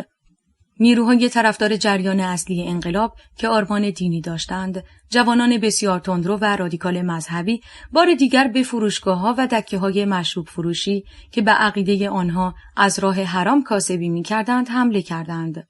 درهای مغازه‌ها یا شیشه‌ها را می‌شکستند و بطری‌های مشروب از هر رقم را به خیابان پرت می‌کردند. دیگر هیچ میخانه‌ای سالم نماند. در این احوال اگر کسی مانع آنها میشد یا با آنها بحث میکرد به شدت مورد ضرب و شتم قرار میگرفت. عکس‌های بزرگ خاندان سلطنت از دوایر دولتی به داخل خیابان پرتاب و به آتش کشیده میشد. بانک‌ها تعطیل و جام‌های شیشه‌ای سردر و پنجره‌های بانک‌ها شکسته میشد. از نظر انقلابیون بانک‌ها از جمله عوامل سیاست زراندوزی صاحبان قدرت محسوب میشدند و شیوه عملکرد آنها با تبلیغات رادیو تلویزیونی برای تشویق مردم به پسنداز و اعلام جوایز و قرعه کشی همه از اعمال غیر مذهبی و شیطانی بود. همینطور تبلیغات برای خمیردندان، وسایل خانگی و زینتی، بلیت بخت آزمایی، تبلیغ برای تیغ ریش تراشی، بخاری، مبلمان، بیمه آتش‌سوزی و ماشین و تبلیغات کفش ملی و کیف و قلم و لباس، یخچال و آبگرم کن و غیره همه مردود، غیر مردمی و ضد الهی بود. تلویزیون ملی برنامه‌های عادی خود را قطع کرده بود و رادیو ترانه‌ها و سرودهای میهنی پخش می‌کرد. گاهی از طرف دولت بازمانده شاه هشدارها و اعلامیه‌های حکومت نظامی را پخش می‌کردند و مرتب به مردم اخطار می‌دادند که به مقررات حکومت نظامی تمکین کنند. کسی گوشش بدهکار نبود. چه کسی می‌توانست خود را از کاروان شور و شوق و خون کنار بکشد؟ همه از هر صنف، طبقه، با هر آیین و مسلک در صفوف فشرده می‌رفتند تا کاخ ستم را از بنیان براندازند. صحنه‌های آتش زدن لاستیک‌ها در معابر، جشن خون، جشن مقاومت، جشن وحدت بود. هر جا که خونی می‌ریخت، آنجا را با شاخه‌های گل آذین می‌کردند. نویسندگان، شاعران و روشنفکران دوشادوش توده‌های مردم آماده بودند. آنهایی که تا دیروز مبارزه مخفی داشتند، علنی شدند و بسیاری از زندانی‌های سیاسی دست دسته آزاد گشتند. 11. آقای راد آن شب بعد از خداحافظی با پروین با عجله به محله تالار برگشت. اوضاع آنجا به هم ریخته بود. کسانی که از کارکنان آنجا بودند گفتند خسارات زیادی به بار آمده است. رئیس تالار را به بیمارستان بردند، سرش را بخیه زدند و ترمیم کردند. بعد او را به منزلش منتقل کردند. آقای راد به دیدنش رفت. رئیس تالار از سردرد مینالید و به دوستش گفت که خسارت زیادی ایجاد کرده اند. آنها مشتی اراذل و اوباش هستند. اینها مذهبی نیستند. وگرنه اینطور مثل مغول‌ها حمله نمی‌کردند، تخریب نمی‌کردند.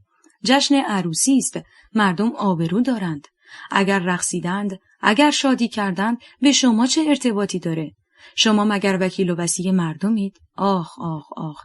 مسکن داری؟ بخور کمی آرام بگیری. عصبی میشی، فشارت بالا میره. تو مشکل قلب و عروق هم داری دوست من. آقای راد کمی دلداریش داد و گفت این جماعت به چند مهمانی خصوصی هم با این شعارها ریختند، زدند، شکستند و باعث آزار مردم شدند. هیچ کس نیست جلوی این گروه مثلا انقلابی را بگیرد. آقای راد، شما مطالعات زیادی دارید. من شما را از زمان دانش آموزی می شناسم. این جماعت چه می گویند؟ مقصودشان از طاغوت چیست؟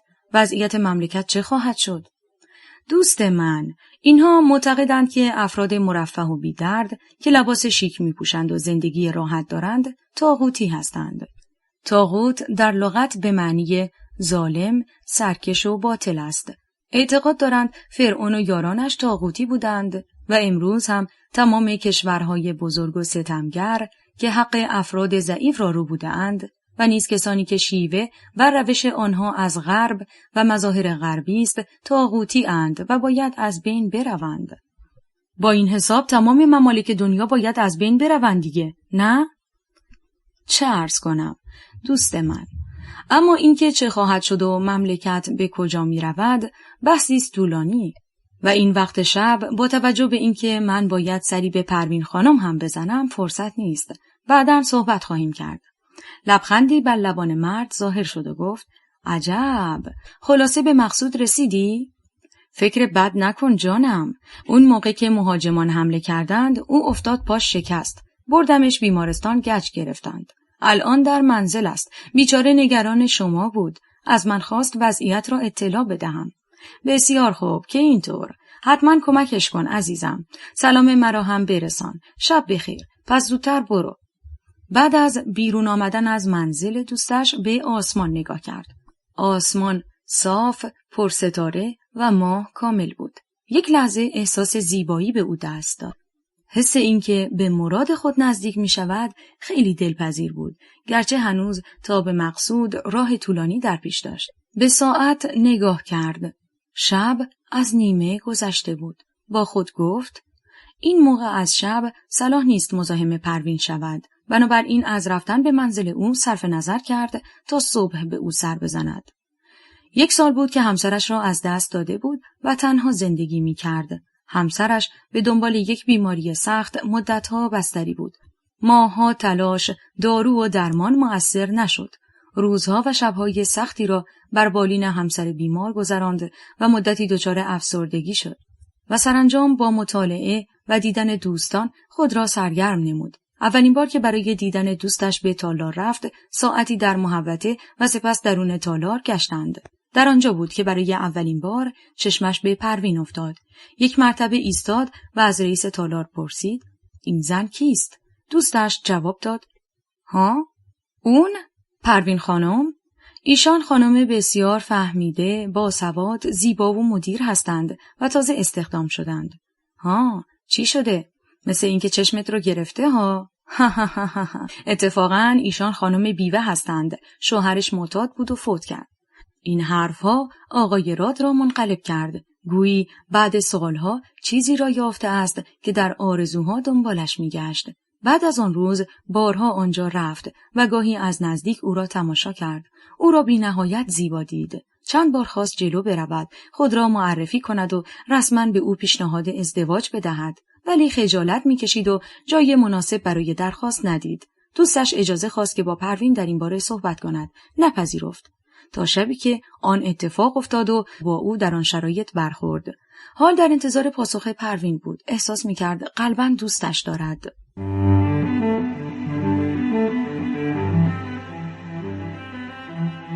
گرگ‌ها، امیرسامان گیلانی.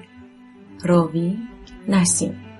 تولید و پخش فایل صوتی کتابخانه اینترنتی آوای بوف.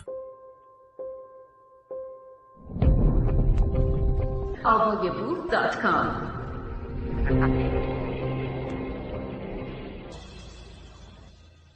بخش 4. 1. 10 روز بعد از آمدن رهبر انقلاب اتفاقی افتاد که کار رژیم باقی مانده سلطنت را یکسره کرد. جریان از این قرار بود که در یکی از پادگان‌های شرق پایتخت بین نظامیان طرفدار انقلاب و نیروی گارد شاهنشاهی درگیری ایجاد شد. صدای تیراندازی و آژیر آمبولانس‌ها باعث شد که مردم به آن سو بروند. اوایل صبح بود.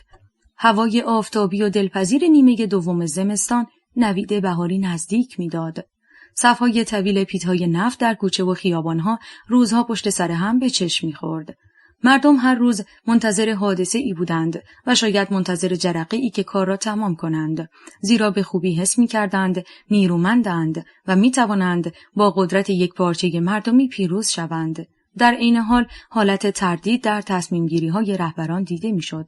شاید دلیل آن واقع بینی بود، زیرا هنوز ماشین دولتی با تمام نیرو و سلاح در اختیار نظامیان و افسران ارشد و پابرجا بود. درگیری نظامیان جرقه ای بود که آتش بر خرمن توده های مردم زد. ساعتی بعد از درگیری خبر آن در تمام شهر و سپس در تمام کشور پیچید. در چنین احوالی مردم بی سلاح و تشنه مبارزه فریاد می زدند: رهبران ما را مسلح کنید.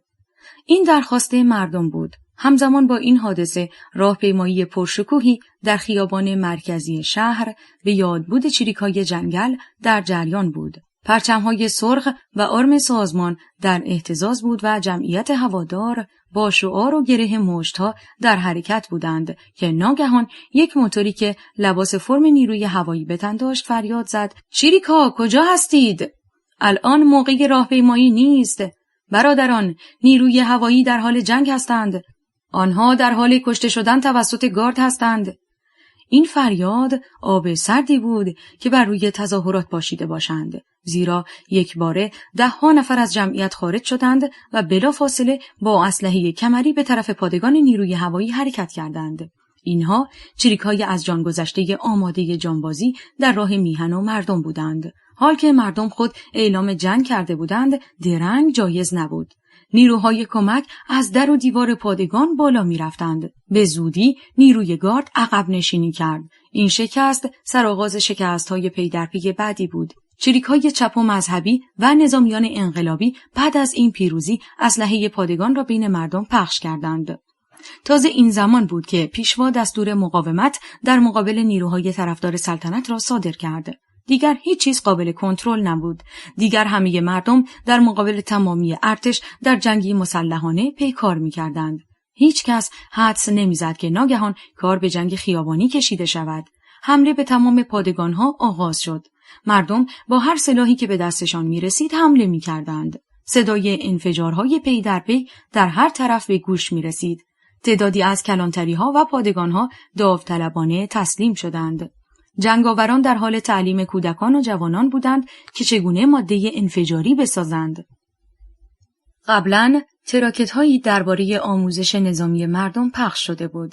اینک در میدان مبارزه آموزش عملی ساختن کوکتل مولوتوف، ایجاد سنگر و باریکادها را می‌آموختند. آژیر آمبولانس‌ها یک لحظه قطع نمی‌شد.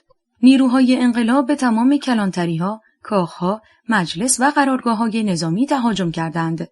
بسیاری جاها دقایقی بیش مقاومت نکردند و تسلیم شدند، اما چند جا مقاومت شدید گاردهای سلطنتی موجب کشته شدن تعداد زیادی از مردم شد. بیمارستانها پر از مجروح و سردخانه‌ها مملو از اجساد بود.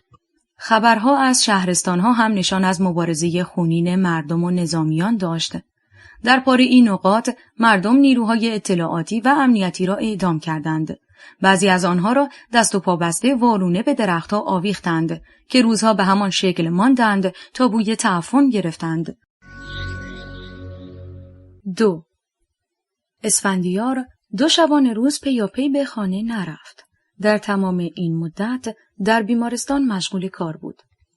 مجروح آنقدر زیاد بود که فرصت برای استراحت نبود. تمام انترن‌ها و آسیستان‌ها در اتاق عمل و فوریت‌ها به درمان مجروحان اهتمام می‌کردند. کوشش عجیبی بود. 48 ساعت با بیخوابی و گرسنگی سر پا ایستاده بودند. آمبولانس پی در پی مجروح می آورد. تمام تخت‌های بیمارستان با مریض‌های گلوله خورده اشغال شده بود.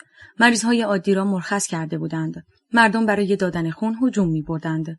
پرستاران و پرسنل همدوش پزشکان فعالیت می‌کردند و با صحنه‌های دلخراش مجروحان بیحال که گلوله به سینه و سرشان اصابت کرده بود و جان سپرده بودند مواجه می‌شدند و می‌گریستند و در همان حال به تلاش برای نجات سایر بیماران ادامه می‌دادند.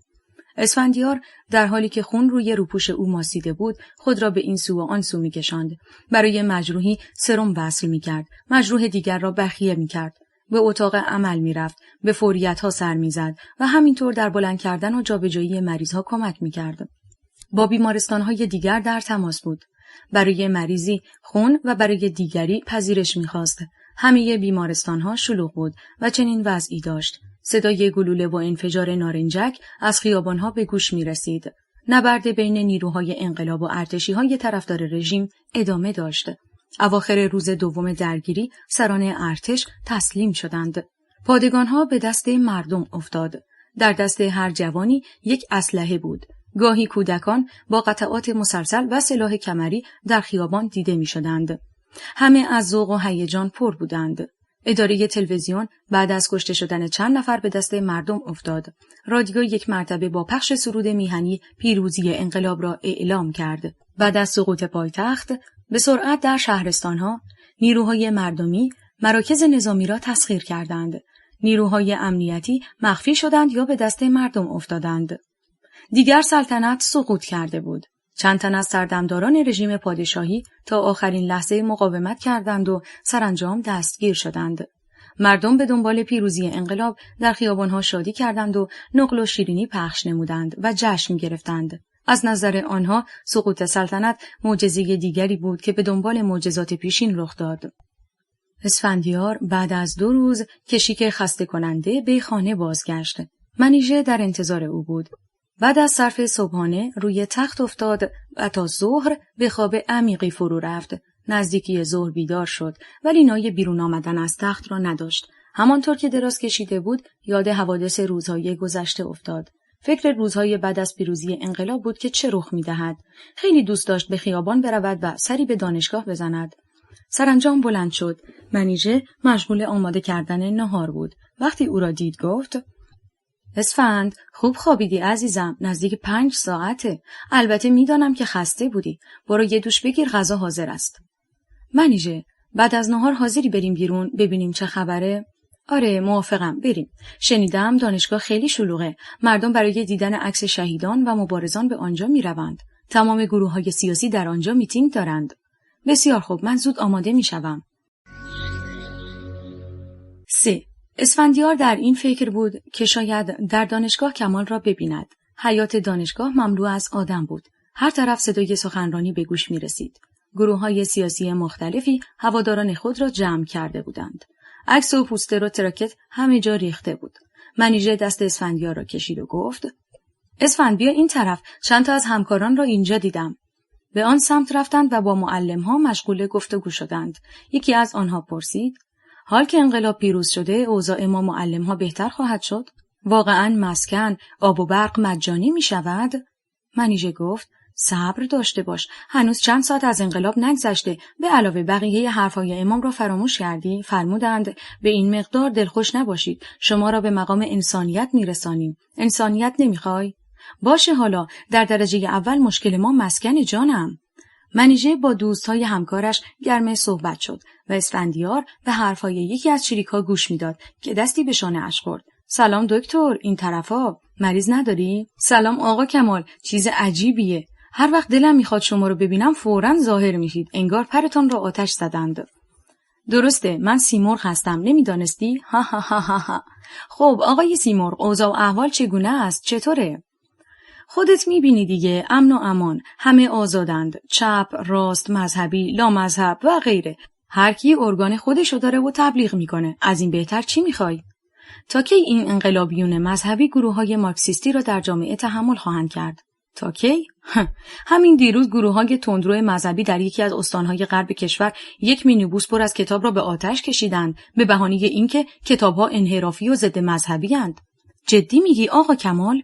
هنوز 24 ساعت از پیروزی انقلاب نگذشته. با این وصف اگر این حرکات ادامه یابد جنگ داخلی خواهد شد. بعید نیست، مگر اینکه پیشوا آنها را از این حرکت منع کند و بر اساس فرمایش خودشان در خارج که همه گروه‌ها آزاد باشند عمل شود. اما این جماعت متعصب که میشناسم چون خود را مالک انقلاب میدانند به این راحتی نمیگذارند سایر احزاب و گروه‌های سیاسی فعالیت کنند. شاید شنیده باشی زمزمه است که همه خانم‌ها باید حجاب داشته باشند و زنان بدون روسری و چادر را تهدید می‌کنند. بله میفهمم، وقتی میگن حزب فقط پس وجود سایر تفکرات ممنوعه، اینطور نیست؟ همینطوره دوست من، حتی دامنه این تعرضات به حقوق مردم را خیلی گسترده تر میبینم. افقهای دورتر چندان روشن به نظر نمیرسد. مثلا تصور بفرمایید در محفلی چند نفر آدم صاحب نام، دانشمند، استاد دانشگاه با اندیشه‌های مختلف گرد هم آمده‌اند و با هم پیرامون مسائل فرهنگی، ادبی و احیانا سیاسی تبادل نظر کنند. فرض بفرمایید در آن مجلس چند پیمانه می هم صرف شود. اگر از طریقی بعضی از این جماعت گیرم خودرأی و متعصب آگاه شوند، فکر نمی‌کنید به آنجا حمله شود و مجلس را به هم ریخته و احیانا ضرب و شتم کنند؟ احتمال دارد، ولی با این وصف هدف از انقلاب چه بود؟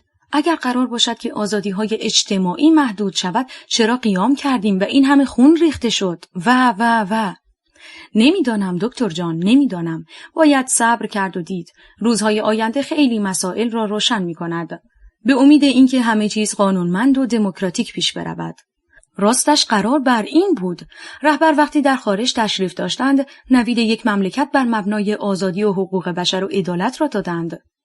ساعتی بعد از هم جدا شدند و به اتفاق منیژه به طرف منزل حرکت کردند. 4. فردای آن شب برای دیدن پروین رفت. حالش را پرسید. گفت که دردش کمتر شده است.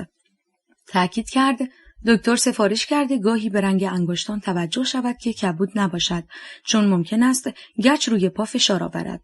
به این منظور روی ناخن پایش که در کج بود فشار آورد، سفید شد و سپس رها کرد. رنگ قرمز برگشت. علامت خوبی است. مشکلی وجود ندارد. مدت 3 هفته پای شما باید در گچ باشد. برای جابجایی باید از عصای زیر بغل استفاده کنید. من امروز عصا را می‌خرم. پروین چیزی نگفت، ولی در فکر بود که چگونه زحمات راد را جبران کند. هنوز پاسخی برای درخواست او نداشت. نمیدانست چه کار کند. این مرد خیلی به وی محبت کرده بود. آقای راد، خواهشی دارم. لطفاً کلیه هزینه درمان را بفرمایید تا بپردازم. ضمناً هزینه عصایی که می‌خرید و زحمت می‌کشید را هم همینطور. خواهش می‌کنم. پروین خانم، باشه، شما نگران چه هستید؟ مبلغ بالایی نیست. باشه، هر قدر که باشد شما وظیفه ندارید. خواهش میکنم. آقای راد با دلخوری مبلغ را روی یادداشت کوچکی نوشت و به پروین داد. پروین کتایون را صدا زد و گفت دخترم، این مبلغ را به آقای راد بده. ایشان در مورد من بسیار محبت کرده اند و من شرمنده هستم. اختیار دارید. این حرفها چیه؟ من کار مهمی انجام ندادم. چند دقیقه ای سکوت برقرار شد. پروین سرش پایین بود و خجالت می‌کشید تو چشم‌های راد نگاه کند. در ضمن هنوز فکر می‌کرد در مورد درخواست او چه پاسخی بدهد. راد با اشتیاق به او می‌نگریست. صورت و چشم‌های زیبای او را تماشا می‌کرد. در دل آرزو می‌کرد به او پاسخ مثبت دهد.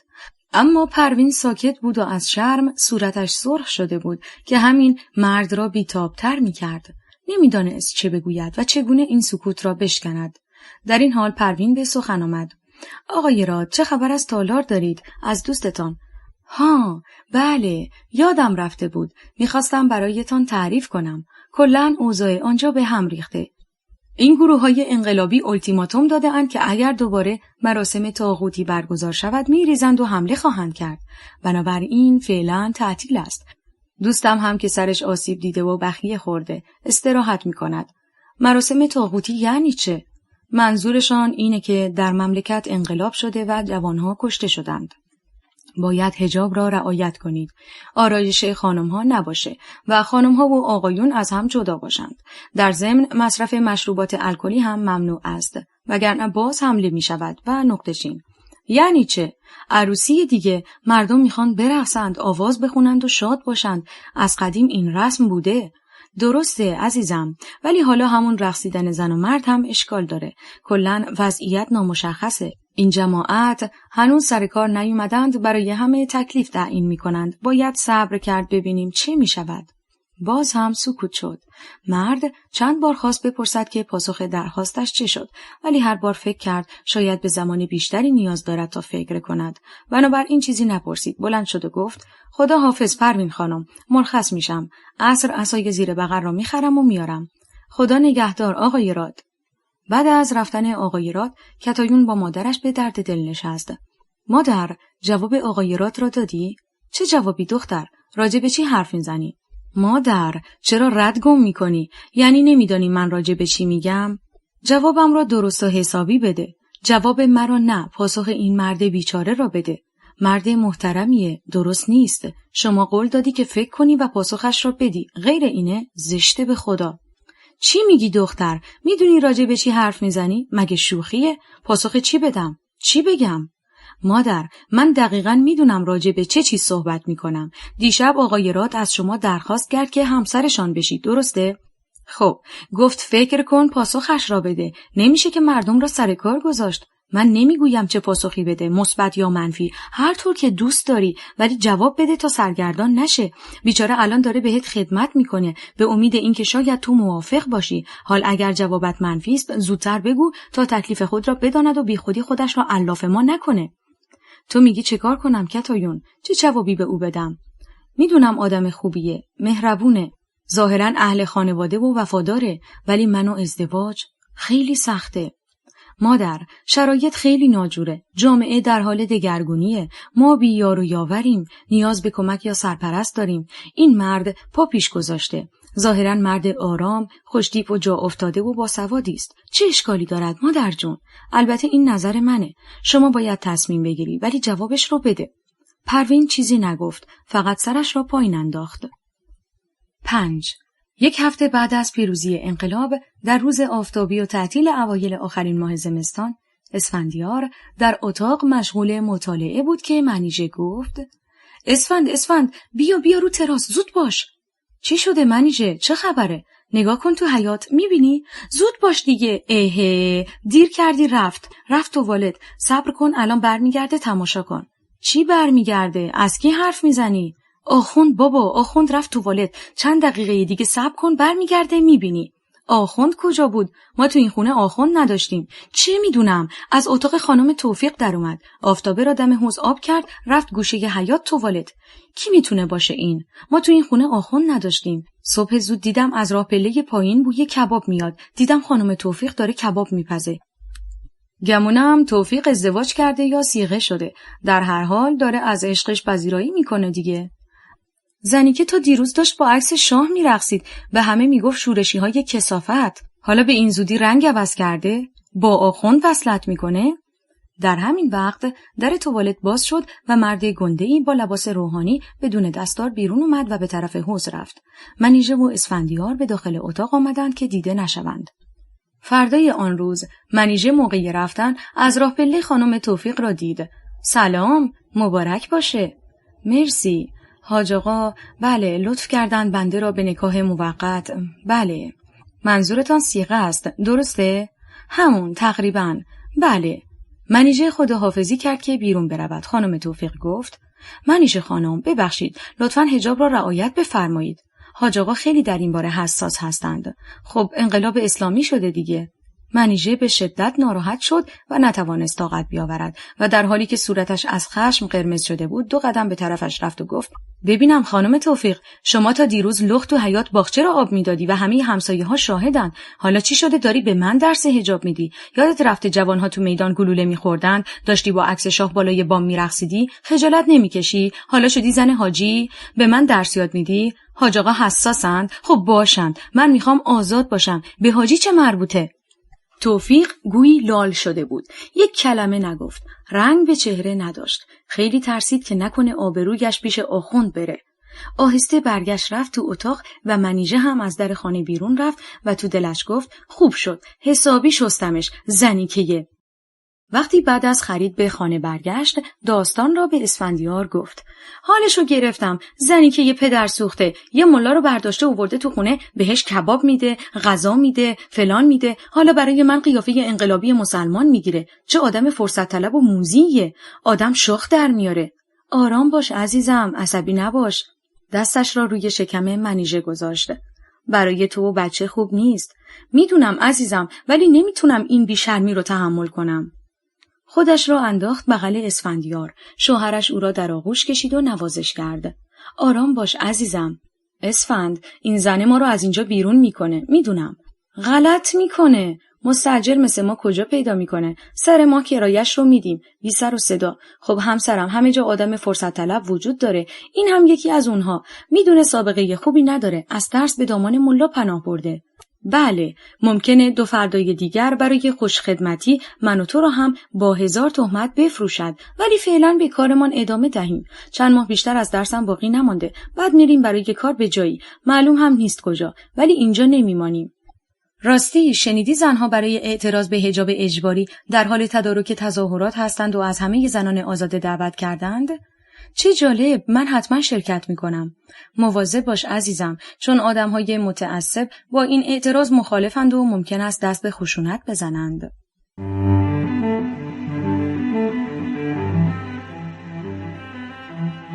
گرگ ها، امیرسامان گیلانی.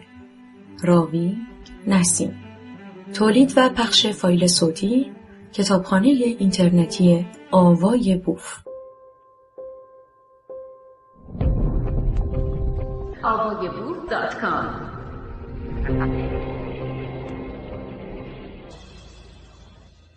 6. چند نفر مرد مسلح که همه آنها ریش داشتند و پیراهن‌های بلند خود را روی شلوار انداخته بودند، 4 نفر از امیران ارتش را که درجه تیمساری و لباس نظامی بر تن داشتند، بعد از یک محاکمه کوتاه مدت در اتاقی که چند روحانی در آن نشسته بودند، از راه پله به طرف بام ساختمان هدایت می‌کردند. اتاقی که در آن محاکمه انجام شد، در طبقه بالای ساختمانی بود که پیشوای انقلاب در آن ساکن بود و دستور محاکمه افسران بلندپایه ارتش را صادر کرده بود. اکنون این مردان انقلابی آنها را به بام ساختمان منتقل می‌کردند تا اعدام شوند. آهسته راه می‌رفتند، چون چشمان و دستان آنها را بسته بودند. نیمه شب و هوای آخر زمستان سرد بود. کسانی که این 4 نفر را محاکمه و دستور اعدام آنها را صادر کردند، ملاهای انقلابی بودند. هیچ کدام درس حقوق نخوانده بودند و بر اساس دستور شریعت رأی داده بودند. هیچ کدام از محکومان وکیل مدافع نداشتند. آنها در موقع محاکمه حتی کوچکترین پشیمانی ابراز نکردند. فقط گفتند به وظایف میهنی خود عمل کردند. بین آنها 1 نفر رئیس سازمان امنیت رژیم سلطنتی بود. به هر حال نمیتوان گفت که در مورد زندانیان سیاسی بیگناه بوده، ولی حق دادرسی عادلانه را مثل هر محکومی میتوانست داشته باشد که نداشت. نفر دیگر فرماندار نظامی پایتخت بود و در جریان شورش‌های خیابانی و تظاهرات هر از گاهی فرمان آتش به معترضان را داده بود. اما در این 4 تن بود کسی که به یقین بیگناه باشد؟ آری بود.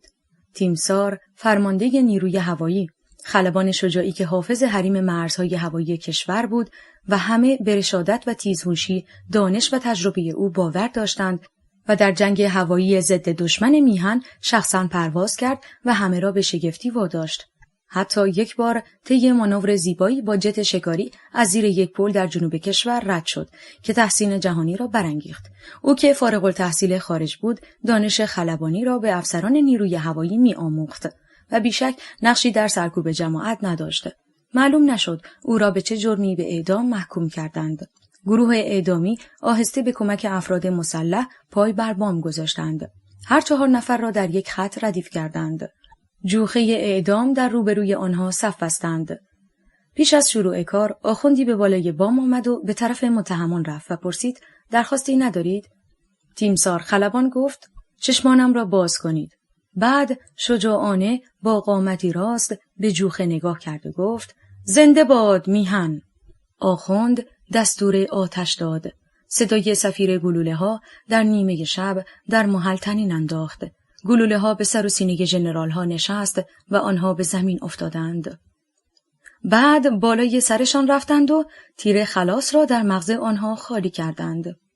به این ترتیب اولین اعدام ها در حکومت جدید دینی آغاز شد و شاید این حاکی از پایان یک دوره و آغاز دوره این نوین بود و به این شکل به همه فرماندهان و امیران نظامی هشدار داد که خیال کودتا یا هر گونه مقاومتی را از سر بیرون کنند.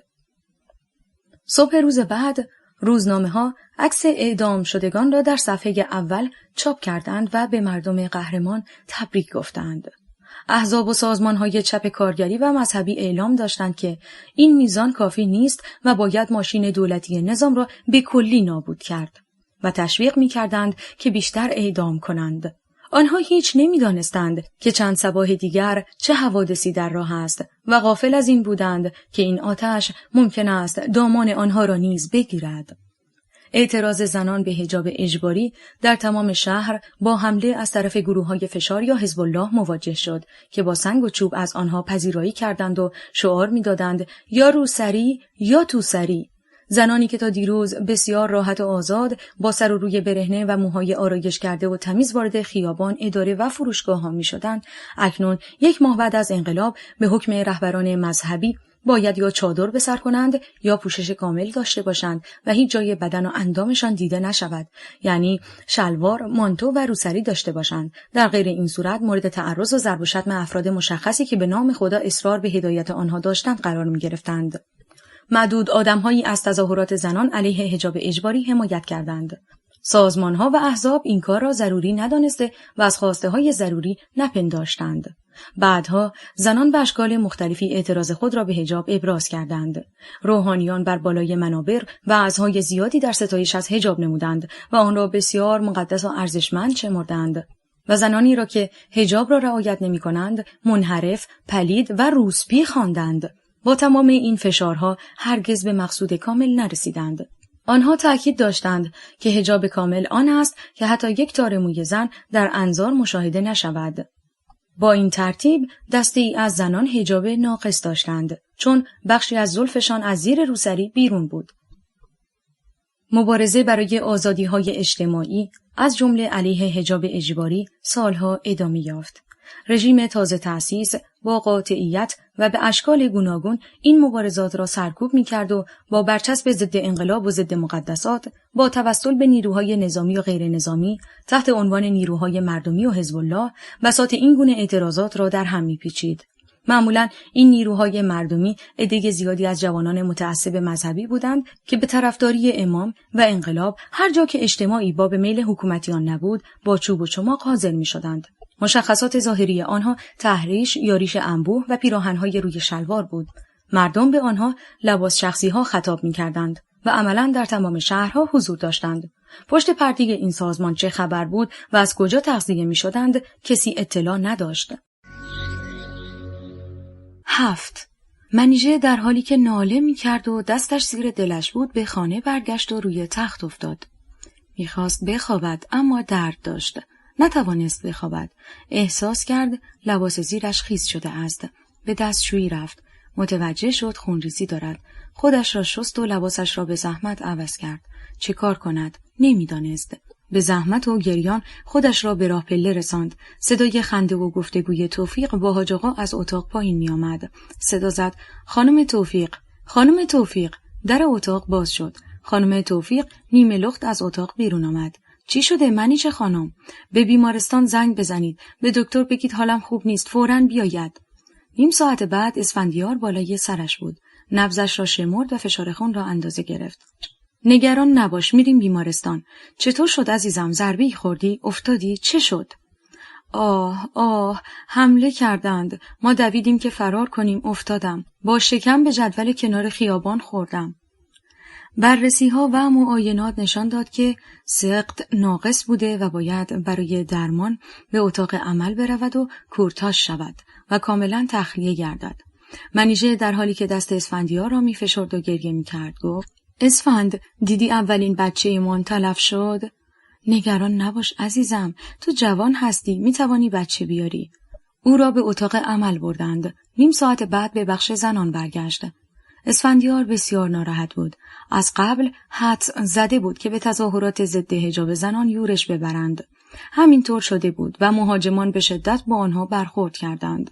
با خود فکر کرد پس کجا باید صدای اعتراض مردم شنیده شود؟ نیمی از مردم را زنان تشکیل می‌دهند. بخش بزرگی از آنها با حجاب اجباری مخالفند. با صدای ناله منیژه دستش را گرفت و نوازش کرد. عزیزم، من اینجا هستم، ناراحت نباش. تا چند ساعت دیگر مرخص میشوی، نگران نباش. وقتی به منزل رسیدند و از حیاط گذشتند، در اتاق پایین باز شد. خانم توفیق ظاهر شد و دید که دکتر زیر بغل منیژه را گرفته است و آهسته به طرف طبقه دوم میروند. خدا بد نده، چه شده آقای دکتر؟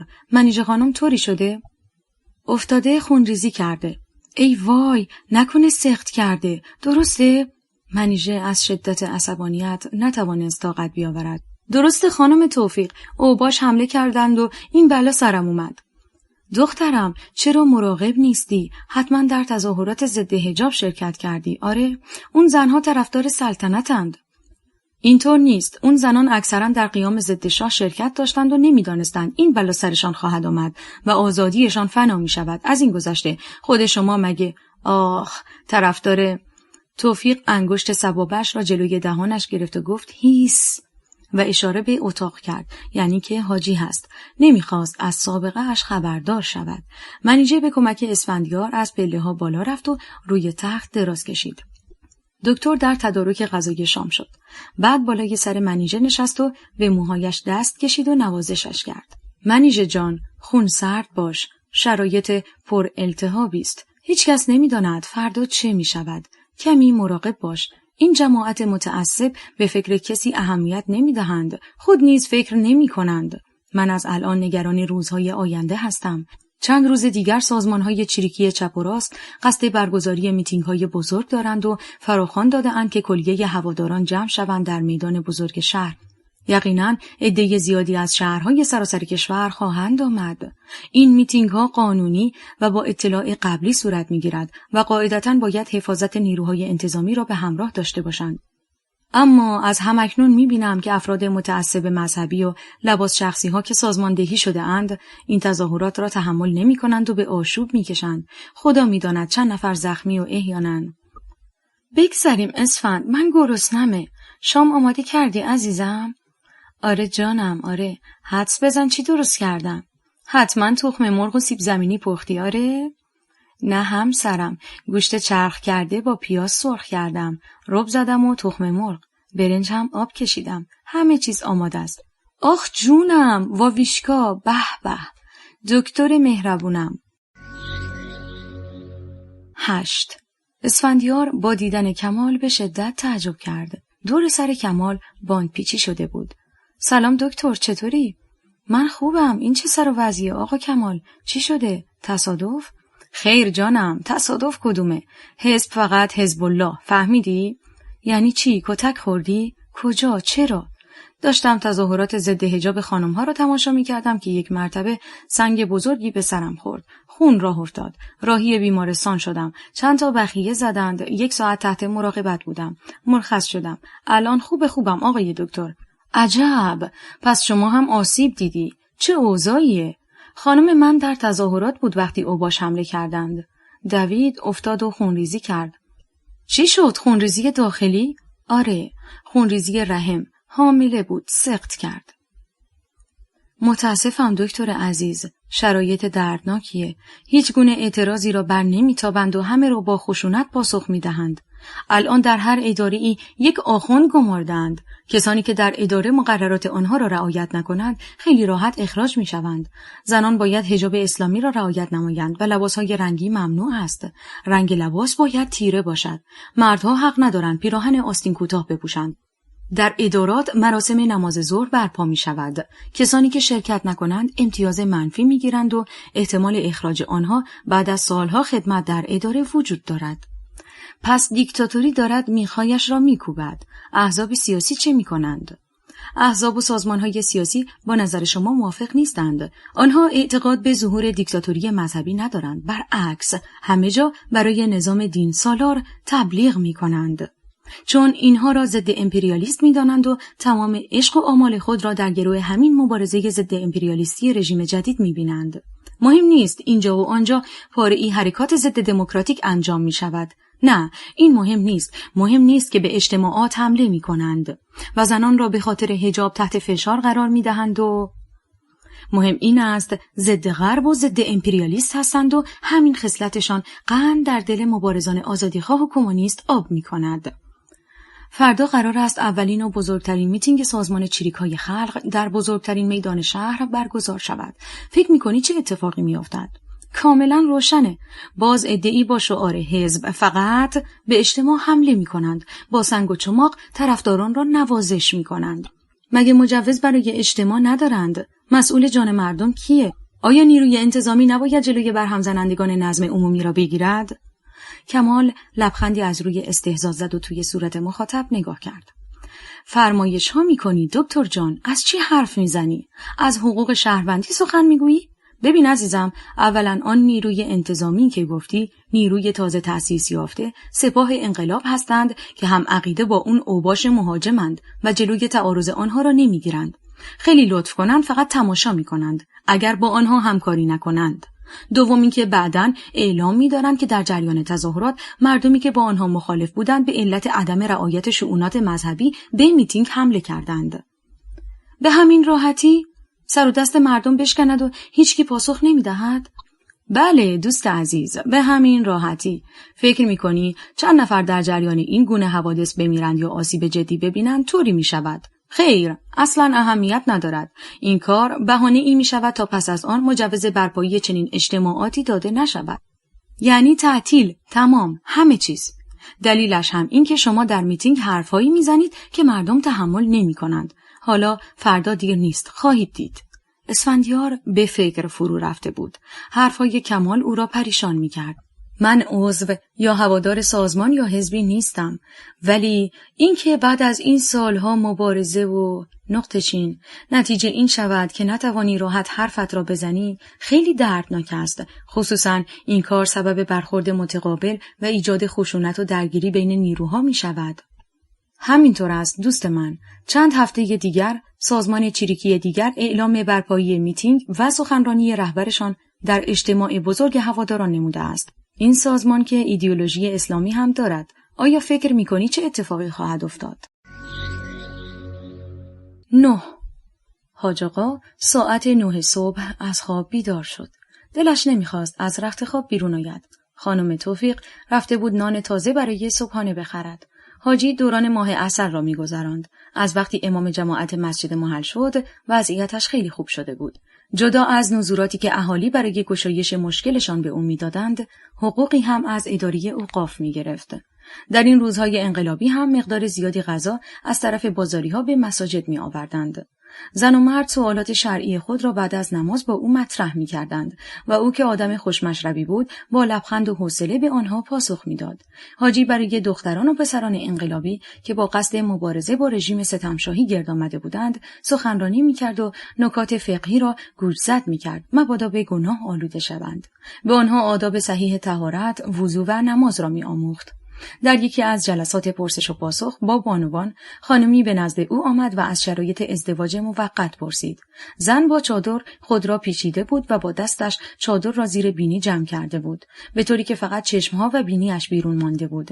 چشمهای خوشرنگش از دید حاجی پنهان نماند. زن هر چند لحظه به بهانه خسته شدن دستش را عوض می‌کرد.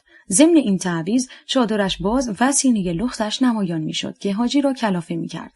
حاج آقا، تعریف شما رو خیلی شنیدم. اومدم با شما مشورت کنم.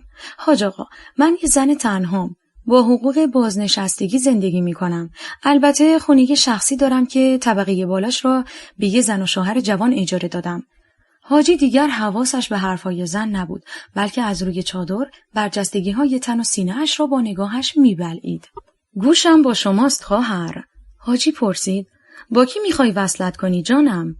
نمیدونم حاج آقا، والله اگه روحانی باشه بهتره.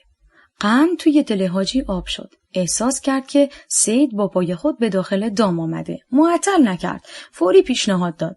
ضمناً گفت که زن و چند فرزند دارد و بعضی شبها باید نزد زن و بچه‌اش برود. صیغه عقد جاری شد و از روز بعد حاجی صاحب خانه، زندگی، زن و همه چیز شد. وقتی از توی کوچه تا سر خیابان قدم زنان به طرف مسجد می رفت، همه از پیر و جوان سلام و عرض ادب و احترام را به او به جا می آوردند و او را آخنده انقلابی می خواندند. حاجی احساس غرور و شعف می کرد و بادی به غبغب می انداخت. شکمش با فاصله زیادی جلوتر از او بود و یک دستار سفید گنده بر سر داشت. در خانه زن جدیدش انواع خوراکی را آماده می کرد. هر روز صبح نان تازه، چای، پنیر تازه تبریز، کره و عسل و گاهی چند سیخ کباب که خانم برایش روی منقل می پخت و نقطه چین. بعد کنار هم می نشستند و صبحانه می خوردند. گاهی هم به قول حاجی بعد از صبحانه شیطان وسوسه می کرد و زن را در آغوش می کشید و کنار سفره صبحانه با او معاشقه و هوای نفس را راضی می کرد. در مجموع حاج آقا دوران خوشی داشت. خانم توفیق با نان تازه رسید و گفت: حاجی پاشو دیگه، ماشاءالله، نمیخوای بری مسجد؟ عجله‌ای ندارم خانم جان، ما هر وقت خواستیم میریم، اداره که نیستیم. درسته حاجی، ولی اگه هر روز سر وقت بری بهتره. من الان بساط صبحانه رو آماده میکنم. شما پاشو، دست و صورت رو بشو، همه چیز رو به راهه. راستی نماز صبح رو نخواندی؟ اشکالی نداره، آخه ماحصل همسرم. ها ها ها ها ها. ای شیطون، دیشب هم خیلی شیطونی کردی ها. حاجی بلند شد، رفت دستشویی و سپس پای سفره صبحانه نشست. شروع کرد به خوردن. لقمه‌های نان تازه با کره و عسل را می‌بلعید و چای گرم و تازه را پشت اون هورت می‌کشید. به به، چه خوشمزه است. دستت در نکنه همسرم. نوش جانت حاجی. وقتی سیر شد، دید نمیتواند از جا بلند شود. همانجا کنار سفره دراز کشید. ای وای، تازه دراز کشیدی. پاشو حاجی. آخ نه، بیا اینجا زن، بیا کنارم دراز بکش. میخوام بخورمت. حاجی الان وقتش نیست. این کارها چیه سر صبح؟ مگه دیشب کافی نبود؟ ماشاءالله به این اشتها. بیا زن، بیا پهلوی من دراز بکش. آها، آفرین. به زور خواباندش و با تمام هیکلش رویش افتاد. از سر و صورت و گردن شروع کرد. کم کم لباساشو در آورد، پستانهاشو با دستاش گرفت، هر کدام را به نوبت بارها به دهان برد و مثل بچه‌های شیرخوار مکید. بعد لیسید و همینطور رفت روی شکمش. خانم توفیق رضایتمندانه ناله می‌کرد و حاجی مشغول بود. شکم نرم و سفیدش را لیس زد و به طرف مقصود حرکت کرد. مثل سگ له له میزد و بو میکشید و نفس میزد. نیم ساعت طول کشید تا آتش هوس حاجی خاموش شد. پس از آن همانجا کنار سفره صبحانه بی حرکت افتاد و خوابش برد. نزدیک ظهر حاجی بیدار شد. خیلی خسته و بیحال بود. میل به هیچ کاری نداشت. توفیق که تازه از حمام بیرون آمده بود گفت: پاشو حاجی، تکان بخور، خیلی خوابیدی. پاشو یه دوش بگیر برو مسجد. شاید 4 تا بنده خدا کاری داشته باشن. ده پاشو دیگه، ظهره. میگم خانم من، عزیزم یه کاری کن. من حال ندارم. میشه یه زنگ به مسجد بزنی و بگی حاج آقا مریض شده امروز نمیتونه بیاد مسجد. انشالله فردا خدمت میرسه. جدی میگی حاج آقا؟ حال نداری؟ آخ بمیرم برات. مریض شدی؟ توفیق فدات شه. الان زنگ میزنم. باشه، چه اشکال داره؟ استراحت کن سرور من. 10. روزی که سازمان چریک‌های خلق در بزرگترین میدان پایتخت میتینگ برگزار کردند، اسفندیار کشیک بیمارستان بود. خیلی دلش میخواست از نزدیک این همایش را شاهد باشد. شنیده بود که گروه بزرگی از طرفداران این سازمان از شهرهای دور و نزدیک برای شرکت به پایتخت میآیند. نزدیک به 15 سال از عمر فعالیت این سازمان که مرام مارکسیستی و مشی چریکی داشت میگذشت. رهبران اولیه آنها در عملیات مسلحانه در شهر و جنگل یا در زندان به بهانه فرار تیرباران شدند. بنیانگذاران آنها به دلیل عدم امکان مبارزه حزبی و علنی، راه حل جنگ مسلحانه را برای جنبش مردم تعریف کرده بودند. اما هیچ وقت مردم به آنها نپیوستند و تنها داوطلبان، روشنفکران و دانشجویان چپ بودند که صادقانه و فداکارانه در راه آرمان سازمان جان باختند. البته هواداران زیادی در محافل دانشگاهی و دانشجویی داشتند. حال بعد از سالها اعضا و طرفداران اجتماع بزرگ و پرشکوهی را در بزرگترین میدان کشور برپا می‌کردند که در حقیقت نوعی قدرت نمایی و نمایش نیرو بود. اسفندیار در اورژانس بیمارستان مشغول فعالیت بود. نزدیک ظهر چند مجروح به اورژانس آورده شدند که همه جوان بودند. آنها از ناحیه سر و صورت زخمی شده بودند. دکتر ضمن درمان آنها پرسید شما کجا بودید و چرا زخمی شدید؟ آنها گفتند در تظاهرات سازمان شرکت داشتند که مورد حمله گروه حزب الله قرار گرفتند. اسفندیار پرسید از حال و هوای آنجا بگو. جمعیت زیادی بیش از 100,000 نفر، تمام میدان و اطراف آن از آدمها پر است. رهبر سازمان در حال سخنرانی بود، از آزادی و دموکراسی حرف می‌زد و مبارزه ضد امپریالیستی را تشویق می‌کرد و البته از حرکات ضد دموکراتیک گروه‌های فشار شاکی بود. در همین احوال باران سنگ و آجر از اطراف به روی جمعیت باریدن گرفت و گروه‌های حزب الله شروع به حمله کردند. طرفداران سازمان هم به مقابله پرداختند و کلاً همه چیز تمام شد. تعداد زخمی‌ها خیلی بالاست. ما دیدیم این افراد لباس شخصی توسط چند دستگاه اتوبوس به آنجا آورده شدند. یعنی کاملاً سازمان داده شده بودند. چه بسا به آنها برای این کار پول هم داده باشند. اینها مزدورهای رژیم هستند. هر جا اجتماعی برگزار شود حمله می‌کنند. نیروهای انتظامی نبودند که جلوی آنها را بگیرند؟ بودند، ولی فقط تماشا می‌کردند. چند روز بعد اعلام شد برگزاری هر گونه اجتماعی تا اطلاع بعدی ممنوع است. در این اطلاعیه گفته شد که گروه‌های سیاسی غیر مذهبی در سخنرانی‌هایشان احساسات مردم مسلمان را جریحه دار می‌کنند و باعث تحریک و تهییج آنها می‌شوند. بدین ترتیب کم کم فعالیت این احزاب و سازمان‌ها محدود شد. هر چند وقت عده‌ای به نام خدا و دین به دفاتر و ستاد این گروه‌ها حمله می‌کردند و گاهی آنجا را به آتش می‌کشیدند و هیچ کس پاسخگو نبود. بحث و تفسیر بین اعضای احزاب و کادرهای رهبری این سازمان‌ها در جریان بود. عده‌ای حکومت و نظام جدید را ضد امپریالیست می‌دانستند و پشتیبانی از آن را تا رسیدن به نتیجه مطلوب خواهان بودند. دسته دیگری به علت تهاجم عوامل حکومتی به نیروهای مبارز که سابقه سالها فعالیت ضد رژیم ستمشاهی دارند، خواهان برخورد و مقاومت در مقابل آنها بودند. دولت موقت نیز به علت ناهماهنگی و دخالت گروه‌های خودسر در اداره امور مملکت عملاً ناتوان بود. بسیاری از خانه‌ها و املاک اشخاص را به نام سرمایه‌های نامشروع تصاحب و مصادره می‌کردند. تهدیدات سبب فرار بسیاری از سرمایه‌داران و کارآفرین‌ها از مملکت شد. در ادارات کمیته‌هایی مراقب رفتار و ظواهر کارمندان بودند که خلاف شرع نباشند. بعضی را به بهانه‌هایی مثل ساواکی، بدحجاب و غیره اخراج می‌کردند. عده‌ای را مجبور به بازنشستگی پیش از موعد یا بازخرید نمودند. در ضمن در مرکز و گوشه کنار کمیته‌هایی سرگرم بررسی جرایم بعضی مدیران و وزیران سابق و محاکمه آنها بودند.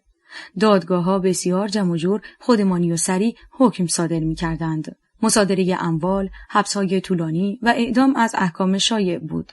بدین ترتیب در آستانه بهار انقلاب کشور به طرف نوعی هرج و مرج و بیقانونی پیش می‌رفت و از روزهای اول برای مردم و مبارزان خط و نشان کشیده می‌شد. هر اعتراض خواسته ای را به بهانه تضعیف انقلاب و امام خاموش می‌کردند. سردمداران رژیم مذهبی برای بستن تومار رژیم 2500 ساله پادشاهی رفراندوم بزرگی برگزار کردند که در آن سوال شد: جمهوری اسلامی بله یا نه؟ بدون هیچ توضیحی که این چه نوع جمهوری است و چه اصول و ویژگی‌هایی دارد، و مردم اکثرا رأی به آن را از فرایض دینی شمردند و به صندوق آرا در سراسر کشور هجوم آوردند. ملایان مجال پرسش را به کسی ندادند و هر کس را که رأی ندهد کافر شمردند و شرکت در انتخابات و دادن رأی مثبت را از وظایف دینی خواندند. سازمان‌ها و احزاب گرچه چالش‌هایی را مطرح کردند، اما سرانجام آنها نیز تسلیم نظر اکثریت توده‌های مردم شدند و مهر تایید تاریخی را بر آن نهادند.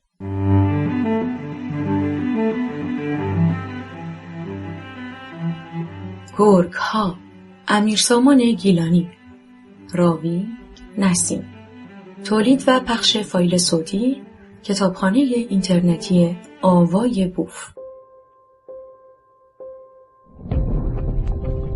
avayaboof.com.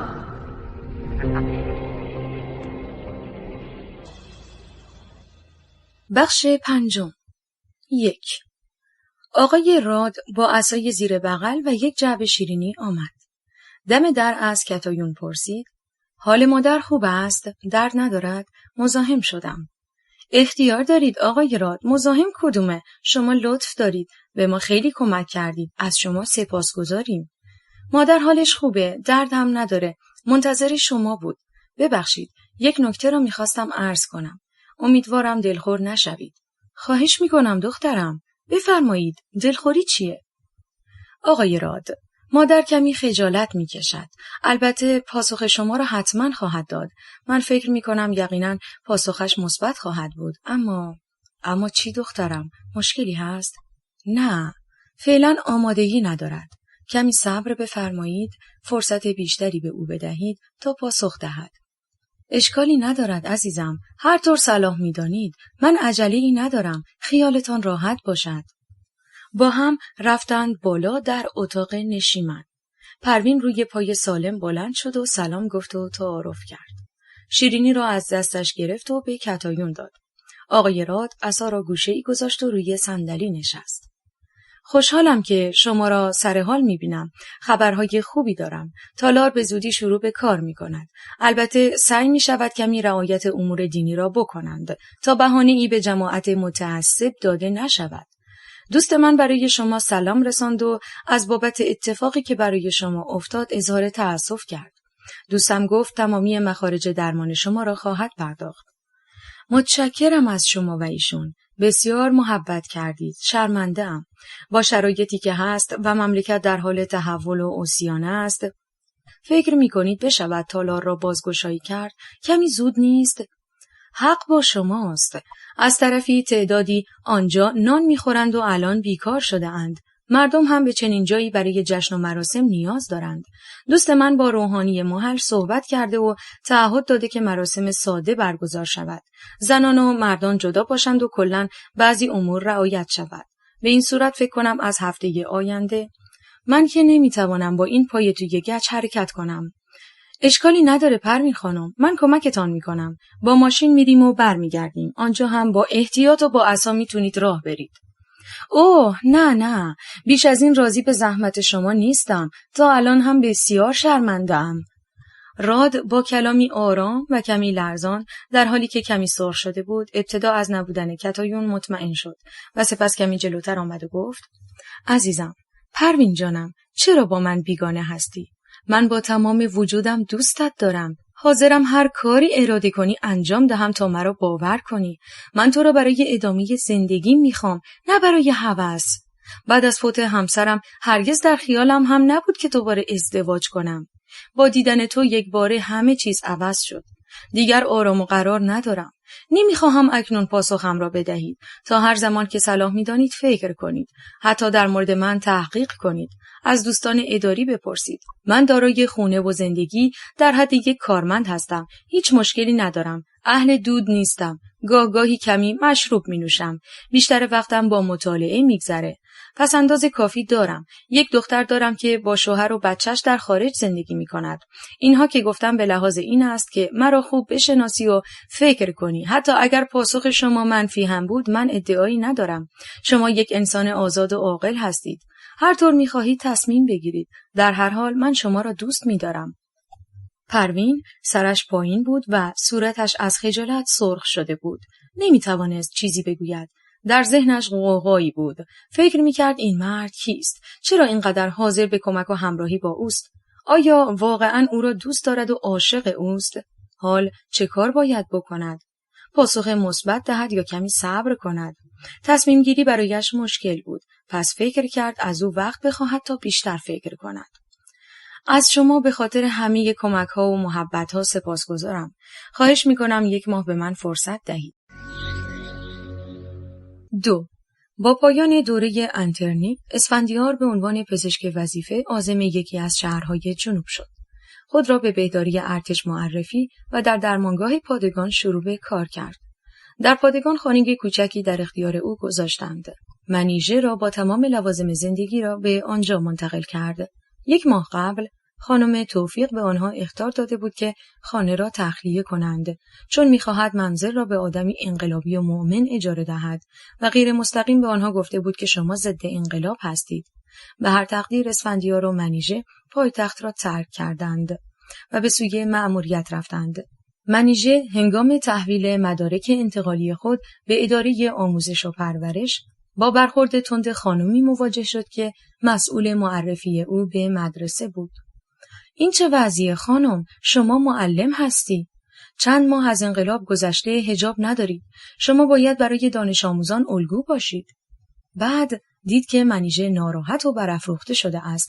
لحن خود را عوض کرد و با ملایمت گفت: دخترم، عزیزم، شما خیلی جوان و زیبا هستید. با آن موهای طلایی و رنگ چشمان فکر کردم خارجی هستید. بخشنامه آمده که همه معلم‌ها باید حجاب را رعایت کنند. در غیر این صورت اول اخطار و بعداً حکم اخراج خواهید گرفت. منیژه چیزی نگفت. معرفی نامه را گرفت و خود را به مدرسه معرفی کرد. در آنجا هم مدیر مدرسه تذکر داد که از روز بعد با رعایت حجاب سر کلاس حاضر شود. بدین ترتیب خانواده 2 نفری داستان ما در یکی از شهرهای محروم جنوب خدمت خود را آغاز کردند. هر روز صبح دکتر به درمانگاه پادگان می رفت. چند مریض که اغلب آنها سرباز بودند و گاهی چند نفر نظامی درجه دار یا خانوادگیشان مراجعه می کردند. سربازان اغلب درخواست مرخصی استعلاجی داشتند. کار دکتر خیلی سبک بود و ساعتی مانده به ظهر تمام می شد مگر مورد اورژانسی پیش می آمد. بنابراین فرصت کافی برای مطالعه داشت. منیژه ساعت 2 بعد از ظهر از مدرسه برمیگشت. اسفندیار نهار را آماده می‌کرد که به اتفاق ضمن صحبت‌هایی در حوزه کاری خود غذا بخورند و بعد استراحت کنند. عصرها گاهی به اتفاق برای دیدن شهر می‌رفتند. شهر کوچکی بود و مردم فقیری داشت که اغلب کشاورز بودند. رودخانه پرآبی از کنار شهر می‌گذشت که در اطراف آن سبزه و چمنی رویده و محل تفریح کسانی بود که کنار رودخانه می‌نشستند و با میوه یا سایر خوردنی‌ها ساعتی را خوش بودند. سال تحصیلی به پایان رسید. منیژه وقت آزاد زیاد داشت. با مطالعه، کاردستی و گردش در شهر و خرید و آشپزی خود را سرگرم می‌کرد. در شهر هنوز بساط نشریات و اعلامیه‌های احزاب و سازمان‌ها دایر بود. کتاب و نشریه می‌خرید. دکتر اما اوقات بیکاری را به مطالعه درسی جهت آماده شدن برای امتحان تخصصی سپری می‌کرد. مدتی بود که از جایی خبر نداشت. نمی‌دانست در دانشگاه چه خبر است، کمال چه می‌کند. یک روز صبح که در درمانگاه نشسته بود و مطالعه می‌کرد، به فکرش رسید به کمال زنگ بزند. یادش آمد آخرین باری که او را دید، یک شماره برای تماس داده بود. با اپراتور صحبت کرد و شماره را داد و منتظر شد. نیم ساعت بعد تلفن زنگ زد. الو؟ اپراتور جواب داد. الو دکتر، گوشی؟ لطفاً صحبت کنید. آقا کمال، سلام. چطوری دوست عزیز؟ دکتر سلام. من خوبم. حال شما و خانم چطوره؟ راضی هستید؟ ما هم خوبیم و مشغولیم. اونجا چه خبر؟ اینجا روز به روز شرایط سخت‌تر میشه. سختگیری بیشتر و مقررات. مثلا چی؟ چه مقرراتی؟ ببین دکتر جان، عرض شود که رعایت حجاب هم برای زنها و هم آقایون الزامی شده. موی خانم‌ها نباید بیرون باشد و مردها نباید آستین کوتاه بپوشند. خوردن مشروب گناه و جزای آن شلاق است. در اتوبوس آقایان از در جلو سوار می‌شوند و قسمت عقب اتوبوس جای خانم هاست. جداسازی زن و مرد از خبرهای داغ روز است. در دانشگاه هم کلاس به 2 طرف تقسیم شده. یک طرف دانشجویان دختر و طرف دیگر دانشجویان پسر می‌نشینند. تبلیغات اجناس خارجی حرام است. بهتر است که اساتید تحریش داشته باشند. آنهایی که صورت و صاف و ستیقه می‌کنند یا که رواط می‌زنند در کارنامه و سابقه‌شان نمره منفی می‌گیرند. خیلی دلم برای دانشگاه و بیمارستان تنگ شده. خب برنامه چیه دکتر؟ آنجا میمانی یا برمیگردی؟ فعلا اینجا همه چیز دست دانشجویان مذهبی و اساتید اسلامی است. دارم میخونم برای امتحان تخصصی آماده شم. عالیه دکتر جان، حتما موفق میشی. اینجا کم کم بساط گروه‌ها و نهادهای سیاسی جمع میشود. در چند جا با آنها برخوردهای سختی شده. فکر کنم دوباره آنها برگردند به کار مخفی و تشکیلات تیمی. در بیمارستان‌ها شرایط بهتر است. آقا کمال، خیلی خوشحال شدم صدات رو شنیدم. موفق باشی. من هم همینطور دکتر جان، موفق باشی. 3. اوایل تابستان هوا بسیار گرم شد، به طوری که برای منیژه قابل تحمل نبود. مرتب در اتاق دراز می‌کشید و زیر هوای کولر بود. دکتر پیشنهاد کرد که مدتی به شمال نزد خانواده برود، اما او گفت نمیخوام تو تنها باشی. کم کم حال او بدتر شد و حالت تهوع و سپس استفراغ پیدا کرد و هر غذایی را نمیخورد. اسفندیار او را برای پاره‌ای آزمایش‌ها به درمانگاه برد. بعد از مشاهده نتیجه آزمایش‌ها نزد منیژه رفت و گفت عزیزم تبریک میگم، تو حامله‌ای. چی میگی اسفند؟ من فکر میکردم دیگه حامله نمیشم. اوه خدای من، پس این تهوع، اینها همه به خاطر آبستنی عزیزم، ویار حاملگی. میتوانی در این باره مطالعه کنی. واقعا لازم است که بدانی. من میگم شما بهتر از اینجا بروی. لزومی نداره در این هوای گرم و گرد و غبار باشی. کلاس هم ندارید. برو شهرستان. خانواده مراقب توست. مادر من هم میتواند کمک کند. خودم گاهی مرخصی میگیرم، پیش تو میام. باور کن هم به نفع توست و هم بچه. اسفند، دلم برات تنگ میشه. چطور تحمل کنم؟ من هم همینطور عزیزم، ولی تحمل باید کرد. صبر داشته باش. در آنجا تحت نظر دکتر زنان خواهی بود. من خود با او صحبت میکنم. لازم باشد میآیم. اصلا نگران نباش نازنین. چند روز بعد منیژه عازم دیار زادگاه شد. موقع جدایی اشک میریخت. دکتر او را دلداری داد که همه چیز درست میشود. اواخر تابستان چند هواپیمای شکاری میگ فرودگاه بزرگ پایتخت را بمباران کردند و نیروهای پیاده دشمن به طرف غرب و جنوب کشور یورش آوردند. جنگ آغاز شد.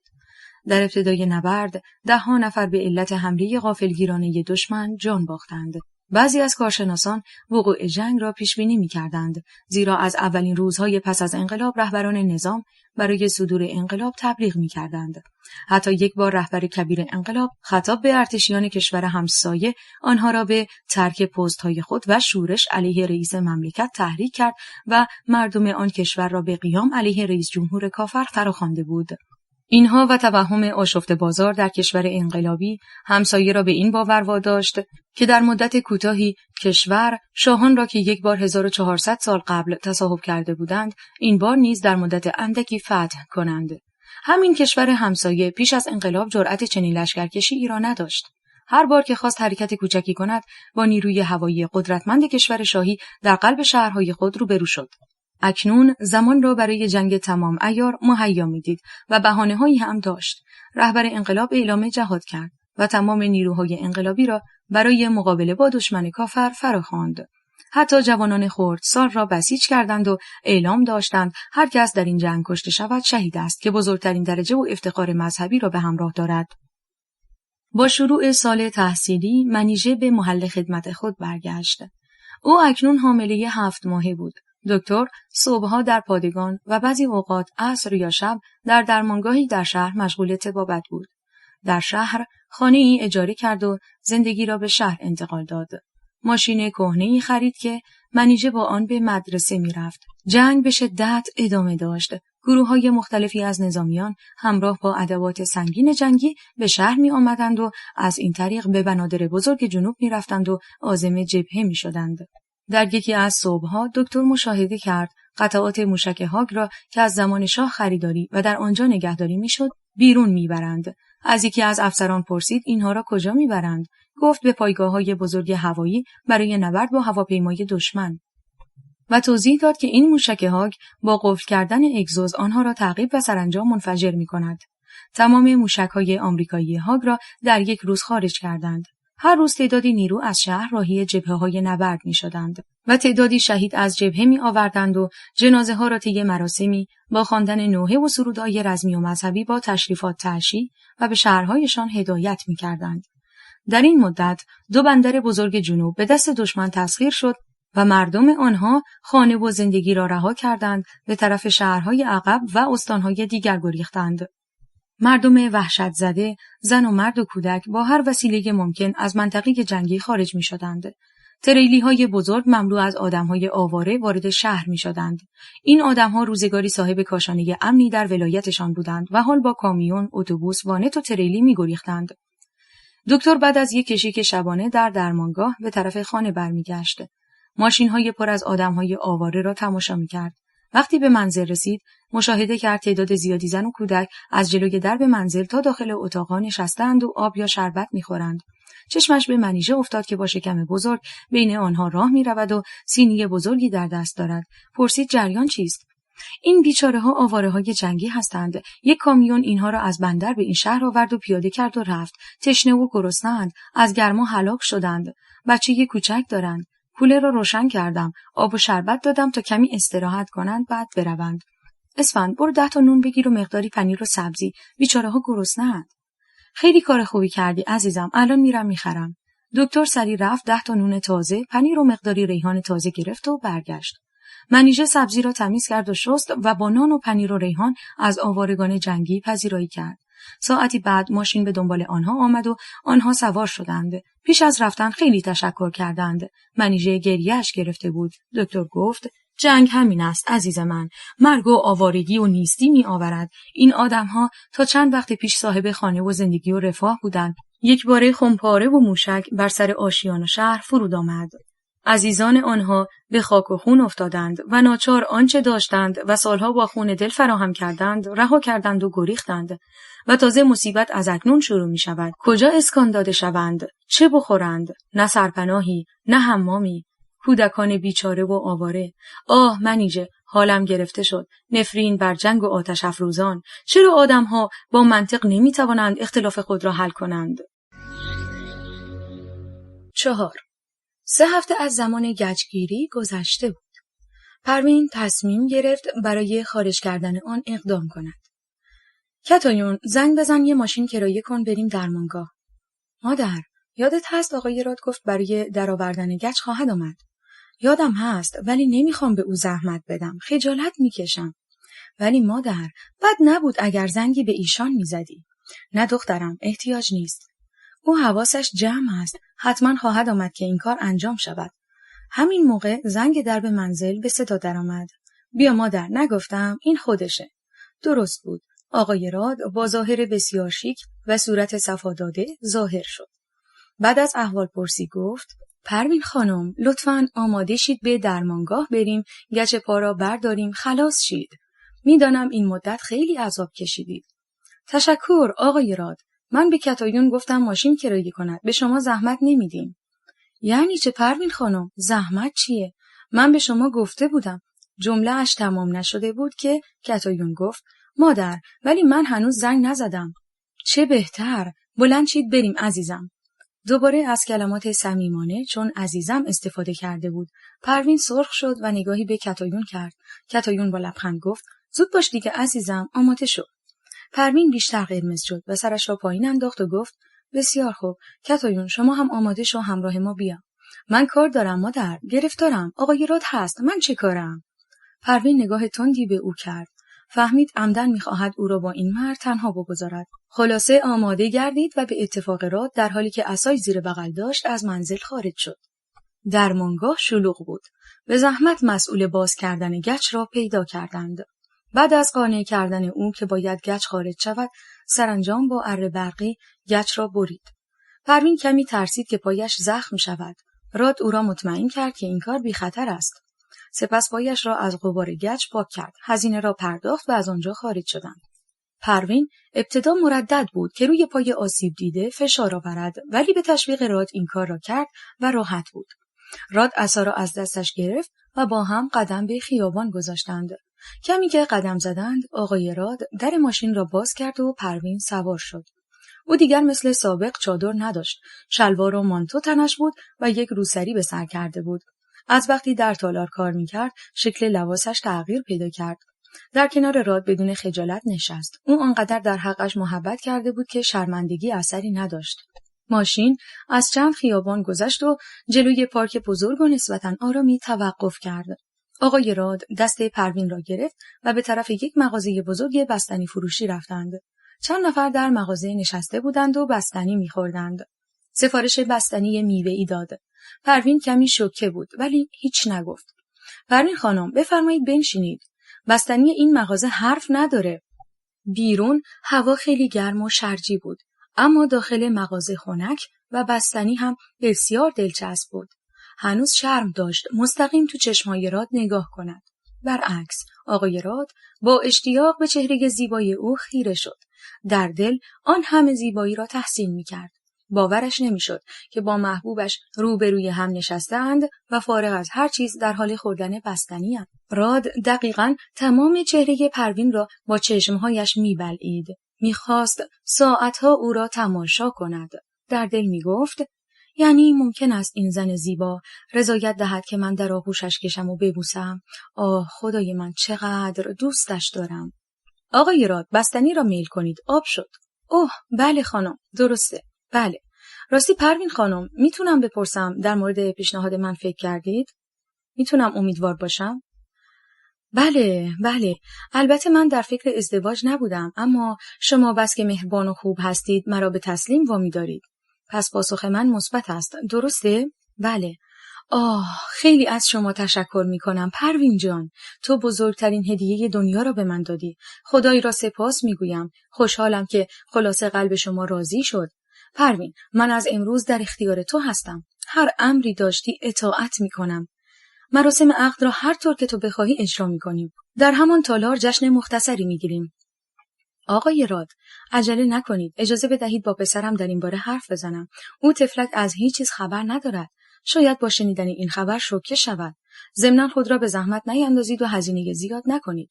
پروین جان، نظر شما را رعایت می کنم. حتما با دکتر تماس بگیرید و مشورت کنید. هر شرطی را بفرمایید میپذیرم. من خجالت میکشم با اسفندیار صحبت کنم. بهتر است کتایون با او حرف بزند. شرطی هم نداریم. چه شرطی؟ من فقط خواهان یک زندگی آرام و ساده همراه با احترام دو جانبه ام. حتما عزیزم، مطمئن باش. همان شب کتایون با برادرش تماس گرفت و تمام ماجرا را از اول تا انتها برایش تعریف کرد و گفت که آقای راد چه مرد محترم، مهربان و با شخصیتی است و چقدر نسبت به مادر محبت کرده است. اسفندیار گفت بسیار خوب، شاید برای روحیه مادر هم خوب باشد و دیگر افسرده نشود. در هر حال او خود آدم عاقل و بالغی است. هر طور صلاح می‌داند ما راضی هستیم. از قول من به مادر تبریک بگو. آرزوی سعادت می‌کنم. تشکر داداش. شما و منیژه را در جشن می‌بینیم. کتایون جان، اگر جشن کمی دیرتر باشد بهتر است. شرایط منیژه را می‌دانی، در آستانه زایمان است. باشه داداش، هماهنگ می‌کنیم. شب بخیر. 5.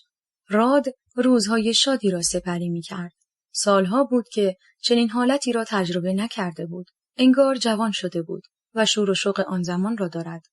به یاد روزهای نخستین ازدواج می‌افتاد که چه هیجانی داشت. ترانه می‌خواند، به پارک می‌رفت، ورزش می‌کرد. انگار زندگی دوباره یافته است. انگار پرنده‌ای شده است و در اوج آسمان پرواز می‌کند. قلبش لبریز از شادی و عشق بود. در لحظه ها سیمای پروین جلوی چشمش بود. احساس می‌کرد هرگز هیچ کسی را این اندازه دوست نداشته است. هر روز به دیدن اون می‌رفت.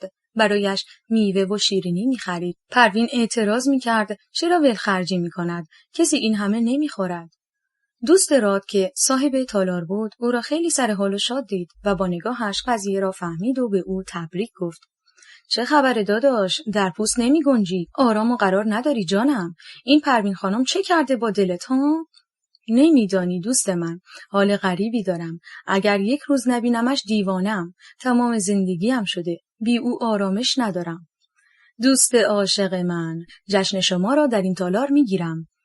مشروط به اینکه کلیه هزینه را بدون هیچ تخفیفی دریافت. باشه تازه داماد، باشه. میدونم داماد پولداری هستی. نگران نباش. داری با من؟ نه رفیق، من میخوام برای عشقم خرج کنم. در ضمن تو در این روزها که شلوغه و اوضاع به هم ریخته کلی ضرر کردی. من راضی نیستم. ضمناً جشن فعلا به تعویق افتاده. ما اول باید در فکر مراسم عقد باشیم. این مراسم را هم میتوانیم خیلی عالی در همین تالار برگزار کنیم. عقد آشنا هم داریم.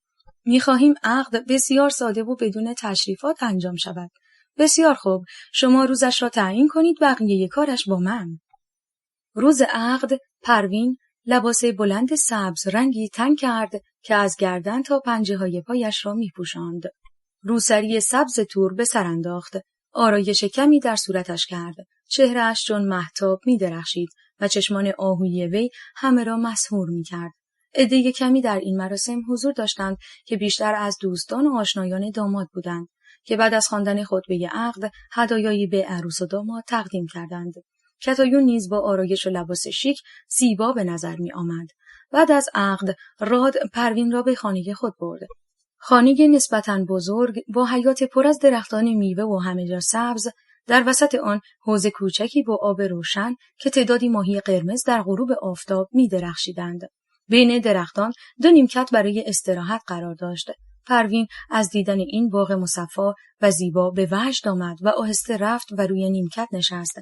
لبخندی بر لبان او نقش بسته بود و به راد نگاه می‌کرد.